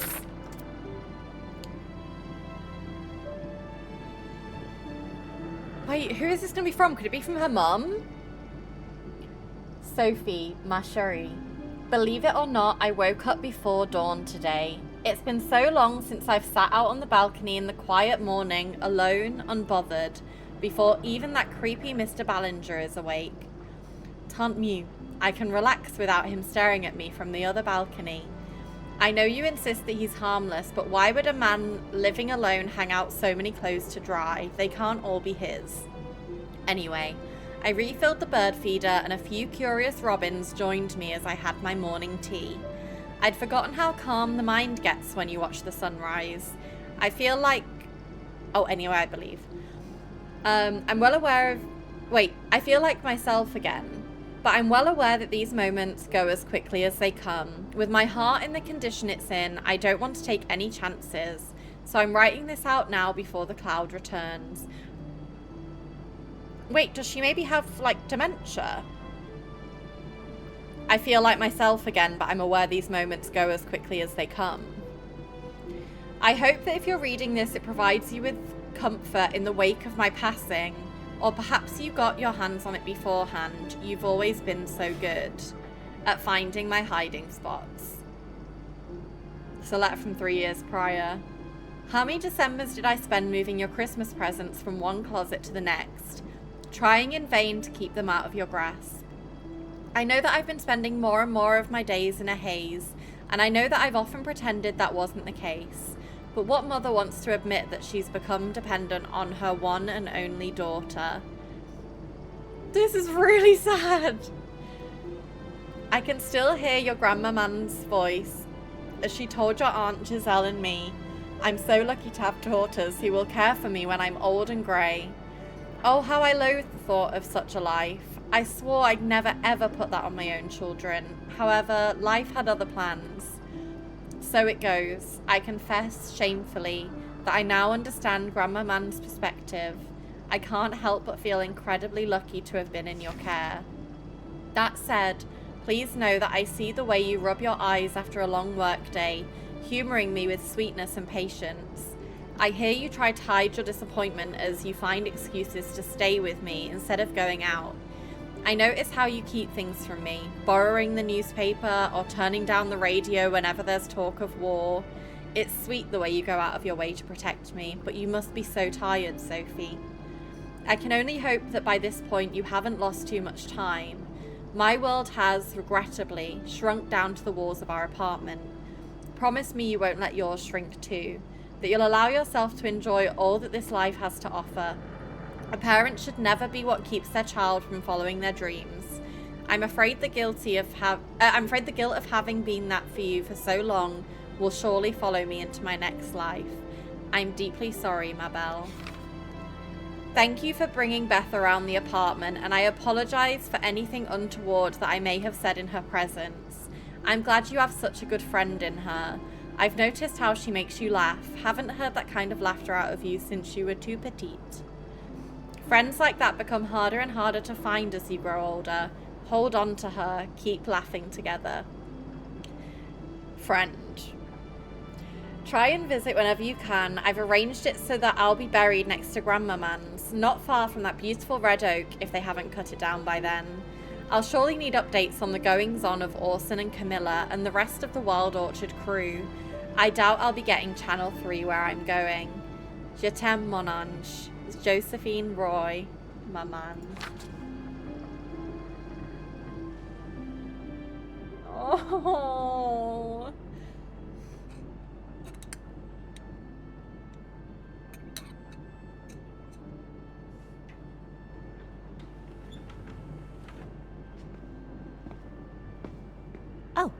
Hi, Caleb. Hey, Sophie. I suppose you weren't able to find my rosary. Where are they? They were on the table. Actually. Oh, she hid them. Sneaky girl. Thank you, Sophie. Really. You're welcome. I was resigning myself to the idea I'd never see it again. But here it is, back in my hands. You really turned my day around. Well, when you have a superpower, you've got to use it for good. We're lucky you're one of the good guys. I really can't thank you enough, Sophie. I mean, I know it's silly to care so much about something of so little value, but I really would have missed this.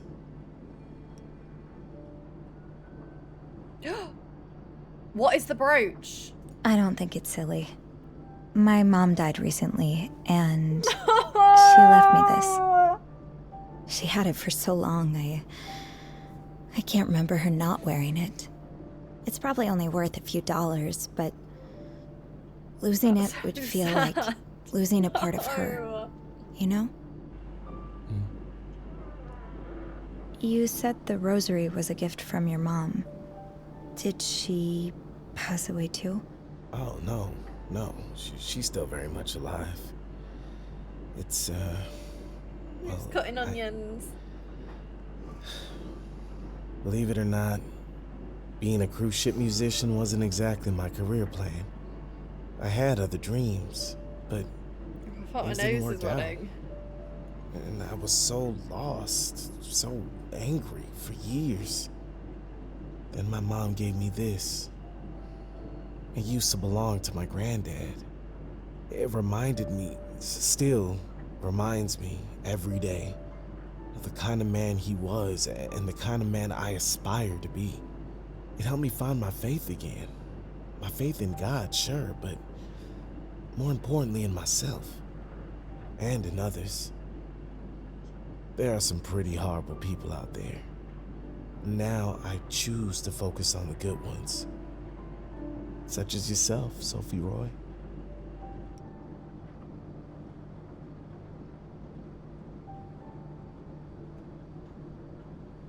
No! Oh, wait, I can romance him if I haven't already romanced Andrew or Bess. That's why that one's locked. I thought I'd, like, missed something. Thank you for sharing this story with me. That's okay. I'm sorry if this was a little heavy. No, you can always talk to me about anything. We all have difficult times. It's easier to get through them if we have someone to talk to. You're right. Thank you for being such a good listener.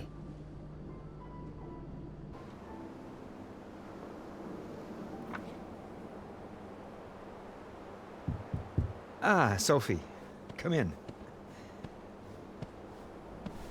I don't want to sit. So I've heard you've solved our little mystery. Yes, I did.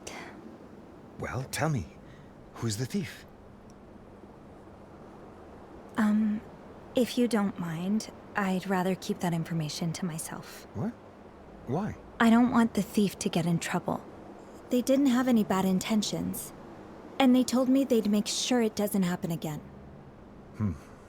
Well, you've proven I can trust you, so I'll take your word for it. Thank you. No, thank you, Sophie. I just spoke to Caleb. He was so happy to get his rosary back. Yes. It sounds like it means quite a lot to him. I feel like so far this one doesn't have a lot of, like, He's a good guy who's been dealt a pretty shitty different hand. outcomes. I'm glad this story has a happy ending for him. Me too. Speaking of happy endings, tell me, how does Sophia Oh, head stewardess sound to you? Head stewardess? You mean... The position's been vacant for quite some time. I was waiting for the right candidate, and I think I found her. You've handled our little predicament brilliantly. Everyone got their items back, there was no scandal, I didn't get yelled at by the cruise line. Oh, so I guess I really got everything couldn't have right. hoped for a better outcome, and that's If I'd all give people the thanks to wrong you. thing, maybe that would have been a So, scandal. What do you say?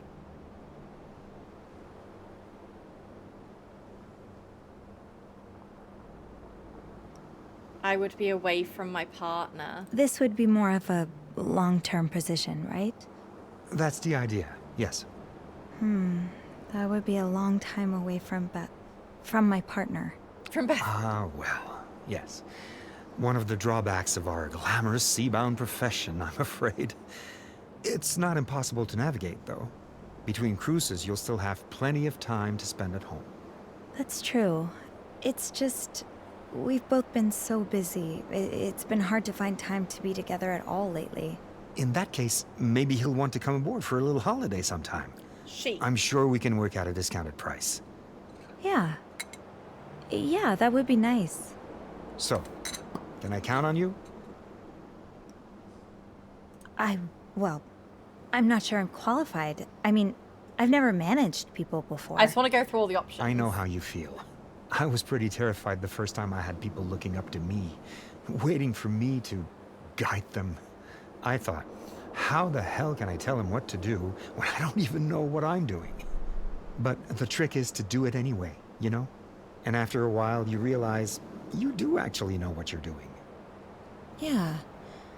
I guess that's true. All right. I'll do it. I'll do it. Excellent. You'll do a wonderful job. I just know it. Thank you. It's funny. I came to work on this ship just to get away from Montreal for a while, but now I'm thinking this is exactly what I needed all along. She's way out of his league. Oh, I agree. A soap opera Look, actor? the No, girlies. She deserves an A-lister. I always thought there might be something between her and Elvis, but... Oh, finally someone gets it. Everyone told me I was crazy.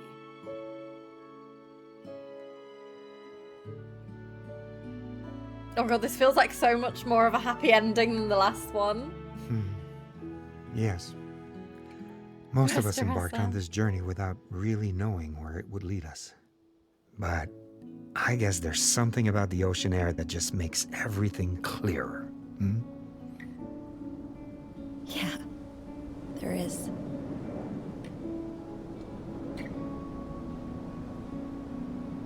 There really is.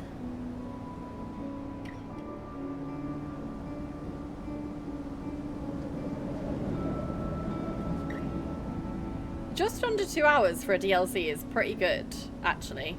I thought it was quicker than that. I assume this is the end.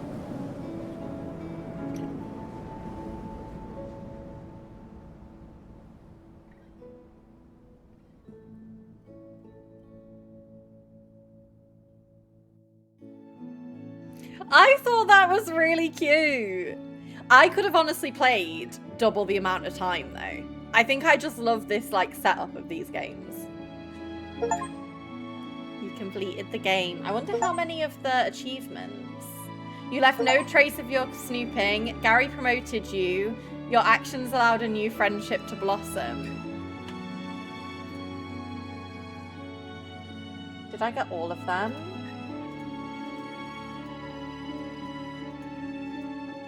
Oh, guys. Oh no, wait. You've unlocked 13 out of 21.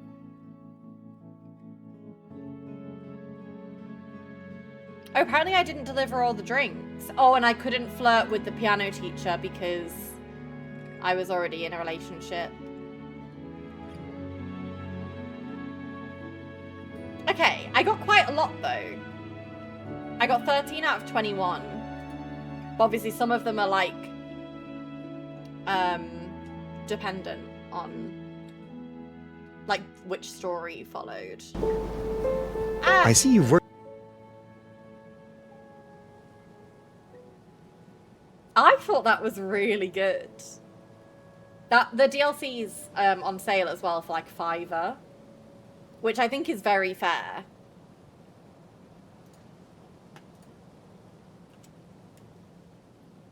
I wonder if they'll release more. Chance of Senar? I don't think I've seen that.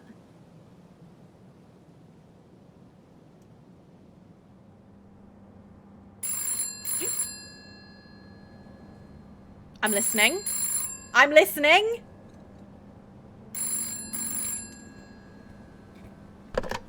Sophie speaking. Hey, Bean. Beth, are you okay? It's all gone to shit. I think I'm done, Sophie. What? I hate to do this, but... Oh, there's gonna be another one!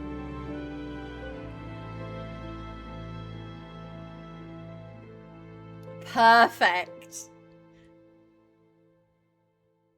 I thought she was breaking up with us too. I was like, no, no, no, no, not after I've just said this is a great ending.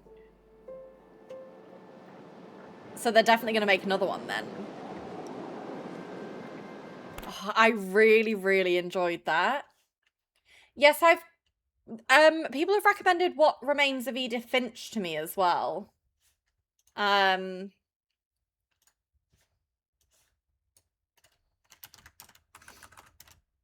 I think that's like a mystery kind of vibe. Ah!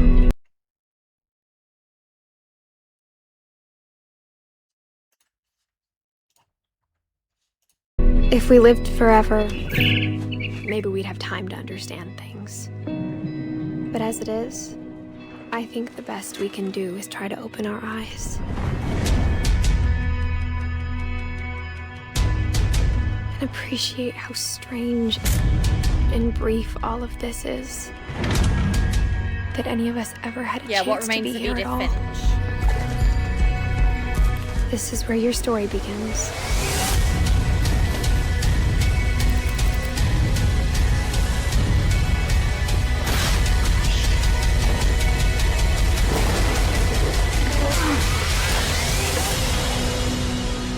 On my Steam wish list like for like 2 years.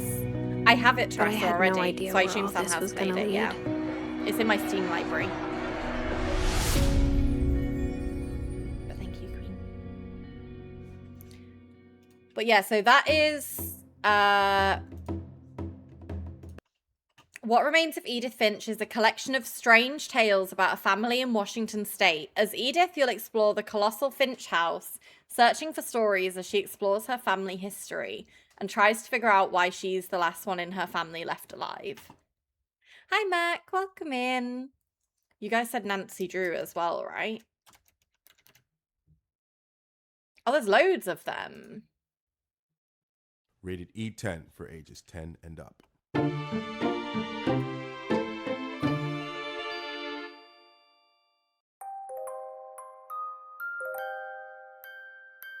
I don't know if this is the first one. Is this scary though? Is someone going to chase me? Oh, I have no idea, Hobbit. Find my missing, skeeving, backstabbing business partner, Magnus. He disappeared sometime before our ship crashed into the harbor. Sounds like I've got my work cut out for me. What do you think happened to Magnus? If he were to turn up, say, less than alive... These graphics are giving, like, old Sims kind of vibe. Treasure on board worth millions. And if I find the treasure, I'll find Magnus. Yes. The key to finding the treasure is learning about that ship. What are your thoughts on the treasure rumor? Nothing is ever buried here. Guys, how old is this? Sleeping. And sometimes it awakens in unexpected ways. The scrambling around for hidden treasure? Embarrassing. I heard something about your family line in connection to the ship. She is a beautiful ship, truly. But her history is stained with blood. You've had problems with the festival the last couple of years? Ever since that store took over the festival running, it's been straight to the bottom with it. After enough time in the biz, this one's from 2015. Backstab. Feels older than that. Mind is a hive of mysteries, an enigma. Ah! Who's there? Ah!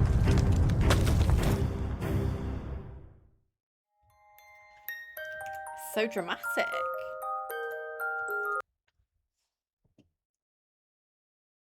Oh god, there's so many of them. I do think I'd do What Remains of Edith Finch first. There must be so many games like this. Rated E10 for ages 10. I would be down to do Water Park Sim again soon. They've released like a multiplayer. Not today, though.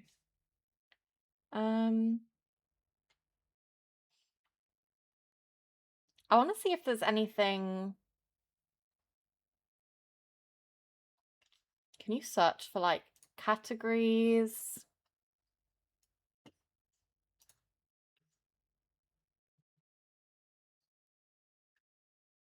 Investigation. Let's have a look.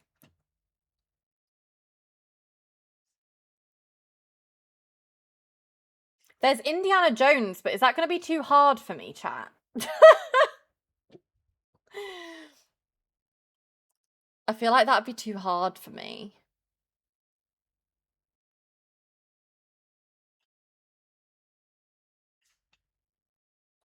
I'm not a gamer. I never saw anyone finish Indiana Jones, right? Not because it was hard, because it was shit? Question mark? It's got very positive reviews. The game also looks insane.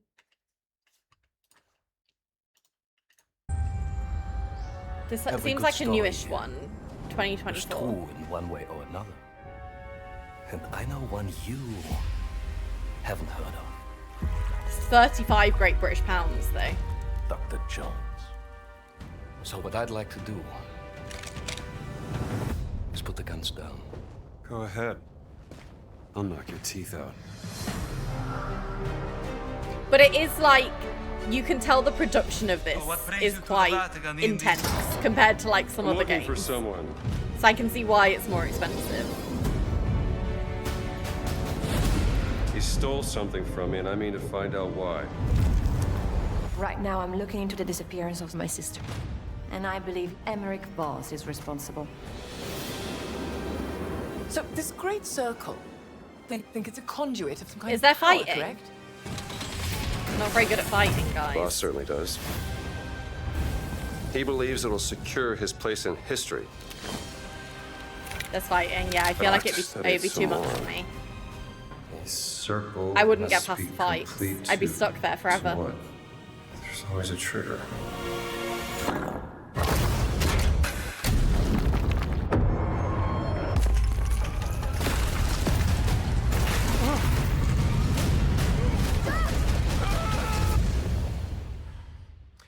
Good luck, Indy.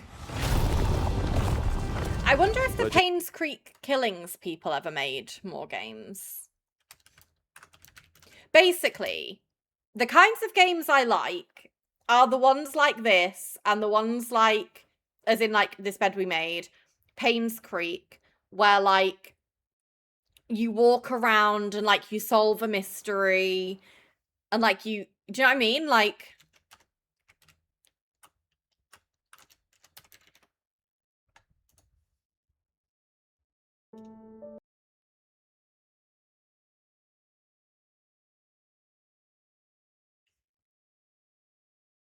oh, they have got another game.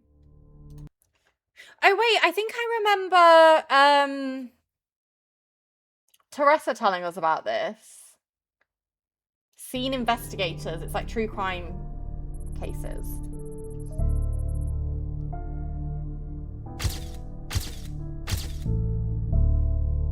I'll have a look at blueprints in a sec. This is by the same people as Paynes Creek Killings.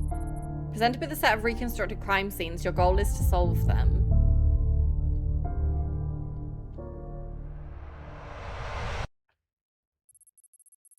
Can you solve them all? I hate being chased, yeah. Because this is like crime scene investigation, I don't know that you would be. Paynes Creek Killings, though, you did. I had to get Sam to do that part for me. I can't do it. Let me see. Is there chase scenes? Hi everyone, my name is Yoshi and I am the lead level designer for in Studios. Scene Today I want to showcase the Investigators. demo for our newest game, Scene Investigators, which is a crime investigation game that will challenge you to reveal the tragedies and secrets No. in every scene. Just, Do you have what it takes to solve them all? Let's Just puzzle. Perfect. And you said blueprints, right?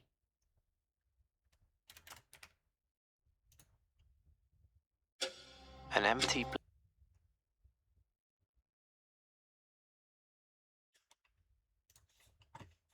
Trigger warning, chasing. blueprint What is this? represents a world of possibilities. A world of dreams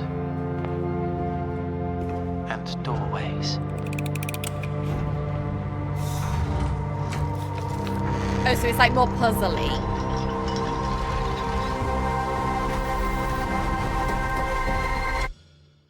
Did he just run up the stairs?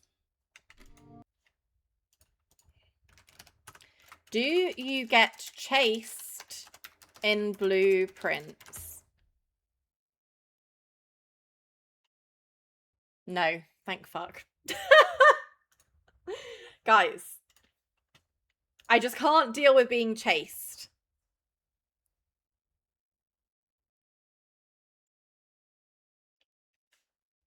We were here.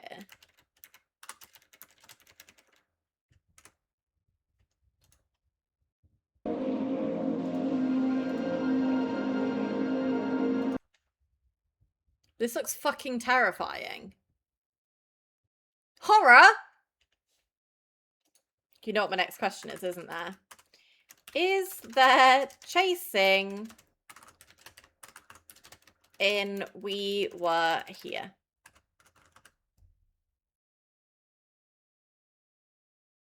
Yes. I'm out. Sorry. Sorry. I'm out. There's a chase scene. I'm out.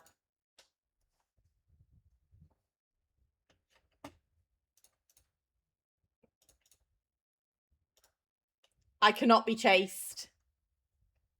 There is a mild chase scene or creeping threat.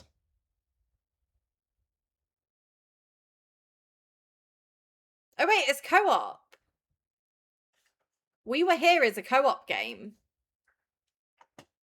I'll play it if Cal plays it with me. And Cal can be the librarian that gets chased.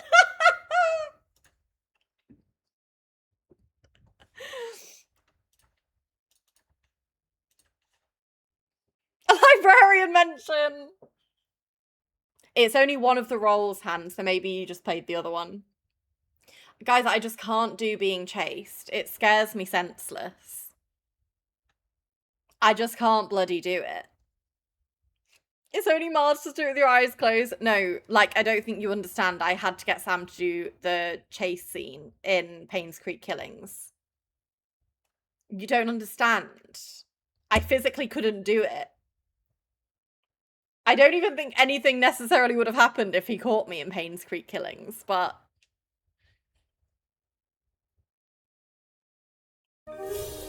Tej, thank you for the tier 1 for 19 months.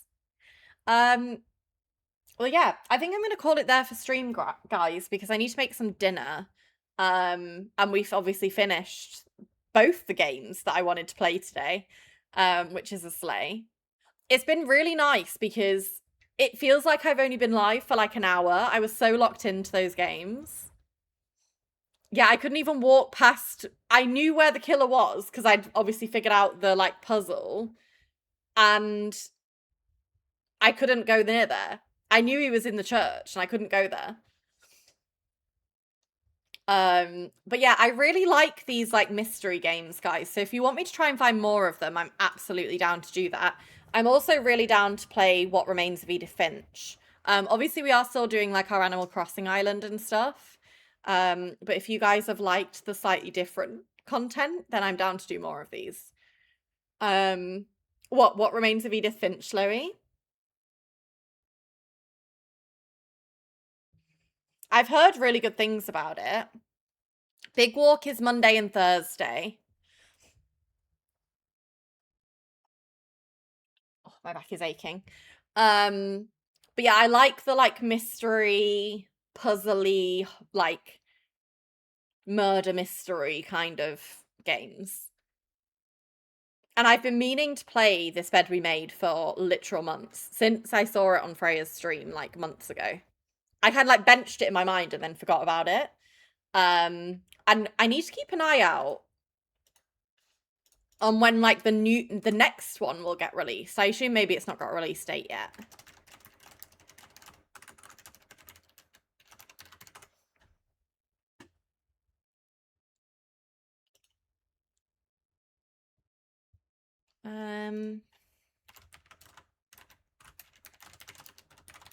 I assume if they've only just released this one, they won't. No official third game. But they've set it up that there's gonna be one, it looks like. But yeah, I really enjoyed that. I wonder what the reviews are very positive so far. There's only like 160 reviews.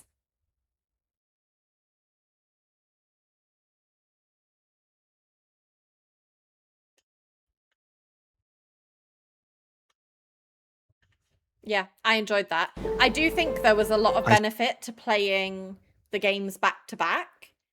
Like there was so many like little details from the main game that were included in the DLC. Like things like the cereal and stuff, like all were from the base game. It was just really, I don't know, I liked it. I liked it a lot. Like I said, I could have easily done with that DLC being like double the length of time.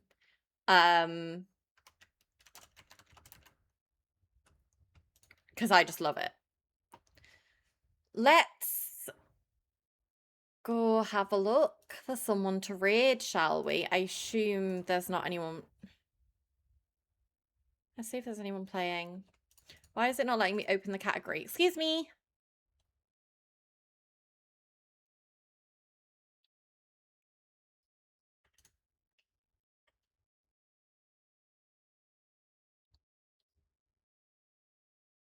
There is someone else playing This Bed We Made. They're playing the base game.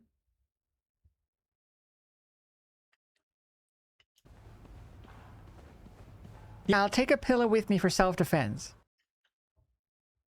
Do we want to go show some love to someone else playing the game?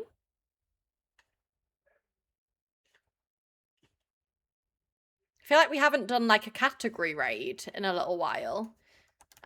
Bit of Alice. I'm going to try and do streams on both channels tomorrow, guys. I'm going to do reading stream first, then into mainstream, I think.